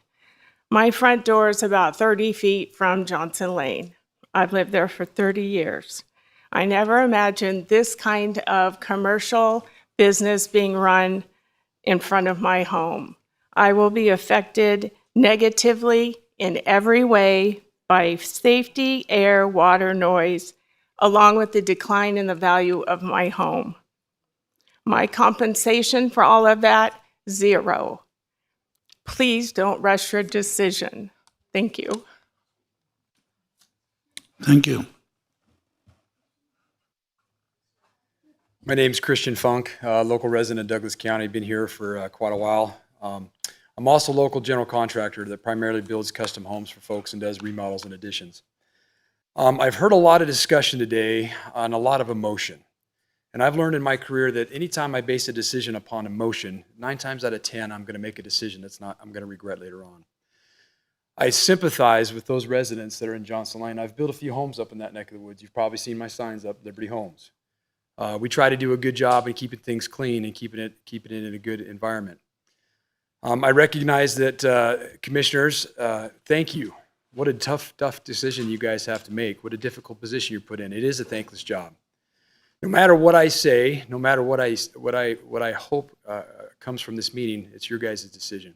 But I might just add a couple things. There's been some concerns about the maintenance of the road. There's been some concerns about the safety of the road.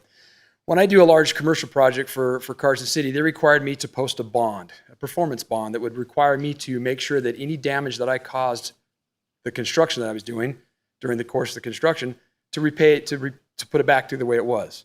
I haven't heard, and I didn't see in this agreement that there was a bond. Don't get mad at me, guys. I'm just trying to help. That would be a way to help mitigate some of those costs. I've heard a lot of discussion about children playing on the roads and the trucks impacting that. I've got a lot of good friends. In fact, so I'm here representing those guys who are out working right now, trying to earn a living for their family. Those truck drivers, a lot of them are my good friends. Those guys are just trying to make a buck. They're trying to make a living. They typically put it in first gear, and whenever they're delivering to my sites, and they just coast. They're not going 35, 40 miles an hour. They're trying to be mindful of what's going on around them. They'll lose their license if they have an accident. They'll lose their license if they're overweight. There's lots of different repercussions. I support this agreement, but I kind of agree with maybe some of the Johnson Lane residents. There's a couple things in there I think we need to add. I think a bond should be added to help protect the impact of the road. I was not aware if there's a weight restriction on Johnson Lane. A gentleman made that mention. It's per axle. It's not for the whole train. So there needs to be a distinction made there that the weight limits are per axle. But I don't envy your decision. As they say in Hollywood, I'm glad I'm not in your position. But I hope you guys make a good decision. One thing I would add in closing, where does it stop? We have the right as property owners in this nation to be able to do what we want with our property within reason. They have an ability to do that with their property. I think taking away people's property rights, where does it stop? If we start doing it now, where does it stop? Thank you. Have a great day. Thank you. Good afternoon. My name is Bob Petruchek. I'm a resident of Johnson Lane area. I'm not a contractor, although I've been accused of playing one around my house a few times. I hadn't planned on speaking here today. I've heard a lot of discussion. There's been a lot of discussion back and forth, the pros and cons of this. And I've heard a lot of statements and declarations regarding enforcement, the teeth. Where's the teeth of this? If there's an incident with a truck, whether it's Knox's trucks or customers' trucks, how is that going to be enforced? If they cut through the neighborhood to go to Stephanie, Vicky or Clapham or Fuller, or any of those streets to go to Stephanie instead of taking Johnson Lane, is that okay? And how is that going to be enforced? And I've heard Mr. Ritchie say, well, the county could pass an ordinance and we could restrict that. What I'm confused about is that on page 6, paragraph 4F of your agreement, it says, county will not, with the words will not being added, proposed words will not, enact any ordinance or attempt or take any other action to limit, hinder, impede, impact, or delay the use of Johnson Lane, et cetera, et cetera. So how is that going to be possible? It seems to me this was a concession that the county put in, a clause that the county put in, because they have no control over the mine. The mine is going to operate. We understand that. County has no control. However, we have control over the egress and the ingress. And without a bond, without some solid teeth in an enforcement provision, how is this going to be enforced? How are we going to enact an ordinance to rectify some wrong if it specifically says in this agreement that the county will not enact any ordinance? So I'm just confused. Thank you. Appreciate all your time. Thank you, sir. He said I could go again. I forgot one question. My name's Jan Heaton again, and I was told that Knox trucks were going to be excluded from all the rules and regulations of traveling on the roads. Excuse me, ma'am, you've already spoken. Yeah, well, he wouldn't do it for me, so I... Doesn't work that way, sorry. Next. Casey Rogers for the record. I'm pretty impressed with Johnson Lane right now because they showed up and they're the residents that make this matter. And I just wanted to share with you that I'm a Johnson Lane resident as well. And I'm opposed to the agreement. I'm opposed to the query altogether. However, I see what's happening. But it is sad to see that little Johnson Lane, out where everybody went to move into the boondocks, is now becoming a little town and a little city in itself. I think that the biggest issue that I see is that the ordinance that are in place are failing us. And I think that maybe prior to these kinds of issues coming forward again, that as I know this is a little bit of a separate issue, but it's still relevant. But maybe that's the problem. Maybe the ordinances aren't in order. And I think that maybe we need to consider that going forward with this as well. And again, as a resident, I'm opposed to this agreement. Thank you. Thank you. First of all, I'd like to thank each and every one of you for your commitment to the project. I know you all know me. And thank you for your words for AJ. I just want you to know that I'm very much against this agreement. Mark and I had a big discussion yesterday about this. I don't agree with your statements, Mark, at all. Danny, thank you for your work. Mr. Nostad, thank you for your help in this. I know you are very much opposed to most of the agreement. Charlotte, I don't know where you stand ever. Mr. Rice, I think you're kind of wobbling back and forth. But remember, there are residents there that we need your safety in mind. People they do not follow the speed limit now. So I don't know how you're going to monitor this. I'm available, I'm retired. I can sit out there. I can monitor your speed limits. We had a speed counter the other day, and it kept going off. People just don't abide by it. But I want to thank you all. Thank you.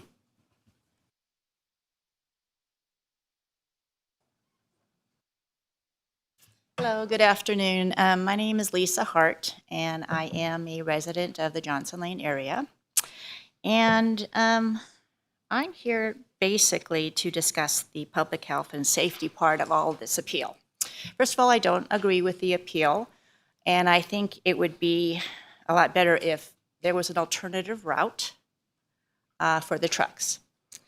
And so in preparation for today, I wasn't actually going to talk today. I was going to talk on November 7th, so this is a little rushed.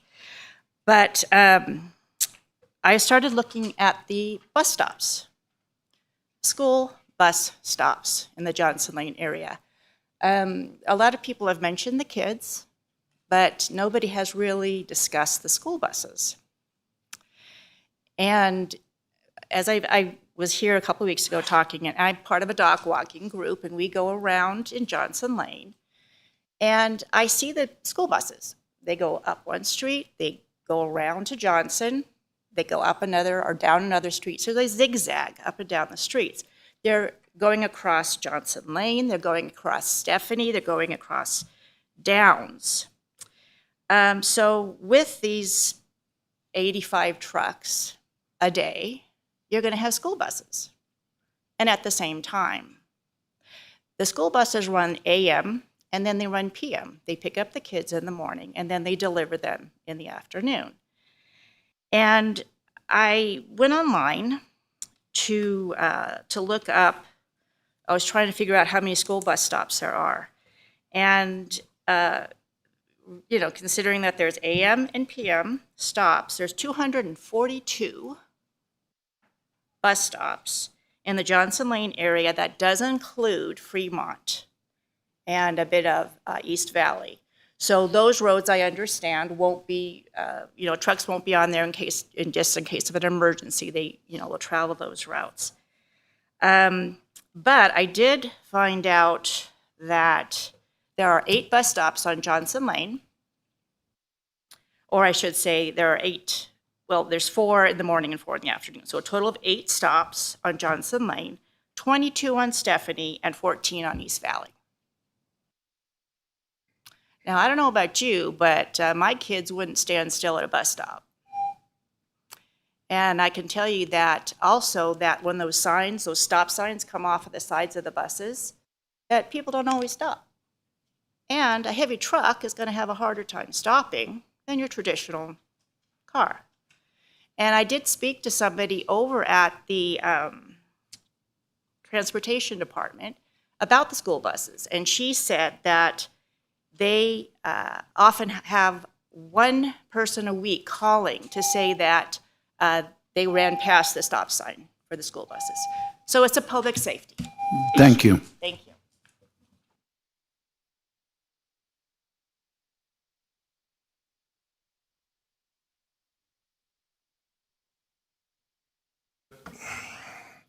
Jason Gibson on behalf of the American States National Nevada State Assembly. A few key points here. The Bureau of Indian Affairs is a misnomer. It's the oldest bureau in the Department of Interior. Its mission is to enhance the quality of life, promote economic equality, opportunities, carry out the federal responsibilities entrusted to protect and improve the trust assets of its benefactors. The mission of the BIA is to help administrate law enforcement and justice, equality of justice under the supreme law of the land, which is the United States of America. Supremacy Clause, Article 6, as well as the state of Nevada, Nevada State. The BIA is to fulfill its trust responsibilities and promote self-determination. Maybe it's time for Johnson Lane to grow up and become self-determined as American state nationals and declare their own municipality, because obviously Douglas County is unmanageable. The same thing that's happening out in Johnson Lane is bound to happen in the ranchos. It's already happening. This has everything to do with you. It says here in the Wikipedia, the BIA represents Native Americans. What is a Native American? Are you on the land? Were you born within the 50 states? I'm a son of the Republic of California. My status is done corrected. What determines an indigenous person or a Native American is on the back of your dollar bill in the form of the Great Seal. This is your peace plan. The 13 colonies, the 13 moons, the natural law. The 13 arrows, the 13 stars and stripes. It says everything to do with how you're organized and how you represent yourself, and whether you're sovereign or a slave. Now, You are off topic, sir. Please sit down. Hey! You're done.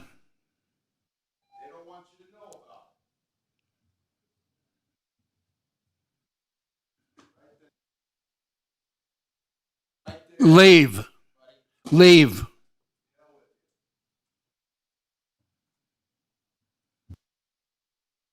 Next. And we're not yelling at you. My name is Roxanne Young, and I live on Johnson Lane. There are 2 veterinary businesses in the Johnson Lane area. Oh, sorry. How do I? Thank you.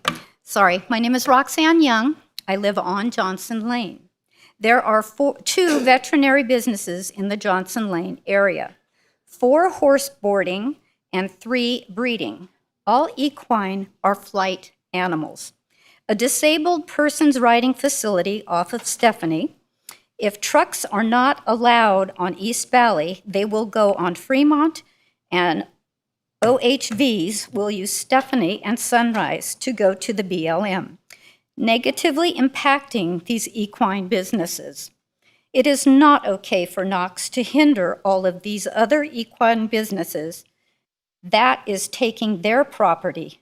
Please reject the agreement. Thank you. Thank you. Next. My name is Bill Gosset. I live in Johnson Lane. I am vehemently opposed to this.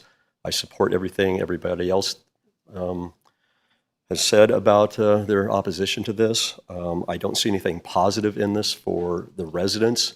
It all seems to be benefiting one company at the expense of 6,000 residents. It all seems to be benefiting one company at the expense of 6,000 residents.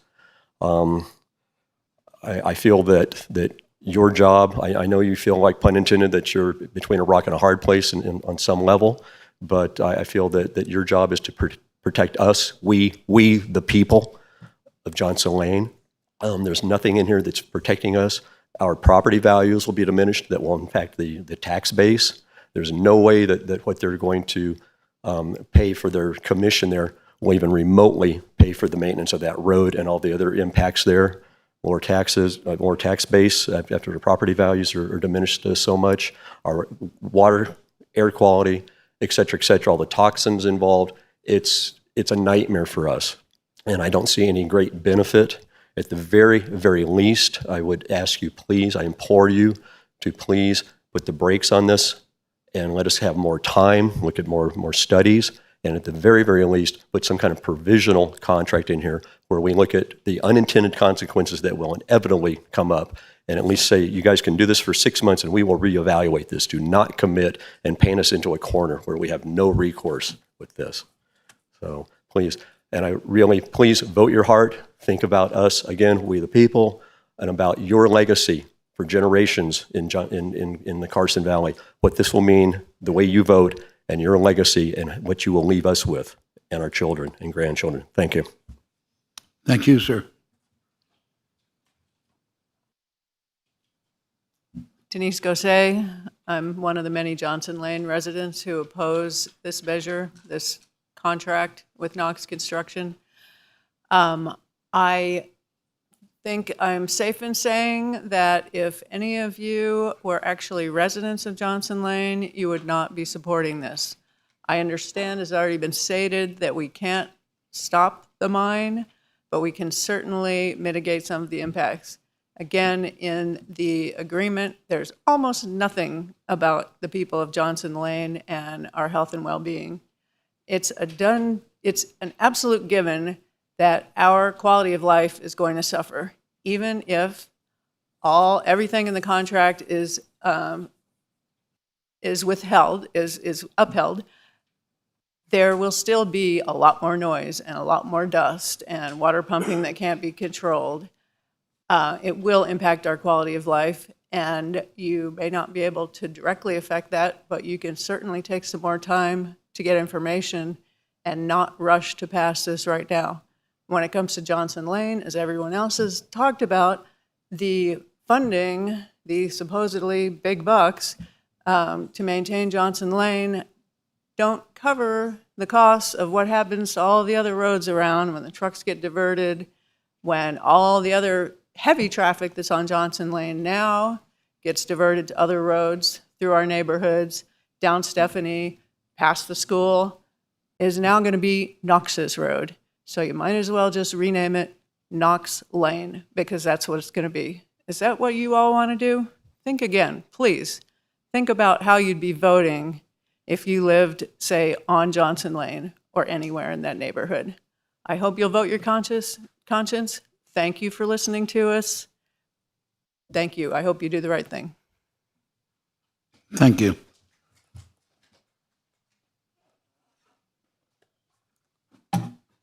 My name's Ryan Kennedy, live in Johnson Lane area, almost 10 years.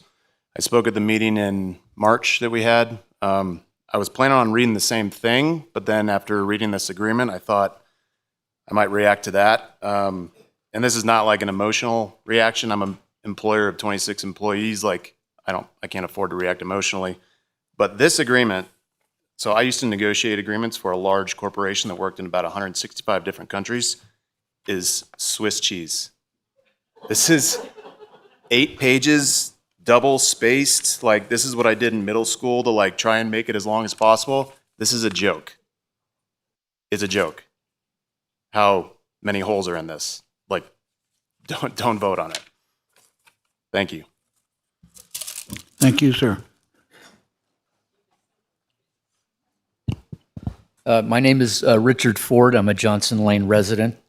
And I'm very worried about many things that were covered today, but one of them is about the wells, and that there was no study done and our businesses and our personal well-being will be taken, and the BIA can't do that to us.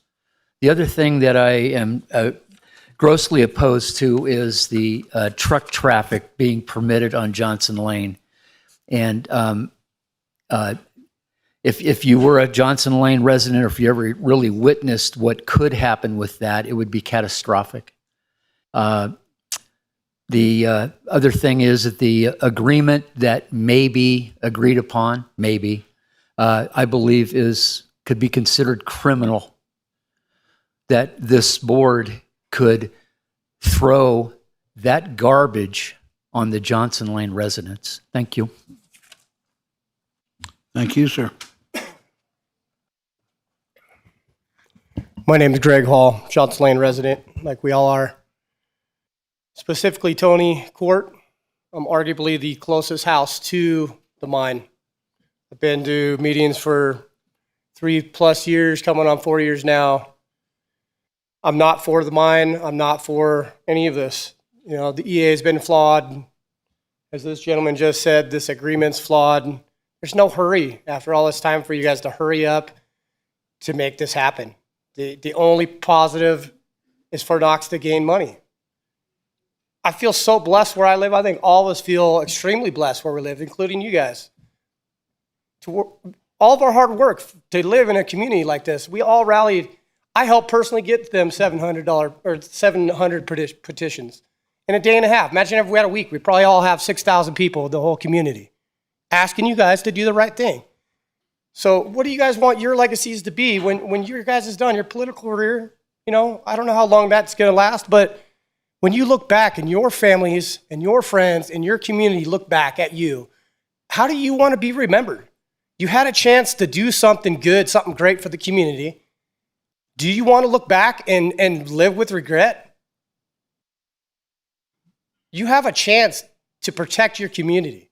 If you guys move forward, you get sued by Knox, so be it. I think everybody in this room would be willing to go, you know what? I'd rather pay my percentage of that lawsuit than actually have this in your front yard. You guys don't live where I live. I woke up this morning, believe it or not, I couldn't even sleep all last night. We're talking about, no significant impact. I couldn't sleep. I can't breathe. I got an inhaler in my pocket all night. I couldn't sleep because I know what's happening today. I went out on my balcony, and like I said, I'm the closest to the mine. I could see almost all the way to the mine, the 1.5 miles it is. And I sat out on my balcony going, man, this might be the last day I get to see it like this. This is going to become generational. You give them the right to use this road. There's another BIA trust land waiting right across the street from it. And when this one dries up, who's to say they're not going to go to the next one? I'm 50. Rest of my life, this is going to affect me. It's going to affect my kids' lives. It's generational. You give them the right to open up this road. It's not just their business I'm trying to shut down. In general, the entire community should be safe. My kids wait at the bus stop, like one woman said, 6 a.m. in the dark. I don't want them getting hit. You got the chance to do something right for your community. Live out your legacy, do the right thing. Don't live in shame for the rest of your life because you made one bad decision at the end of your long careers.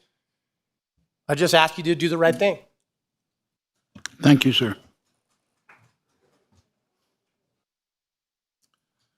Hi, my name is Stephen Hart.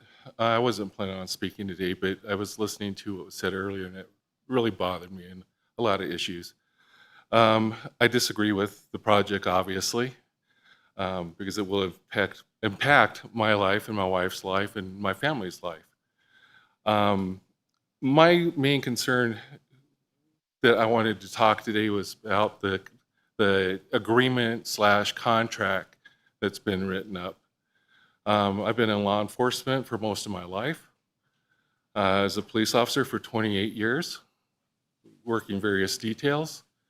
And I've done a lot of court testifying in court and, investigations and all kinds of legal stuff, including some civil stuff. I'm really surprised that the DA's office would allow some contract to be written like this and try to slide it through, to be honest with you. There needs to be details, minute details in these agreements. Without the details, a year down the line, 4 years down the line, when this commissioner board isn't here anymore, it's going to go to court probably, And the court's going to tell the residents or the other commissioners, it's not in the contract. You have no basis to stand on anything. That's why it bothered me when I kept hearing, it's my understanding, it's my understanding. Okay, that means nothing in a court of law. It has to be in writing, and it has to be a real contract. Okay, I've spoken to some of you in regards to the safety issues, and I'm just going to let it go at that. I'll talk another time about that, but I wanted to talk about the lack of details in this agreement/contract. Thank you. Thank you, sir, and thank you for your service.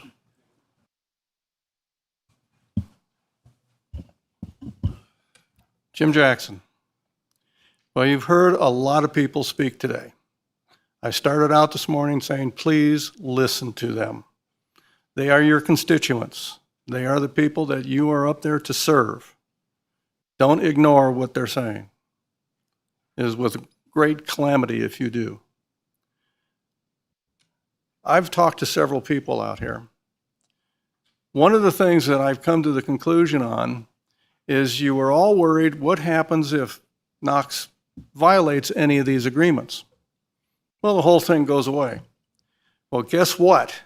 I think they want that, because then it falls back onto the AI. 365 days a year, 7 days a week, sun up to sundown, as many trucks as they want. Now, if I was in their position and I wanted that, I'd violate the agreement so you guys would cancel it. They're going to sue you anyway. Their lawyer made it very clear. If you put in some ordinance because they broke the law, did something like that, they'd object to it. In other words, they're going to sue you.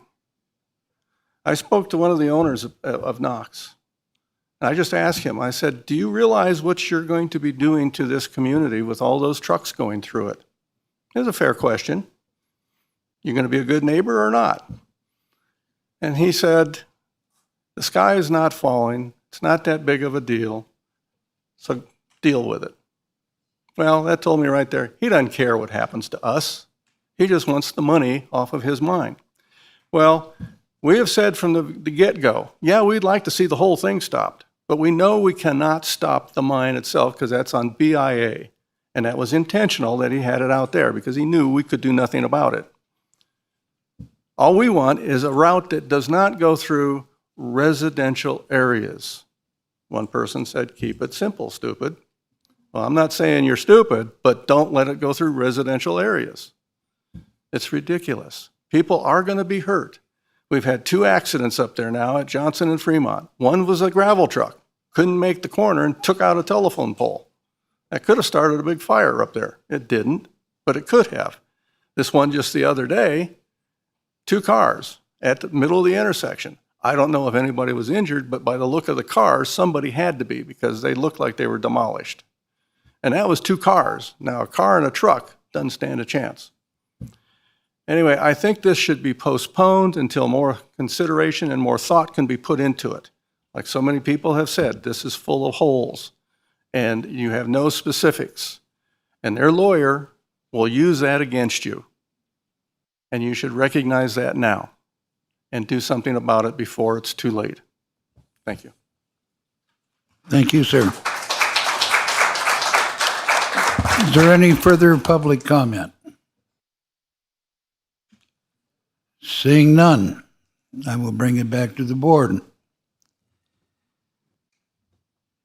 And I'm going to start at your end, Commissioner Gardner. Just a second.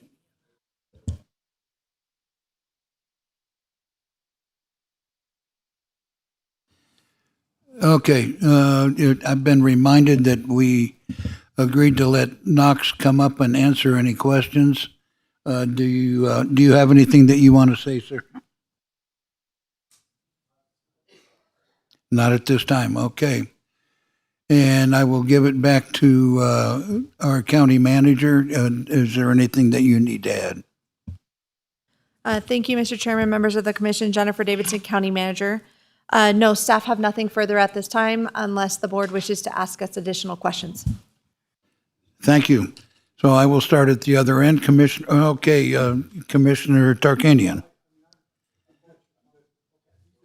Somebody speak. These are my final questions. I just had a couple for you guys.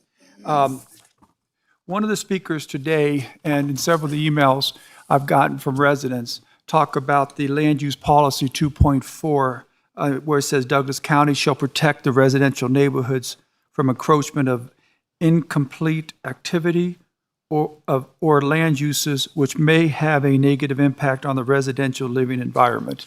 How do we work that land use ordinance into accepting this agreement? I got this one, and then if Mr. Ritchie wishes to add anything, I'm happy to defer. Commissioner Tarkanian, members of the commission, Jennifer Davidson, County Manager, for the record, in response to your question, sir, I believe that land use policy is a land use policy identified in the Douglas County Master Plan. The Douglas County Master Plan is a planning document adopted by the Board of County Commission with advice and input from our Planning Commission. It specifically pertains to and sets policies and goals in relation to land use and zoning matters within the county.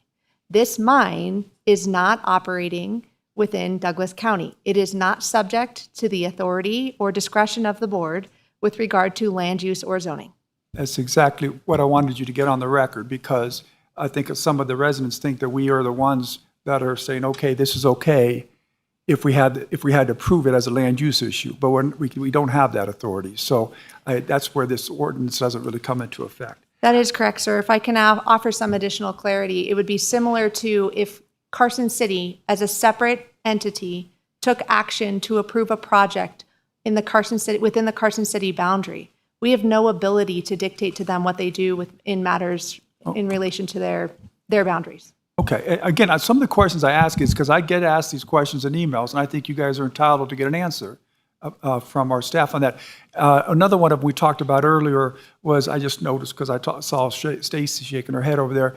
One of the things that had concerned me, and I've talked with you about this, was that if there are things in the EA that wasn't tested correctly or done correctly, and it could cause potential harm to the residents, shouldn't we as a county step forward and try to get that matter resolved, whether it's in challenging the EA or making or trying to get Knox and them to agree to more comprehensive testing. So Stacy has produced a document. We provided it to you. We spoke about this in the meeting. Do you want to give the audience the answer that we spoke about? I'm sorry, sir. We've had so many questions. If you can just help refresh my memory. This is about there not being enough tests done on the different soils up in. Oh, yes, sir. So one of the potential issues with an EA is it is evaluating, it's an analysis of conditions of something that's not happening yet, right? So, for example, air quality issues, specific minerals or things that may be found in the soil that could be harmful to the health of residents. Samples were taken out at the mine site, the proposed mine site. However, until they really start getting into the land and digging in, we're really not going to know exactly what the potential issues might be. That is the reason for the permits, the continued air quality monitoring, the variety of conditions that would be placed on the project to protect public health and safety in this matter. Okay, and that's great, and that was a good answer when I heard it from you the first time. Thank I you just for have a reminding question, though, because I think one of the, and I'm not a geologist, and let alone, the only C I ever had in my life was in chemistry. I don't understand this at all. But I think Stacy, in her memo to us, stated that the EA did not evaluate enough samples of the rocks that were out there. So we're not really looking at trying to find something that happens once the mine starts. It's the fact they didn't look at enough to begin with. Can you address that one? I can't speak to that in particular. I'm not a qualified scientist. I can tell you the scientists that prepared those felt that the samples were sufficient. Okay, final question is this. Do you personally think the EA was flawed? I do think there are sections of the EA that are flawed, yes.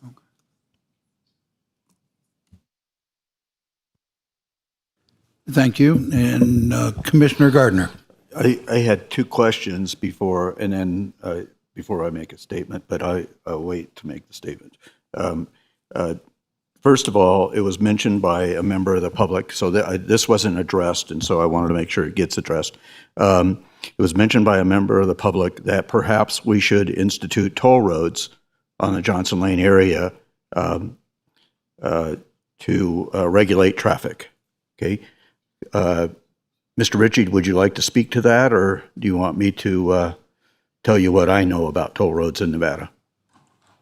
Chairman, I think coming from the attorney would be better. Okay. Thank you, Chairman. Doug Ritchie with the Douglas County District Attorney's Office. The Nevada legislature has reserved to itself the right to impose a toll road. The Nevada legislature would have to approve a toll road. In fact, just in August, City of Sparks was thinking about getting a BDR to the legislature to allow them to build a 13-mile toll road between Spanish Springs and Trick. But short answer is the county can't do that. They have to go to the legislature. That's what I knew that to be the, but I just wanted to make sure that the attorney put that on the record versus me. Okay, similar to the questions of why we haven't been able to do that. Speed limits on Highway 50, right? Same issue. Okay, toll roads not allowed by Nevada revised statutes. The other question I had, and maybe you can answer this one also, because it's a illegal question. Is there anything in this agreement that supersedes the residents' rights to pursue other remediation through authorized agencies that are not within our jurisdiction? Chairman, if I may. Doug Ritchie with the Douglas County District Attorneys. Absolutely not. All these permits that have been issued by federal agencies, if there's an allegation that there's been a violation of the Clean Water Act, if some administrative process has not been properly followed, anyone can let the appropriate agency know, and they will take appropriate action. In fact, the county, as has been, I think, reiterated many times, the board doesn't have jurisdiction over a number of the problems that the people have rightly so expressed. Air quality, water quality, all those issues are within the jurisdiction of other federal and state agencies. And they have scientists and experts. I didn't do well in chemistry either, so. Commissioners, you. If we pass the agreement, will all of those also be within our jurisdiction? Or within our ability to respond to? Thank you. Doug Ritchie again. I'm glad you clarified the question. It's not within the board's jurisdiction, as in police power, but as a if the agreement is entered, then we would have a contractual relationship, which would then allow the board to insert itself into some of those permit issues. Any more questions from the board? Go ahead. I have one. Ms. Davidson, do you believe the appeal will be successful? Based on the conversations that I have had with others who have been involved in appeals processes of EAs, the feedback that I have received is that they have never, in their experience, seen an EA this comprehensive with this many subject matter experts involved and hired to defend a proposed project. Also, based on those conversations, they've indicated to me that they have not seen a successful appeal in their experience. Based on that, because I have limited experience, I've never filed an appeal. I would be surprised if we were successful in the appeal.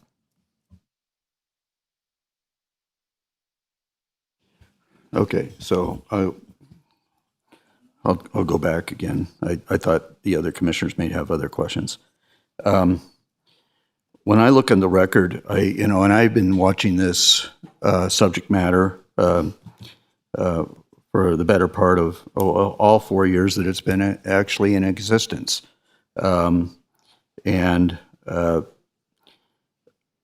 Mike, my my concerns are that when I do go back and look at it, first of all, I never thought it would come to us.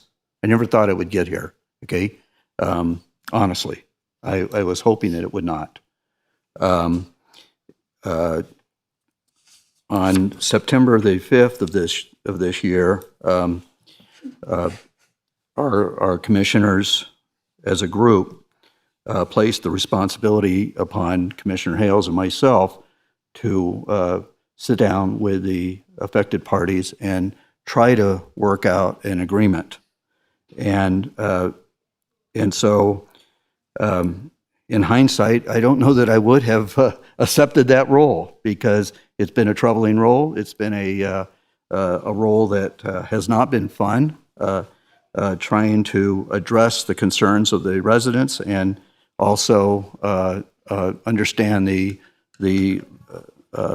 EA as it currently stands.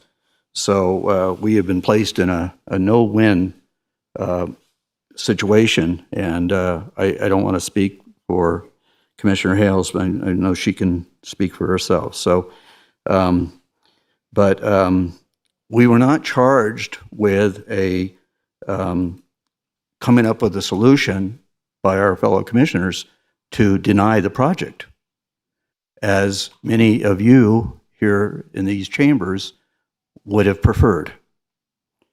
And so we looked at all the things that we were authorized and allowed to do, and we also felt, Commissioner Hales and myself, felt like the first thing, before we even sat down with Knox and their representatives and legal counsel, was to try to determine what kind of bottom line situation the residents had themselves of the Johnson Lane area. And so we took that opportunity. We did. We sat down with 4 representatives of the Johnson Lane area and worked for several hours to determine, beyond the complete denial of the project, what the bottom line requirements were in this type of an agreement. And that is the basis for this, what's now a proposed agreement with Knox. I can tell you that as late as after business hours last night, somewhere in the neighborhood of 5, 6 o'clock in the evening, we were still trying to tweak some issues that we discovered on this. And so that's the product of this as well. So it hasn't been an easy task. It's been a daunting task, one that I hope that I never have to get into again. But I just wanted to, one of the primary concerns of mine is that we did not supersede any rights of the residents, or ourselves for that matter, to seek remediation should it be required and put into place. I appreciate what members of the public have said. We are not taking into account and consideration the concerns of the residents of Johnson Lane. I can assure you, we did. We did very, very heavily, and we weighted it heavily on that. Short of not having any agreement and Knox being able to operate untethered, and that was not acceptable to me. I, like so many of you, determined that when I saw the agreement as a member of the public 4 years ago, that was constructed by a member of the Board of Commissioners that's no longer here in this body, I thought it was deficient in so many ways. And I felt like when I took on this role that I could do a better job. And that's the mindset I took when I tried to do this.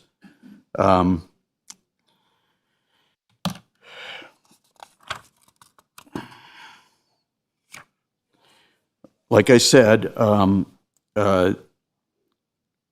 I look at the record of previous commissioners that have sat in this role, I don't think any of you, well, maybe Commissioner Rice was on that board at that time when that previous agreement was created in 2020. So we've been working on this for 4 years.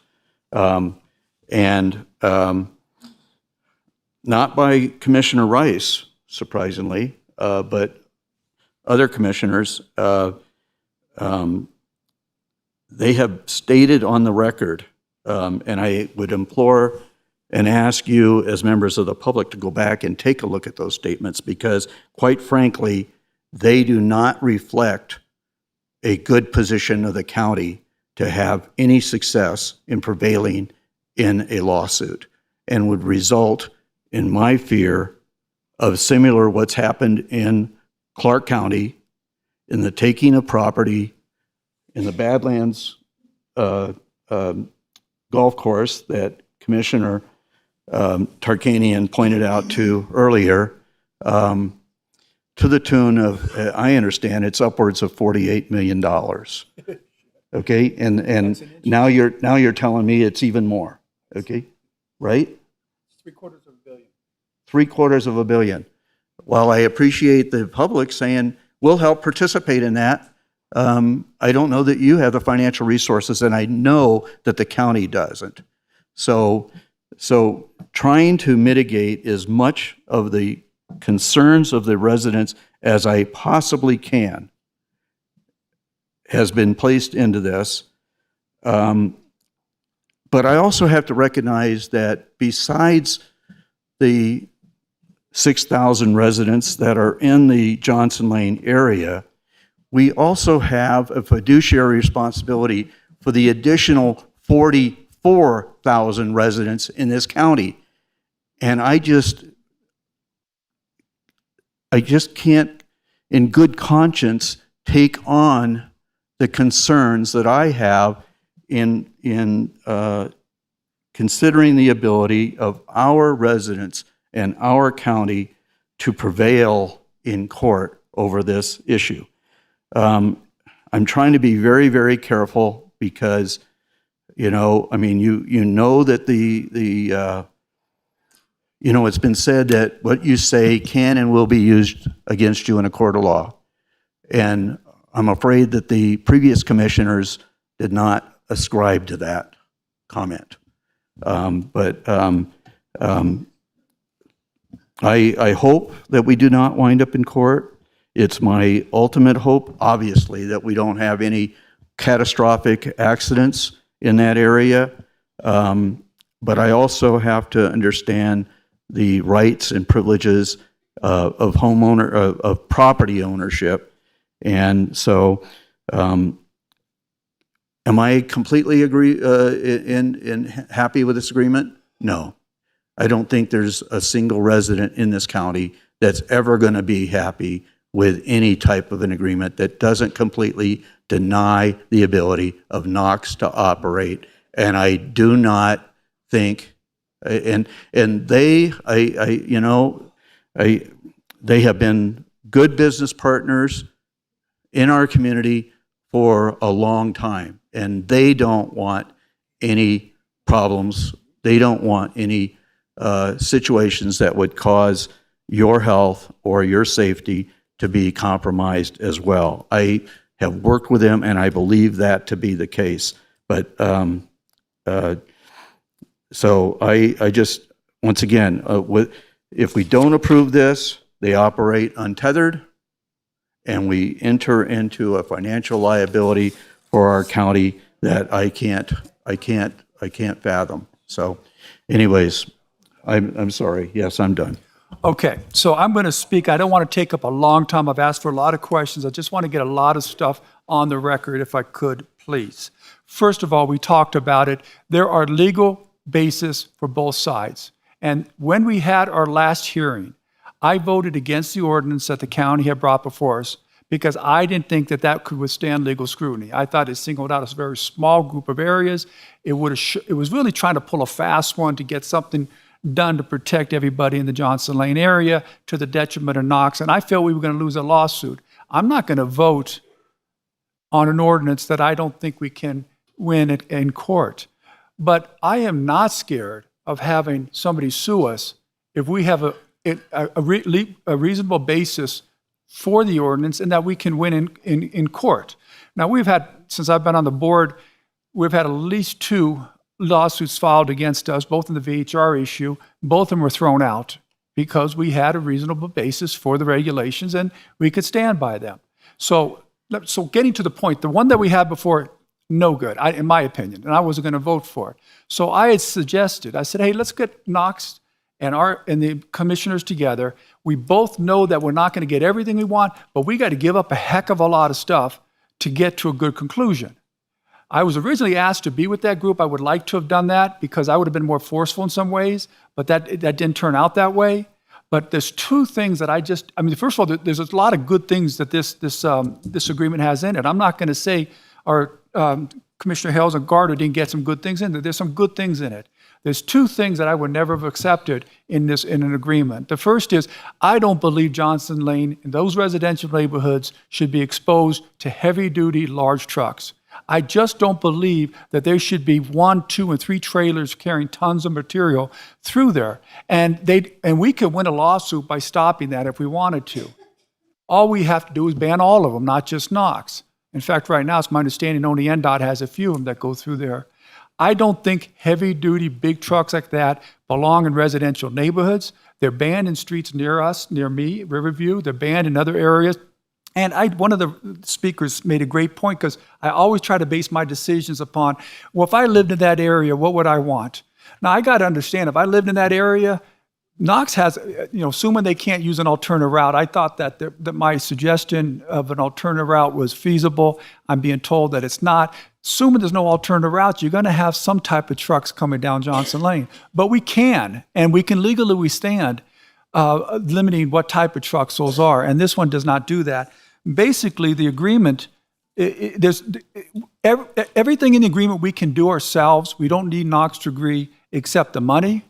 And look, at the money's $20,000 to $25,000 after 5 years. Hell, we spent $100,000 to hire an outside consulting group to tell us what category employee should be and what we should pay them.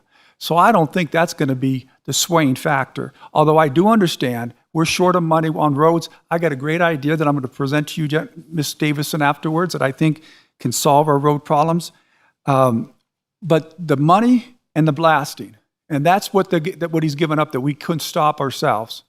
And the blasting, they have an out on really vague language. I try to bring that up in my talk. I don't think the language is strong enough to really be able to enforce. And again, would you give up the right for them to have heavy duty trucks in your neighborhood in exchange for them not blasting?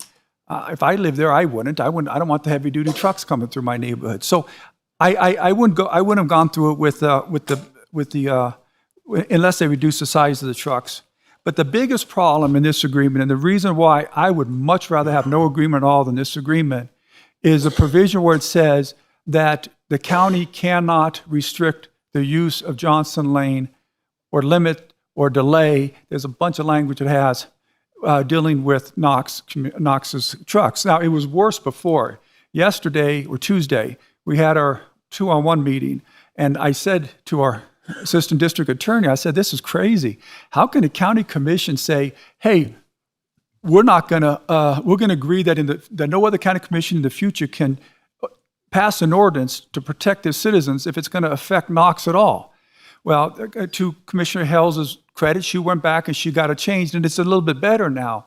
But it's still, the big problem is it's not what I don't believe we should do. First of all, I still don't think it's legal. I don't know how one county board can contract the rights of future county boards' decisions on the health and welfare of the communities. But let's say that it is legal.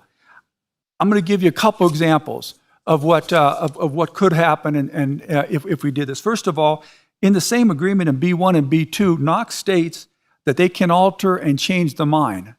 So they can alter and change the mine, but we can't alter or change the restrictions? I mean, that seems to be a big problem to me. Number two is, I'll give an example, but I know it's going to make the people on the board mad because it's a VHR example. But I'll give you an example. The biggest and most contentious issue we've had on the board has been VHRs. What if somebody's filed a lawsuit? This Ricky Ray guy files a lawsuit against us, which he did, and we said, hey, we'll settle with you. We're going to restrict VHRs in the area, but as long as it doesn't affect you for the time you live in that area. So every single county commissioner that comes afterwards has to allow Mr. Ray to continue to operate a VHR there. Is that legal? And certainly, is it right? But this is even a better example. Since the time I've been on the board, I've been working with the county, complaining about the speeding and the dangerous road conditions on Riverview. And I've been saying how bad it is. And you know what the county's public works guy said? Danny, I got to follow, sort of like the EA. I got to follow these regulations that they give us. And we've done the speed checks there. There's not speeding. I said, listen, it's a different environment. They got bad roads. They got small turns. He said, Danny, we can't do it. This is the regulation. It's sort of like the EA is telling us right now. And so we don't do anything. So just this past week, this lady's crossing the street. She gets hit in her golf cart and has to be taken to the hospital because of that. And you know what we're doing now?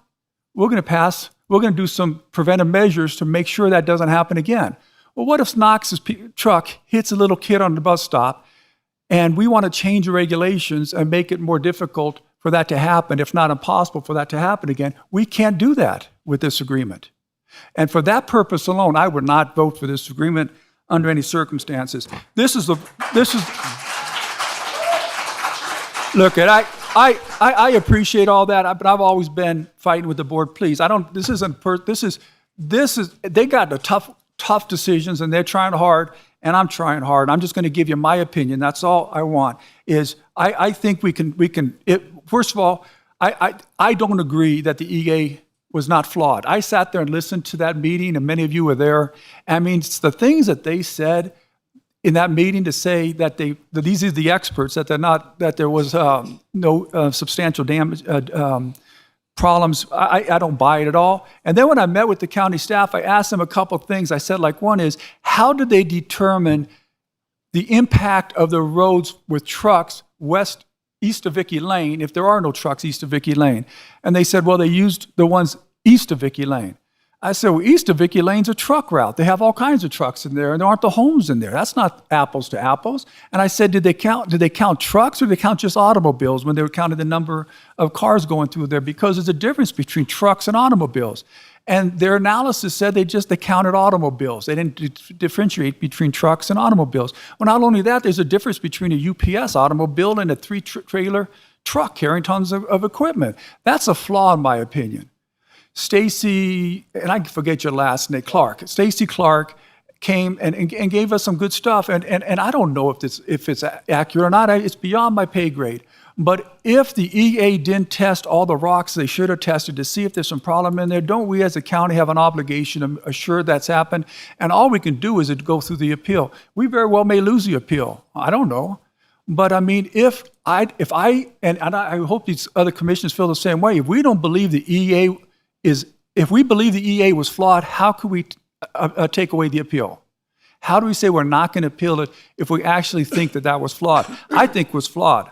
That was the question to the county to the county manager. So basically, this is what I think we should do. I think we should go back, let the EA, appeal the EA, see what they say, and if we lose, we lose. Okay, then we come back and we say, okay, Knox, can we get you guys to limit the types of trucks that you're going to send through the neighborhood or not? And if they say no, then we pass an ordinance that does all these things. We don't get the money, we don't stop the blasting, but we can stop the types of trucks that go through there and still get the same results, and we'll win a lawsuit that way. We will win a lawsuit if we treat Knox's trucks the same way we treat everybody else's trucks. I still think Knox can make a profit from that. Knox they could have smaller trucks that come and take them out. It may have to be more trips than the 60 that they're saying, but you don't have the big ones. The other thing I asked the attorney for Knox, and I just thought of this, but I said, is there a way to solve this? The best way you handle complex and contentious issues is try to solve where everybody can get by and live with it, even though they don't feel comfortable about it. So I asked them about a staging area. There's a lot of land east of Vicky. And I'm thinking, well, maybe they can bring a lot of the quarry out on off hours with their trucks and have a staging area west of Vicky Lane. and therefore it'll miss all the residents. And they haven't looked at that. And why are we going to vote to allow them to have this type of an impact on our neighborhood without exhausting every other avenue? Anyways, I talked longer than I wanted to. For that purposes, I'm not going to vote for it, although I do understand the concerns the rest of the commissioners have. Commissioner Knox. All right, I'm not a lawyer. I, at one time, wanted to be one, but I made a decision to do something else, and that was to join the Navy. I spent 20 years in the Navy, and the one phrase that is continuously in my mind was life, liberty, and the pursuit of happiness. No place in this agreement is there anything talking about the people who live in that area, the 6,000. So, secondly, the other point that I made earlier is that I have no idea why a company would figure that we would guarantee their success. That's up to them. They didn't want to build a road because it was too expensive. Well, then I say,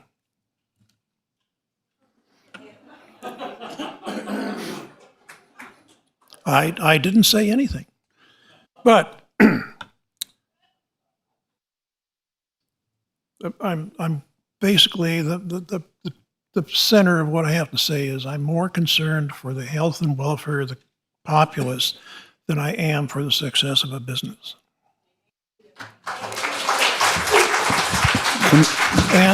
And therefore, I'm going to vote no on this issue. Commissioner Hales. Yes. I agree completely. I'm more concerned about the health and welfare of our residents than I am about a business. It's not that easy. I agree with all of your concerns, but we're not in control of safety. BIA, we're not in control of which route. We're not in control of whether there's a mine. We're not. We're not in control. Please, let her speak. Those are all things that are BIA and BLM. Now, there are some things in safety we can do and we will do, but we're not in control of saying no based on safety. We're not in control of allowing or not allowing the mine. So all these things that you've said, they're great arguments, and I believe them. And if I could make it happen, I would. Let me go through my analysis. So,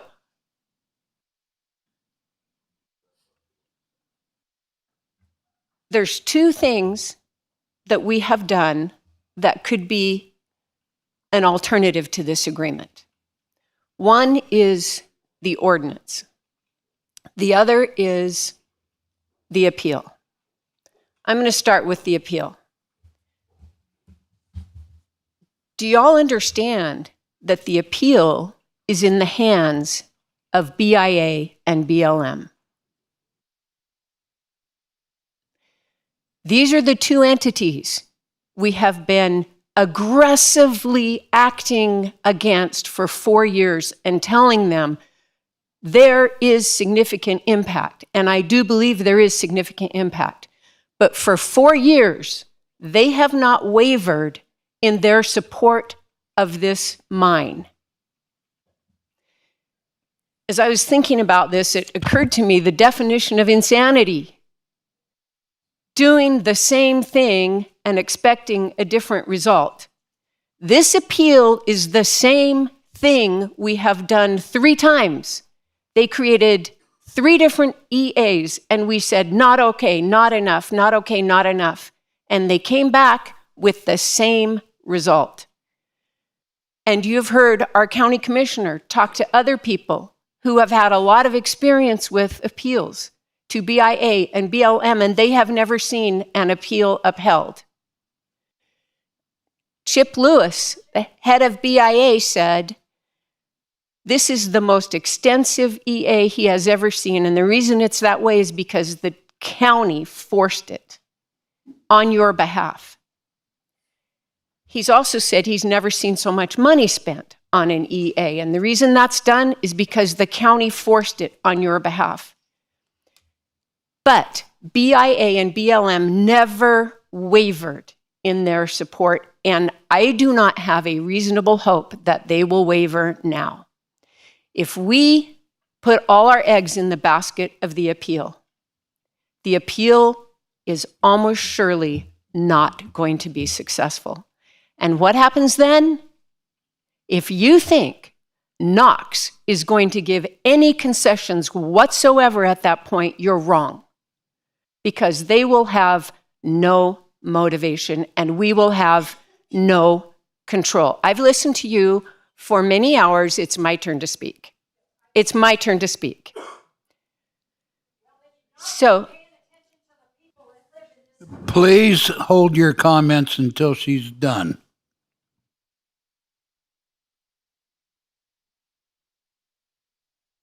I have heard you. I have heard you, and I feel it most deeply in my soul. And I am telling you, the easy way out is to not vote for this agreement. That is not the right way out. So let's look at the other option, which is the ordinance. Unlike Commissioner Tarkanian, I am not going to substitute my own legal analysis for our experienced legal counsel's analysis. And all I am going to say is additional on that is I agree with what Commissioner Tarkanian has said. There is risk, not of thousands, but of millions, if we continue forward with an ordinance that bans trucks on Johnson Lane. So on the one hand, we have the choice of an ordinance that I cannot risk the county's budget on, or an appeal that is almost surely going to fail. And if without those two avenues, we have no other way forward to stop this. So and even with those, it's unlikely that we can stop this. Very unlikely. So on the other hand, we have an agreement. This agreement does not allow trucks. It restricts trucks. Right now, without this agreement, they can start operating. They can start operating and they have no restrictions. This agreement restricts trucks. It restricts hours. It restricts days. It restricts particularly Saturdays. This agreement, one thing that hasn't been mentioned today is they agreed to pave the first 3/4 mile before the EA requires it in 2 years. They agreed to do it in 2 months. So I know this isn't what you want to hear. I know it's disappointing. I get that. And it's not because I haven't heard you. I have heard you and I believe you and I feel it deeply. And I wish with all my heart there was a way we could take this away, but there's not. And so my choice is, do we have some restrictions, some mitigation, or do we have none? I really believe that is the realistic option. I hate the reality of it, but it's what it is. I also want to speak to another benefit of this agreement, and that is, finally, after 4 years, we would have some control. And if that agreement is breached, if there's too many trucks, if they violate air standards, any number of the other things in the agreement, if they breach, we are finally in a good position and on legal ground to make some serious restrictions, ordinances, eliminating trucks. We can finally do something. Until then, we don't have the realistic ability to do anything. And I have a whole bunch of notes. I just have to glance through them. It was asked, is Knox bonded? I did ask that question. Yes, Knox is bonded for cleanup and reclamation of the site. Someone made the point of the county collects this money. In this contract, which is just between the county and Knox, it says the proceeds that come from this may be used in Johnson Lane. Well, I am committing to you that they will only be used in Johnson Lane. The safety of our community is priority. I agree with you. I 100% agree with you. If I could stop all trucks, I would do it in a heartbeat. But this agreement, in my opinion, is the best way to get to some safety. It is your job to protect our health and safety and our lifestyle. I agree with you. I sincerely believe, after grappling with this as a heavy responsibility and a heavy decision, I believe our best chance of doing anything to protect the health and safety and the lifestyle in Johnson Lane is through this agreement, because the appeal is going to fail and the ordinance is a huge risk. You said the agreement should be a permit. I only wish we had the authority to do that. That is not one of the options. Someone said, if Knox violates the agreement, we'll be back to the beginning. And this is the beauty of the agreement. We will not be back to the beginning. If they violate the agreement, we can enact an ordinance with more restrictions, because our legal position changes at that point. You're trusting the EA. Oh, I do not trust the EA. The EA is flawed. I am not at all happy with the EA. But we don't have any ability or authority, or we can't change it. The appeal's not going to change it. I mean, you know, the easiest way forward is to say, okay, fine, we'll wait the appeal out. But honestly, in my heart, that's going to do you more harm than good, because then we will not have any restrictions whatsoever.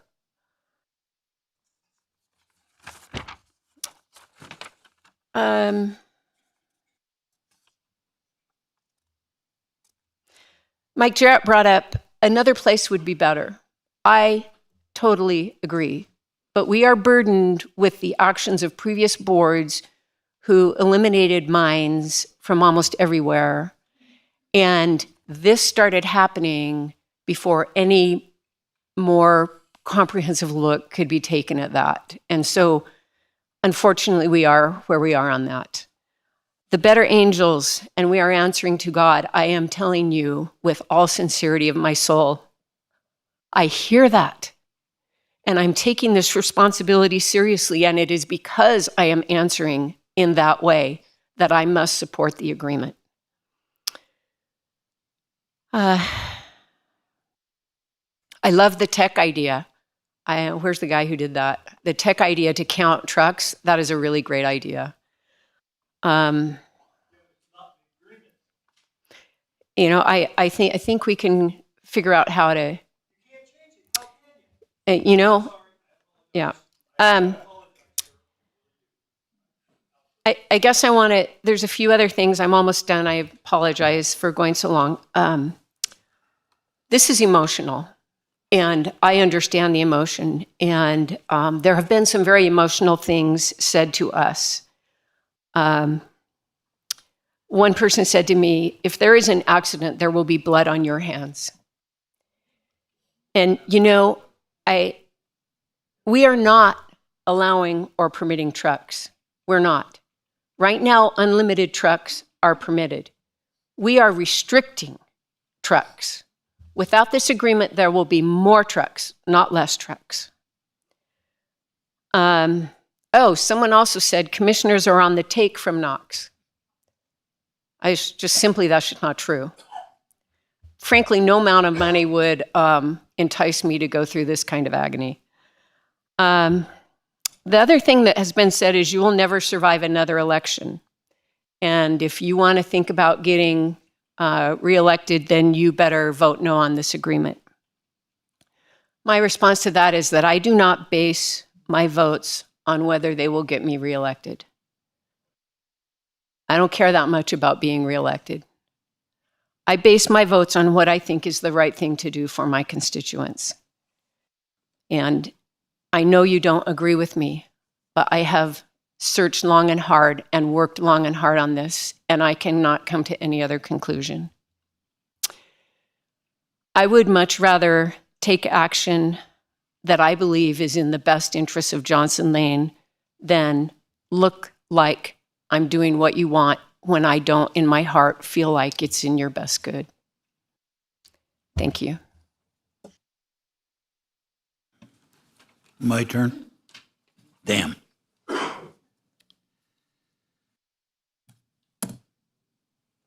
Anyone that thinks that this is an easy decision for any of us is absolutely wrong. We have heard what you have to say. We have heard it loud. We have heard it strong. I had a friend of 20 years tell me that if I vote for this, I'm dead to them. This is how emotional this problem is. As it is, please understand we have no control over what they do on BIA land, period. None. Zero. Zip. What your two commissioners here have done is try to mitigate the impact on our residents as much as possible.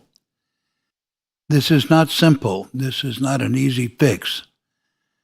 We have agonized over this. I am sick and tired of waking up at 2 o'clock in the morning. If you think for 1 minute that we are voting against the citizens of Douglas County, you are absolutely friggin' wrong. We try our best to do what is best for everybody. With all the being that I have, I wish that I could vote to just say, make it go away. I can't do that. We don't have the power to do that.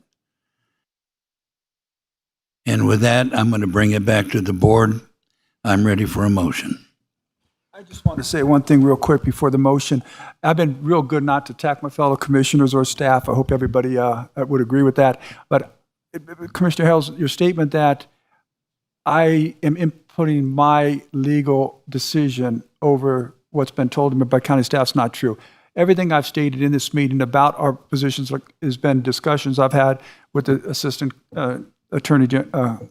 District Attorney, Mr. Ritchie, every single one of them. It's not my legal opinion. I am following what I've been told by the Assistant District Attorney. I'm ready for a motion. Commissioner Gardner. Mr. Chairman, I had one other thing I wanted to ask, and that was members of the public have expressed, and I share this concern, is the cutting through of neighborhoods in the Johnson Lane area. So I would ask, beyond this agreement, should this agreement be passed, and even if not, that we need, in my opinion, to conduct a traffic study to determine appropriate speed limits on Johnson Lane, and also the ability of restricting truck traffic from doing cut-throughs on Vicky and other roads that might accommodate the transportation of product between Johnson Lane and Stephanie Lane. I think that's important. Okay, so I guess that's kind of maybe a future board item, but I think that's important that we do.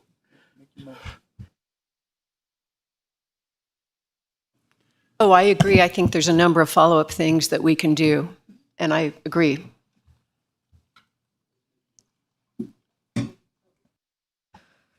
I will move that we approve an agreement between Douglas County and Knox Excavating, Inc. as presented and direct staff to withdraw Douglas County's appeal of the BIA Western Regional Director's decision to issue a FONSI dated August 26, 2024, and any other related county appeal. Knowing I'm on the hot seat here, I will second that because I since what I know what the rest of the board's going to vote. It's been moved and seconded. Is there any further discussion from the board? Yes, Mr. Chairman. Yes, sir. Just to put things in perspective, on an average of 60 trips per day, on a given day, or rather in a given month, you will see 1,320 trips. That's trucks going up and down Johnson Lane. That's all I have to say. Any further comment? In that case, I'll call for the vote. All those in favor of the motion, say aye. Aye. Aye. Aye. Any opposed? Yeah, no. Motion passes 3-2.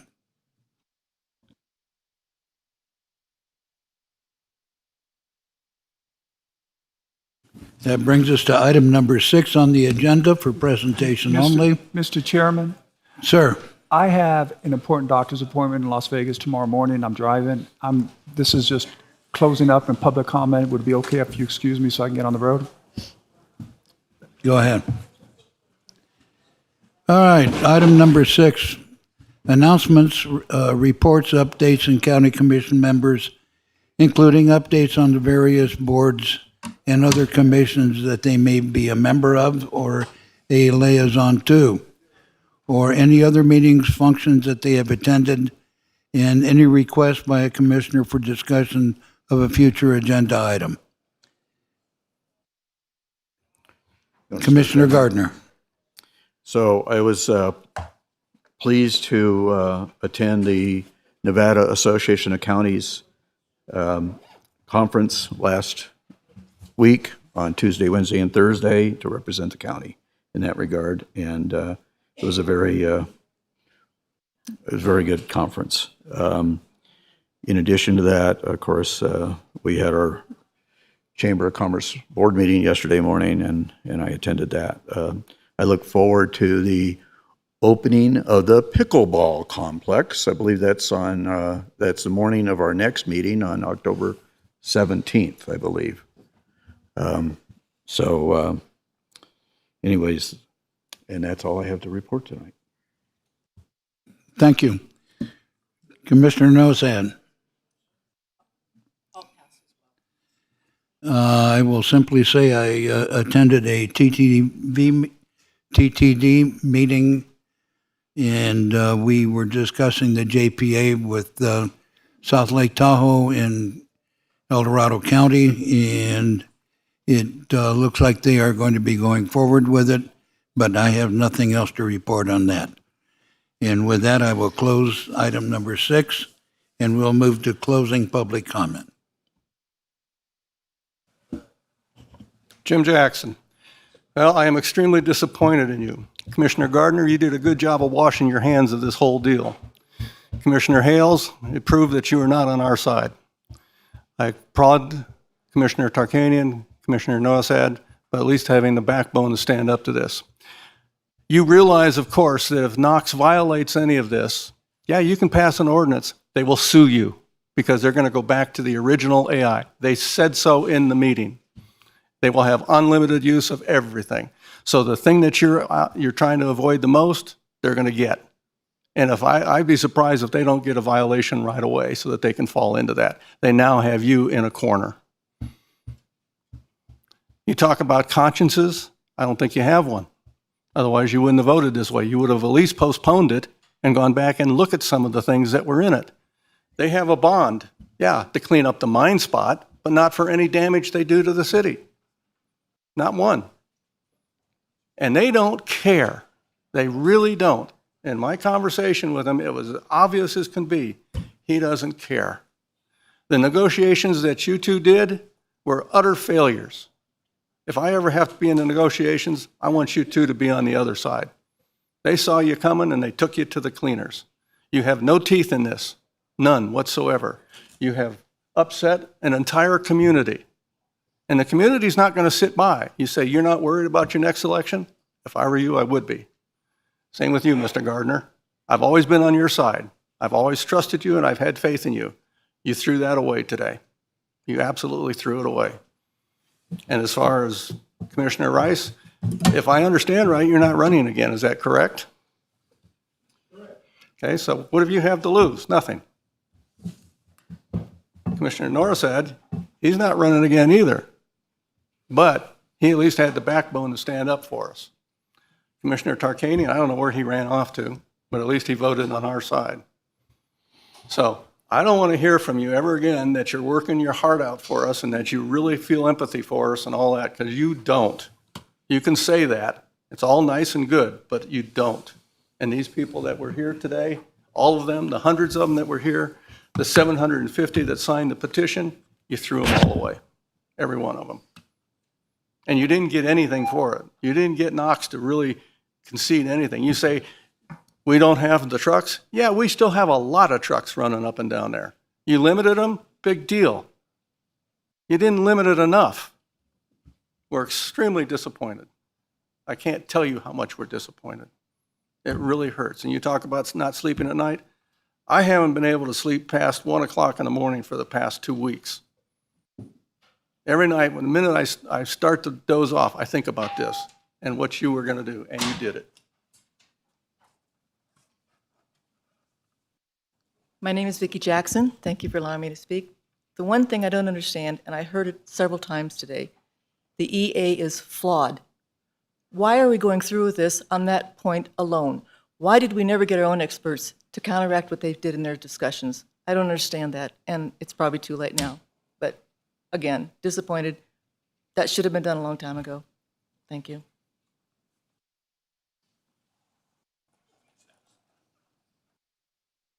Mrs. Hales, I believe. Is that how you pronounce your name? I admire your resolve. Hey, I know sorry. in your heart. What's your name, sir? Over here. I know. What's your name? My name is Stan Vasily. Thank you. Thank you. I'm a resident of the Johnson Lane area, and I'm opposed to it all. But I admire your resolve for doing what you thought was right for the community as a whole and not what was in your heart. Because I think if in your heart you would have voted with the rest of the people here. But I think you did in a way that was difficult for you. So with all the negative comments that have gotten today, I want to say that I'm glad I'm not sitting in any of your spots. That's an incredible, difficult place to be. I just wish that in the future that you'll continue to put your heart where the residents of the community are at, because that's the only reason we were all here to begin with, is for each other and as a neighbor, or just because we care. And personal living space in your home is more important than, and your family and your children is more important than any dollar. And it was, it's just, I admire how your resolve in this matter. Thank you. That's what I'll. Thank you, sir. Thank you, sir. Jason Gibson, Nevada State Assembly. We've informed this council for 3 years that you're unlawful, that your organizational principle is not sustainable. You misled these people for 3 years. The least you could have done is help them organize a communication kind of infrastructure by which to dialogue about the new knowledge of the American States Assembly that makes conscious what's unconscious. You are not open. You've exhausted your tenure of leadership in this county. You are misleading the people into great harm's way. The things that are happening in this country, you are not skilled enough to accept or to even dialogue or even address. You sit here and you tell them how heartfelt this was and how heartfelt that was. There is a remedy, and it's the American State National's educational platform that teaches these people who they really are. You didn't even do an NRS 239 on who the owner of the mine is. He's probably a Caucasian commercial businessman that bought an interest in it. He's probably an individual who found a way to identify himself as an American Indian. He knows that as an American, he has rights as an Indian because Indian is a misnomer. It's a British territorial company. Knox, hello. Who do you think owns the gold in this country? Fort Knox? The Templars? Who are these people? Did you do an information request on these people to find out who owns the rights to this operation? No. Did you entertain dialogue from any of us who offered our assistance to help you with forming this policy? No. You're not open, you're not properly informed, and you're the highest paid elected officials in this county.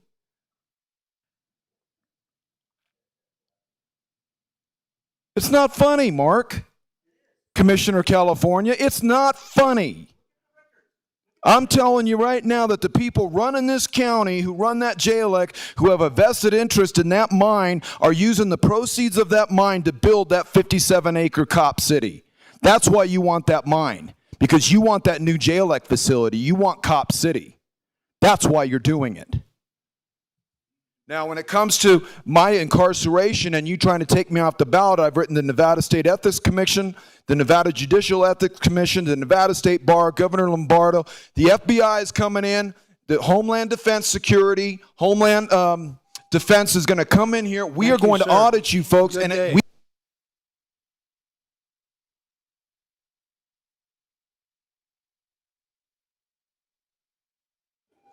Is there any further public comment? Seeing none, we are adjourned.